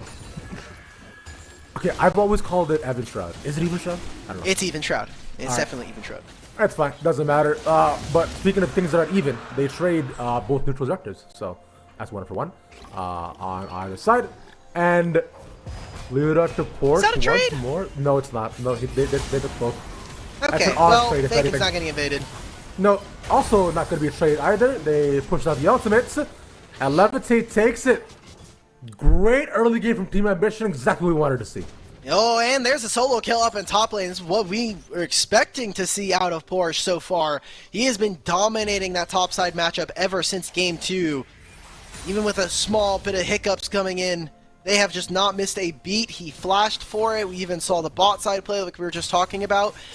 Team Ambition, we saw this in game number 1 when they had a dragon control for themselves. They were able to then move in, put down vision, and you can just see how hard it is for Team Turner to move into this bottom side quadrant without getting spotted. Look at how much they've invested to try to start up this dragon. A really good start for Team Ambition here. Comp is just throwing bomb after bomb after bomb after bomb. Comp. Oh, that's a solo! Trade. He's taking it. Yes, it is. That's what we were looking for from Kachu. Finally, he managed to get it. Just enough damage. Deathmark does its thing. And we see Kachu finally pop off as he gets his first full item. Meanwhile, Porsche gets pushed back, but he is strong enough that it does not matter anymore. The Snow 2 comes around. Vacant is here, setting up for a special dive, maybe? But this is an awkward spot to tough, be in. yeah. There's no Nature's Grasp. They can't go for the dive if that's not going to be available to them. Kachu finishing the Ravenous Hydra and now starting to get more and more stacks by getting those kills. He's going to be tough to displace out of the mid lane. And that means that every time that ultimate's up, now that Comp no longer has Flash, but that's a teleport as well, kills and any damage that they land is going to stick here. Starting to see Team Ambition come online at this point as Levitate is picking up kills. He's getting himself an advantage. Bot lane has not quite been able to really do anything, and while Ashe definitely has a winning matchup into Kaisa, you can outrange her, you can start to space her. Well, they're just looking for this now. Yeah, he has W up. He wants to get a couple of trade in terms of autos, but none of the bombs from Comp landed, so it's now another kill, and maybe they find this onto Comp here. he has Deathmark up in seconds. 3, 2, 1. Doesn't even need it, baby. The ninja sneaks out and throws some shurikens. Reports of Team Ambition's death were greatly exaggerated. We thought coming out of game 1, maybe Team Eterna were going to be able to win this. Maybe they were going to be able to show some fight, but it has just felt back-to-back victories here for TA. As now they win, they beat up on the mid 2v2 of Team Eterna. They use the Herald and almost get this mid turret. Getting this away from Ziggs so early on is at a massive detriment to Team Eterna's win condition. Like, I don't know what to say. They're 3,000 up at 13.5 minutes. Like, this is a handed lead, if anything, and they're perfectly set up to continue this game to the finish. Like, TA, as of right now, they're like, all right, cool. We're here to beat the allegations. We're here to make sure that we're just not a game 1 team, but this right now should just be it. Yes, sir. No Cupicless because they heal. Okay. And Melio. Nice. He gets the heal. The entirety of Melio's kit gave him enough HP to just barely survive, but all of that, hey, the kill would have been nice. Gets themselves a turret as well here. Levitate can be able to take that turret for himself, get solo gold. He's also denying experience and gold from his opponents. So a win-win there for TA no matter what. Dragon spawning in a minute. He's going to be able to push this next wave. He has the static shiv as well. Able to get his back in, build up some more items, going for the AP build as well. I mean, it is just going all trumps here for Team Ambition as Team Eterna. Where do they play? Maybe around this bottom side. Top lane's not looking good either. Porsche is going to scale as he finishes off his Rod of Ages in 8 minutes. Things just look good right now for TA. Everything's coming up them. And now for Team Eterna, they're like stuck in a position thinking, okay, because last game we wanted to play it slow, we couldn't do that. This game we needed to play it fast, we couldn't do that. And Vacant needs to survive, and he might not do that either. They just, oh my God. No shots! Got you. No. 750 gold to the Ziggs. So now Limo in a bit of a weird spot, trying to get rid of it. That's really funny. Okay, they lock him up. Okay, they get one. He flashes over just for the trade. But wait, Porsche can actually do this. He has no ultimate. That's a double kill for Vital. What are we doing? I don't know. I don't know if they're quite back into this game, but that gold lead is starting to shrink. They'll get themselves another kill. Oh my God, Snow is so close to dying there. Almost able to make it happen, but that is 3 kills now back to Team Eterna. The Rift Herald as well here for them. Levitate might be trying to do this. Okay, Vacant is getting very mad with the eye. He's just trying to hit it. There we go. He gets it for himself. But Dragon is up, and it is a cloud, or not a cloud. It is a Hextech Dragon. Not Hextech. What is this? This is Chemtech, the Chemtech, worst baby, one. you got it. Okay, Chemtech Dragon, not the best. It actually would be really good for Team Eterna because they actually are the ones with the Enchanter, and being able to get heal shield power is very nice. But it is only the second Dragon of the game, so much slower pace than some of the other games that we've been getting this series. Man, remember Chemtech Rift? Remember just the original one? I remember. Yeah. I was actually kind of okay with it, but people were really mad. That's also because As I played an ADC, you were okay with it? I only played like 5 or so games during that patch, and like I only played with maybe like 1 or 2 I was like, this is pretty funny. I miss the old invisible rifts, like where like instead of like you walked in and you were just invisible. I thought that was cool. I'll take that. I have no qualms. I have no qualms about that. I don't know. Sure. I didn't even have to deal with it for that long. So that's probably why I'm okay with it. Look, that patch was probably, I was playing Mundo the most that time, so I wasn't afraid. I was annoyed because I'm like, man, I gotta walk in first again every time. It's like sometimes I just want to throw my axes from the back, but it's all good. Yeah, man, I really like when my Mundo is backlining for sure. Yes, exactly. Cool. I want to poke as Mundo. Yeah, Wonderful, man. Wonderful. That's what I love to see from my top laner. Woo! Definitely not a top laner moment. Oh, they're sending the Ashe ultimate. They want to try and find Vake. They want to try and find Kachu. He's out. Okay, so Kachu getting caught out. This is not the point in the series that you want to be able to make these things happen. They're starting to catch back up. That gold lead was 4,000 to 5,000, is now shrunk to 1,500 here. And they're getting more and more of those advantages. You could say it is also part of Team Eterna's composition getting back online. Comp is getting gold, he's getting experience, he's getting his items finished. Ashe has started to finish out on those. Same thing with Emilio. They're making it they're making it happen. Team Eterna are not laying down and just letting the game happen to them. Little by little, slowly. You're saying they're managed to finally find a turret as well. Something that was like quite a challenge for them in the previous game, where they were down like 4 turrets to none the most entire time. But that is the cost of a turret, as Kachu not able to get the assassination. In fact, walks into the bomb progressively.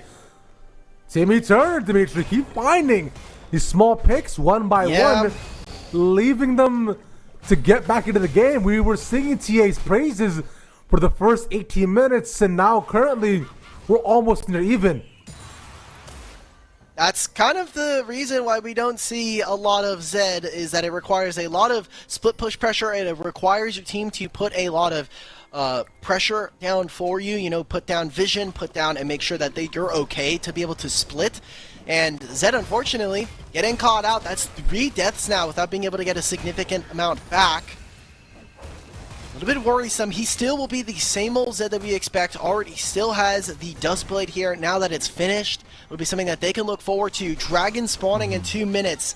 Team Ambition need to keep the pace of the game, and they now need to rally around some of these other members, specifically around Levitate. This guy has been a standout marksman here in the qualifiers all year long. Originally from Tony Top, playing on University of or it was what is it? It's University of California.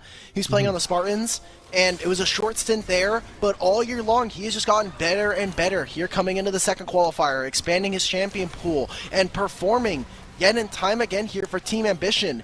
He needs to be the man of the hour, the guy that they can rely upon when it comes down to it, especially when we are still in a bot lane centric meta.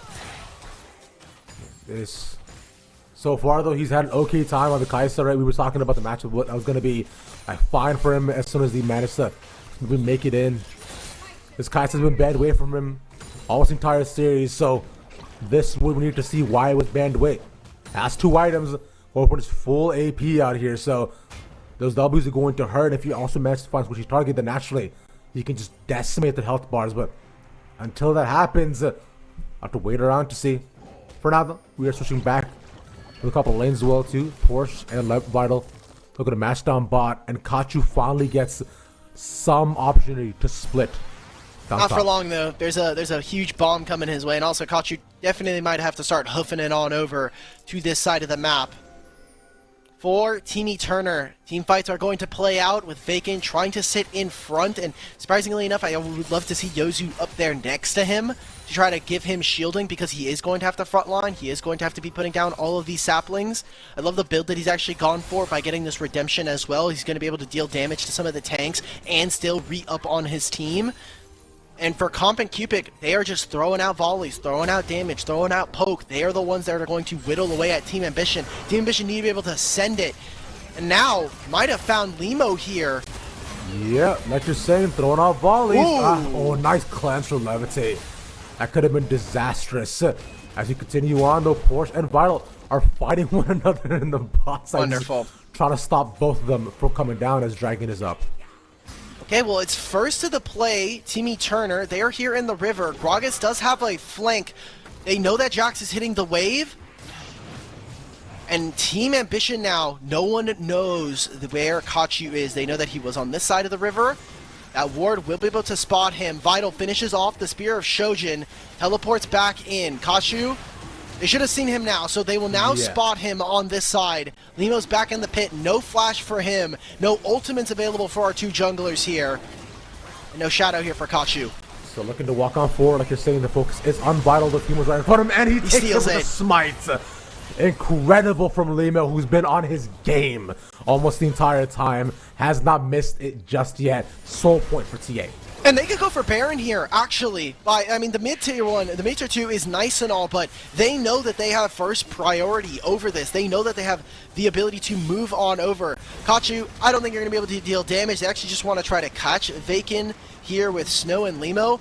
A bit of a mistake. I'm glad that they actually went for this side, but they could have gone for mid-tier 1, move into Baron here, threaten Timmy Turner, see if you can get an additional summoner spell. Now it's an Ashe ultimate. Doesn't quite land on the Snow. Oh, but they interrupt his jump. Yeah, they still stop him in the middle, so Snow should just be dead here. What is, at least a retribution prize for losing the dragon. It's nice that Vital gets his 4th now kill of the game, as he has Divine Sunder and now Shojin's as well too. So he's gonna be quite strong going on in the team fights. Like you're saying, now with Dragon off the board, Baron is the next setup for both of the sides.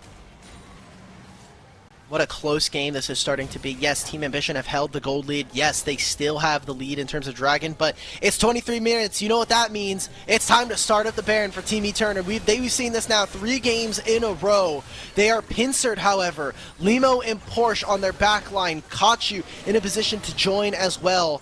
Stem will be back. They will be stopped on this Baron. They will also be cut off from the mid wave. And now TA have access to the inhibitor here. Very tough position for Team Eternal to be in at this point. Kachuna alone by himself looking for an assassination. He just uses W, so now he has no options to escape. Gonna try to use the ultimate. He is spotted though. Oh! Almost gets the juke, but he had nowhere to leave. Now with Kachu gone, they could try to return to this, but TA are just poking away at them. It's a 4v5. And Timmy Turner want this fight? Why are they playing for this? Cupid can die here. Cupid's almost dead, yeah. They find a beautiful construct onto 3. Levitate gets out. They manage to get 1. Cupid's still almost dead. And look at poor Swamp in the middle of 3.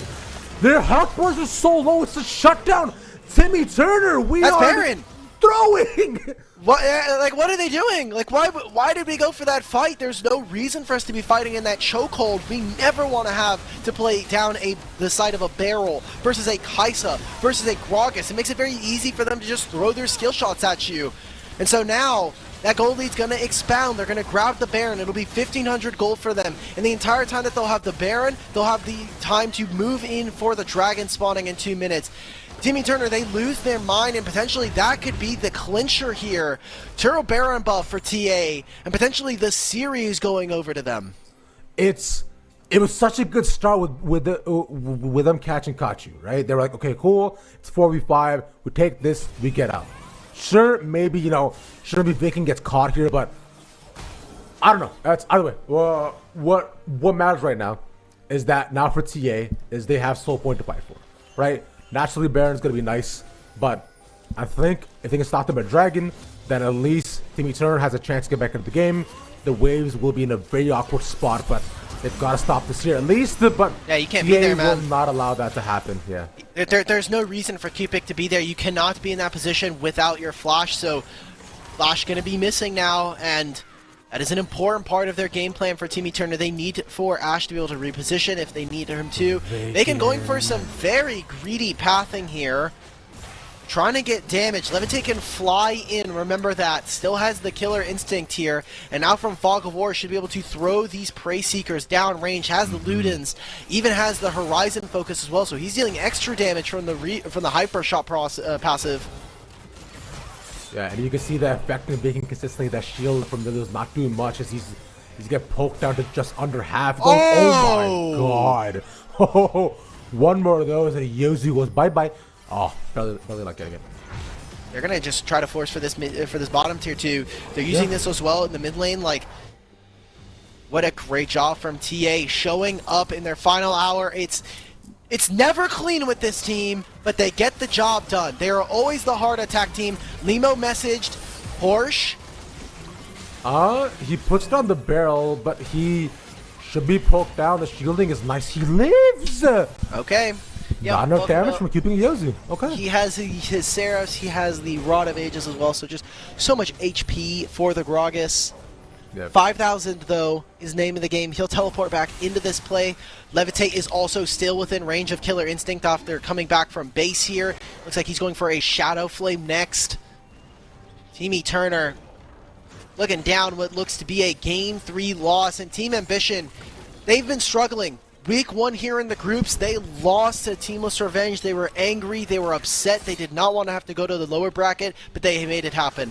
They win their next 2-0, they win their next series. Then, yesterday, rematch versus Teamless Revenge. They do it again, they have to try to find the revenge match. And here now, essentially standing on the precipice, it is a mountain soul for them if they're able to grab this. In a great position for them. Yozu already almost dead on this Melio. And a flank from Kachu and Snow 2. Sotu's coming around. Watch those two intensely as Kachu is now currently stopped in the middle, and they're separating them once again on 2 different fronts.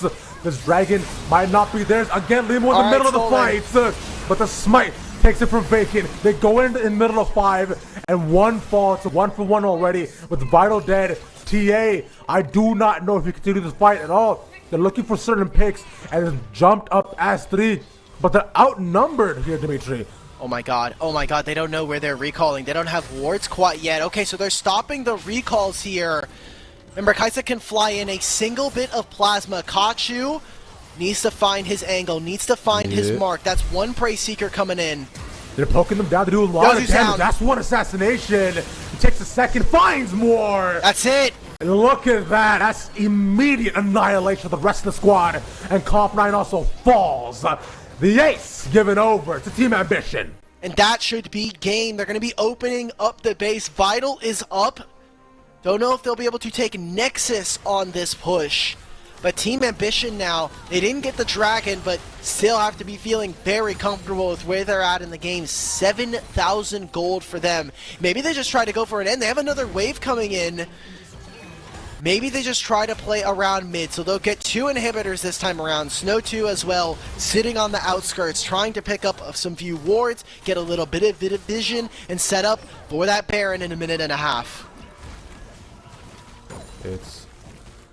Again, everything is currently going the way of TA, although the Dragon was lost, but we saw that they walked in with a person disadvantage and still got everything they ever wanted. 2 inhibitors down. And semifinals in front of them with Mirage Alliance also waiting for them up there next week. It's an exciting time here, Dimitri. And now for TA. They've got to show us that. Can they stop going to game 3 and giving us these constant questions? But may not be the time right now. More than enough health to continue. So Guys, they can join this fight. Kachu's now in. He pokes down them so much. The shurikens tear apart the health bars, and Balo dies in the middle of the entire fight. 5 still strong, and Tim E. Turner can do nothing at all. Kachu! That's another double kill for the Shadow Assassin. Shout out to Snow 2. That ward is because of his efforts. Levitate going in. He assassinates Comp9. And TA, they've got a date with Destiny. They've got a date with Mirage Alliance.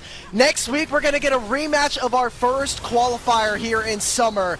Timmy Turner, it's been great. You made it here to the quarterfinals, but you've been eliminated here. That is it, TA. We'll see you in semis. We'll see you next week, Saturday. And we'll see what Mirage Alliance has to hold as we get the run back of last month. Team Ambition are making it. Oh my god. Jesus Christ, man. I'm glad this wasn't the game 3 we got yesterday. That's all I care about. They played it relatively clean. We saw a couple of advantages. Timmy Turner, while they did have some fight, unfortunately, they just fell too far behind, and There's a reason why we don't give Kaisa over, guys. There was a reason why he was banned for 3 games and giving it over to Levitate. I think mistake number 1. Yozu and Cupid were not able to get enough done out in the bottom lane. And it sucks to see. Team Eterna were a very exciting team. They were one that definitely did some things different, even before the bot lane change. And so to see them go, they're knocked out of the tournament. Their 2023 competitive year ends here. Maybe they sub in for future rosters, but that's it. Now we get to hear word from Team Ambition yet again. We'll get an interview with one of the winning members, but we're going to take a quick break, and when we're back, we'll get that underway for you guys. Don't go anywhere.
The LCS Challengers League is brought to you by Turo, the world's largest car sharing marketplace. Find your drive. Homies, welcome on back. We got the boy Levitate with us to talk to us about that game. Yo, let's just hop right into it, bro. Look, we can talk about your ambitions. You're gonna face Mirage right away as well too. Dimitri, I just want to ask one question first. Do you mind? Do you mind if I? Thank you. Yeah, go for it, man. Let's talk about Game 2, Baron. Okay, so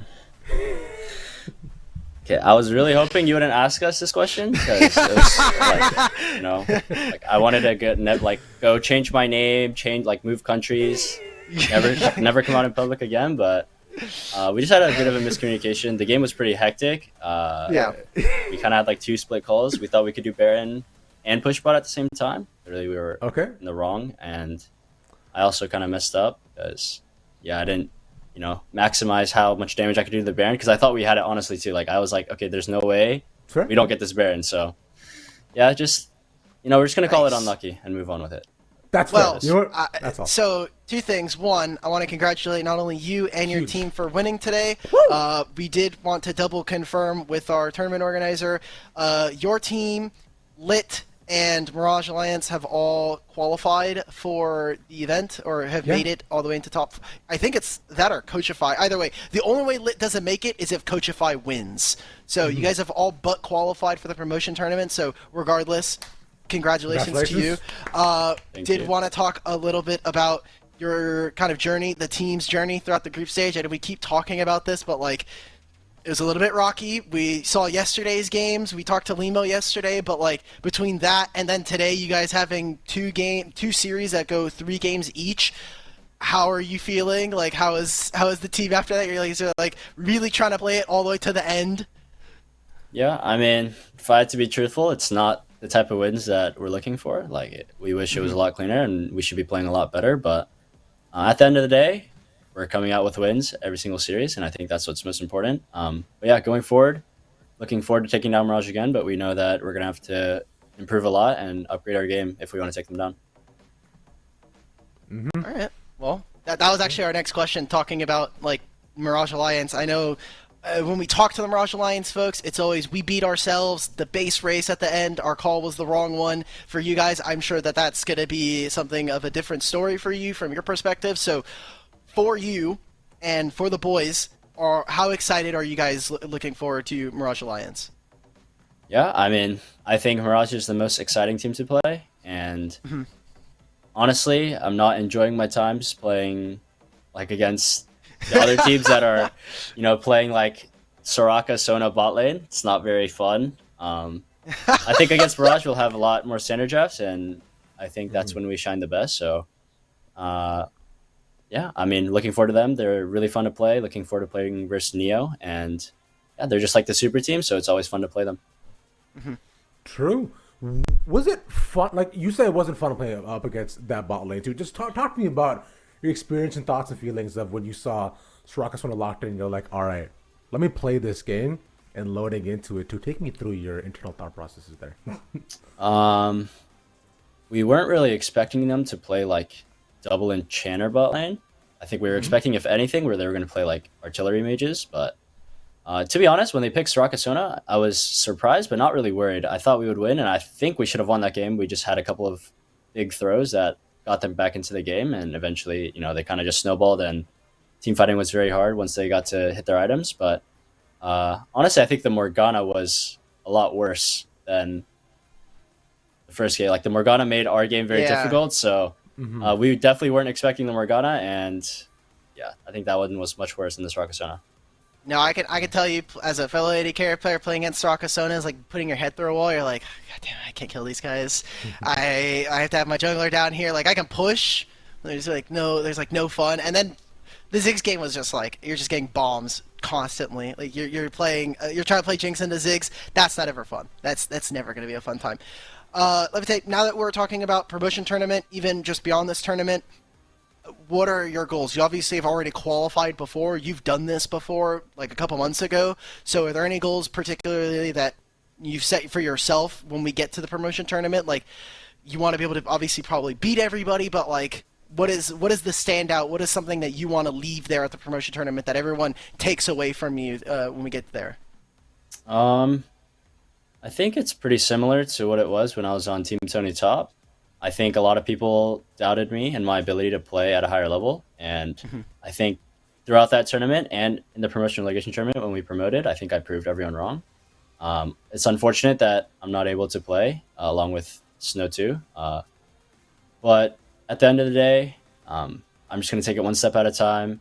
Looking forward to promoting, and yeah, I'm just going to look to prove myself and that I'm capable once again. Okay. Sounds good. Levite, any final words for yourself? Any shout outs you want to give? The floor is yours. Yeah. Shout out to my team. Just, yeah, everyone played great today. We kind of had a rough 2 matches in these past 2 days, but we were able to stay composed. So shout out to all my team, Porsche, Limo, Kachu, and Snowtune. Also shout out the Honor Analyst, Enzo, our coach, and also Luis. Yeah. Okay. Awesome. Well, That's it, man. Appreciate you coming on. Congratulations once again. Close games overall. You definitely kept our heart pounding the entire time, brother. So that was. We're just providing content, for the casters and the viewers. That's all. No. Don't give. I told Limo, don't give me the content book BS after yesterday. We're not letting that one slide, brother. I appreciate it though. Levitate, you have a good day. You enjoy the win, and hopefully we'll see you next week up against Mirage. Put up a really good fight. Yeah, man. Thank you so much. Have a great day. Take care. Bye-bye. Levitate. All right. Give us some answers. Does his thing. And next week, he'll have to prove himself and his team here once again to see if they can possibly pull it back against Mirage Alliance. But Dimitri, this is where our journey here ends for the quarterfinals. That's been a very fun time. You want to say something? What's up? Yeah, let's, real quick, I know we had it up during the interview, but if we could take a look at the standings again, if we could just, real quick. The 4 teams that have been locked in for the promotion tournament, I may have misspoke earlier. It is Mirage Alliance, Team Ambition, and Winthrop. Winthrop are all locked regardless. The only way that Lit Esports do not make it is if Coachify win the entire tournament. So they need to be able to win. Any losses from Coachify is going to turn into Lit being able to qualify. So currently, Lit are the biggest Winthrop fans of all times. I don't think they would be able to say that after losing to them, but they are now currently Winthrop fans. Go Throps out for the Go Eagles if you are a Lit fan or if you are a Winthrop fan. But we have already 3 of our 4 teams ready to go for promotion, and we're getting closer and closer. Those semifinals are just a week away, and so we got our matches here. Mirage Alliance Team Vision, we already talked about it, but Team Coachify versus Winthrop. I think should be a very exciting set of games there. This is a incredible result from what we expected, but going into which promotion tournament, right? That's where the true test is going to begin. Naturally, we do, of course, have about at least one more week of this tournament, right? But promotion tournament is going to be where all the fun is at, and I'm excited to see what we can see from the qualifiers teams. If any of them do end up going up forward, right? Because we got a lot of expectations and a lot of hopes for many of them. I'm sure Team want to make it. Mirage Alliance want to make it back up, as do every single other person here. The future of NA want to make it up. So with that being said, thank you all for joining us once again. Dimitri, thank you for making here. Shout out to Rebel Fox as well for coming on by for Game 1. Of course, production observers, everybody else doing their thing. Thank you all for watching. I've been Ravishing Ravishing with Ravishing on the internet. You all have a good night. Peace.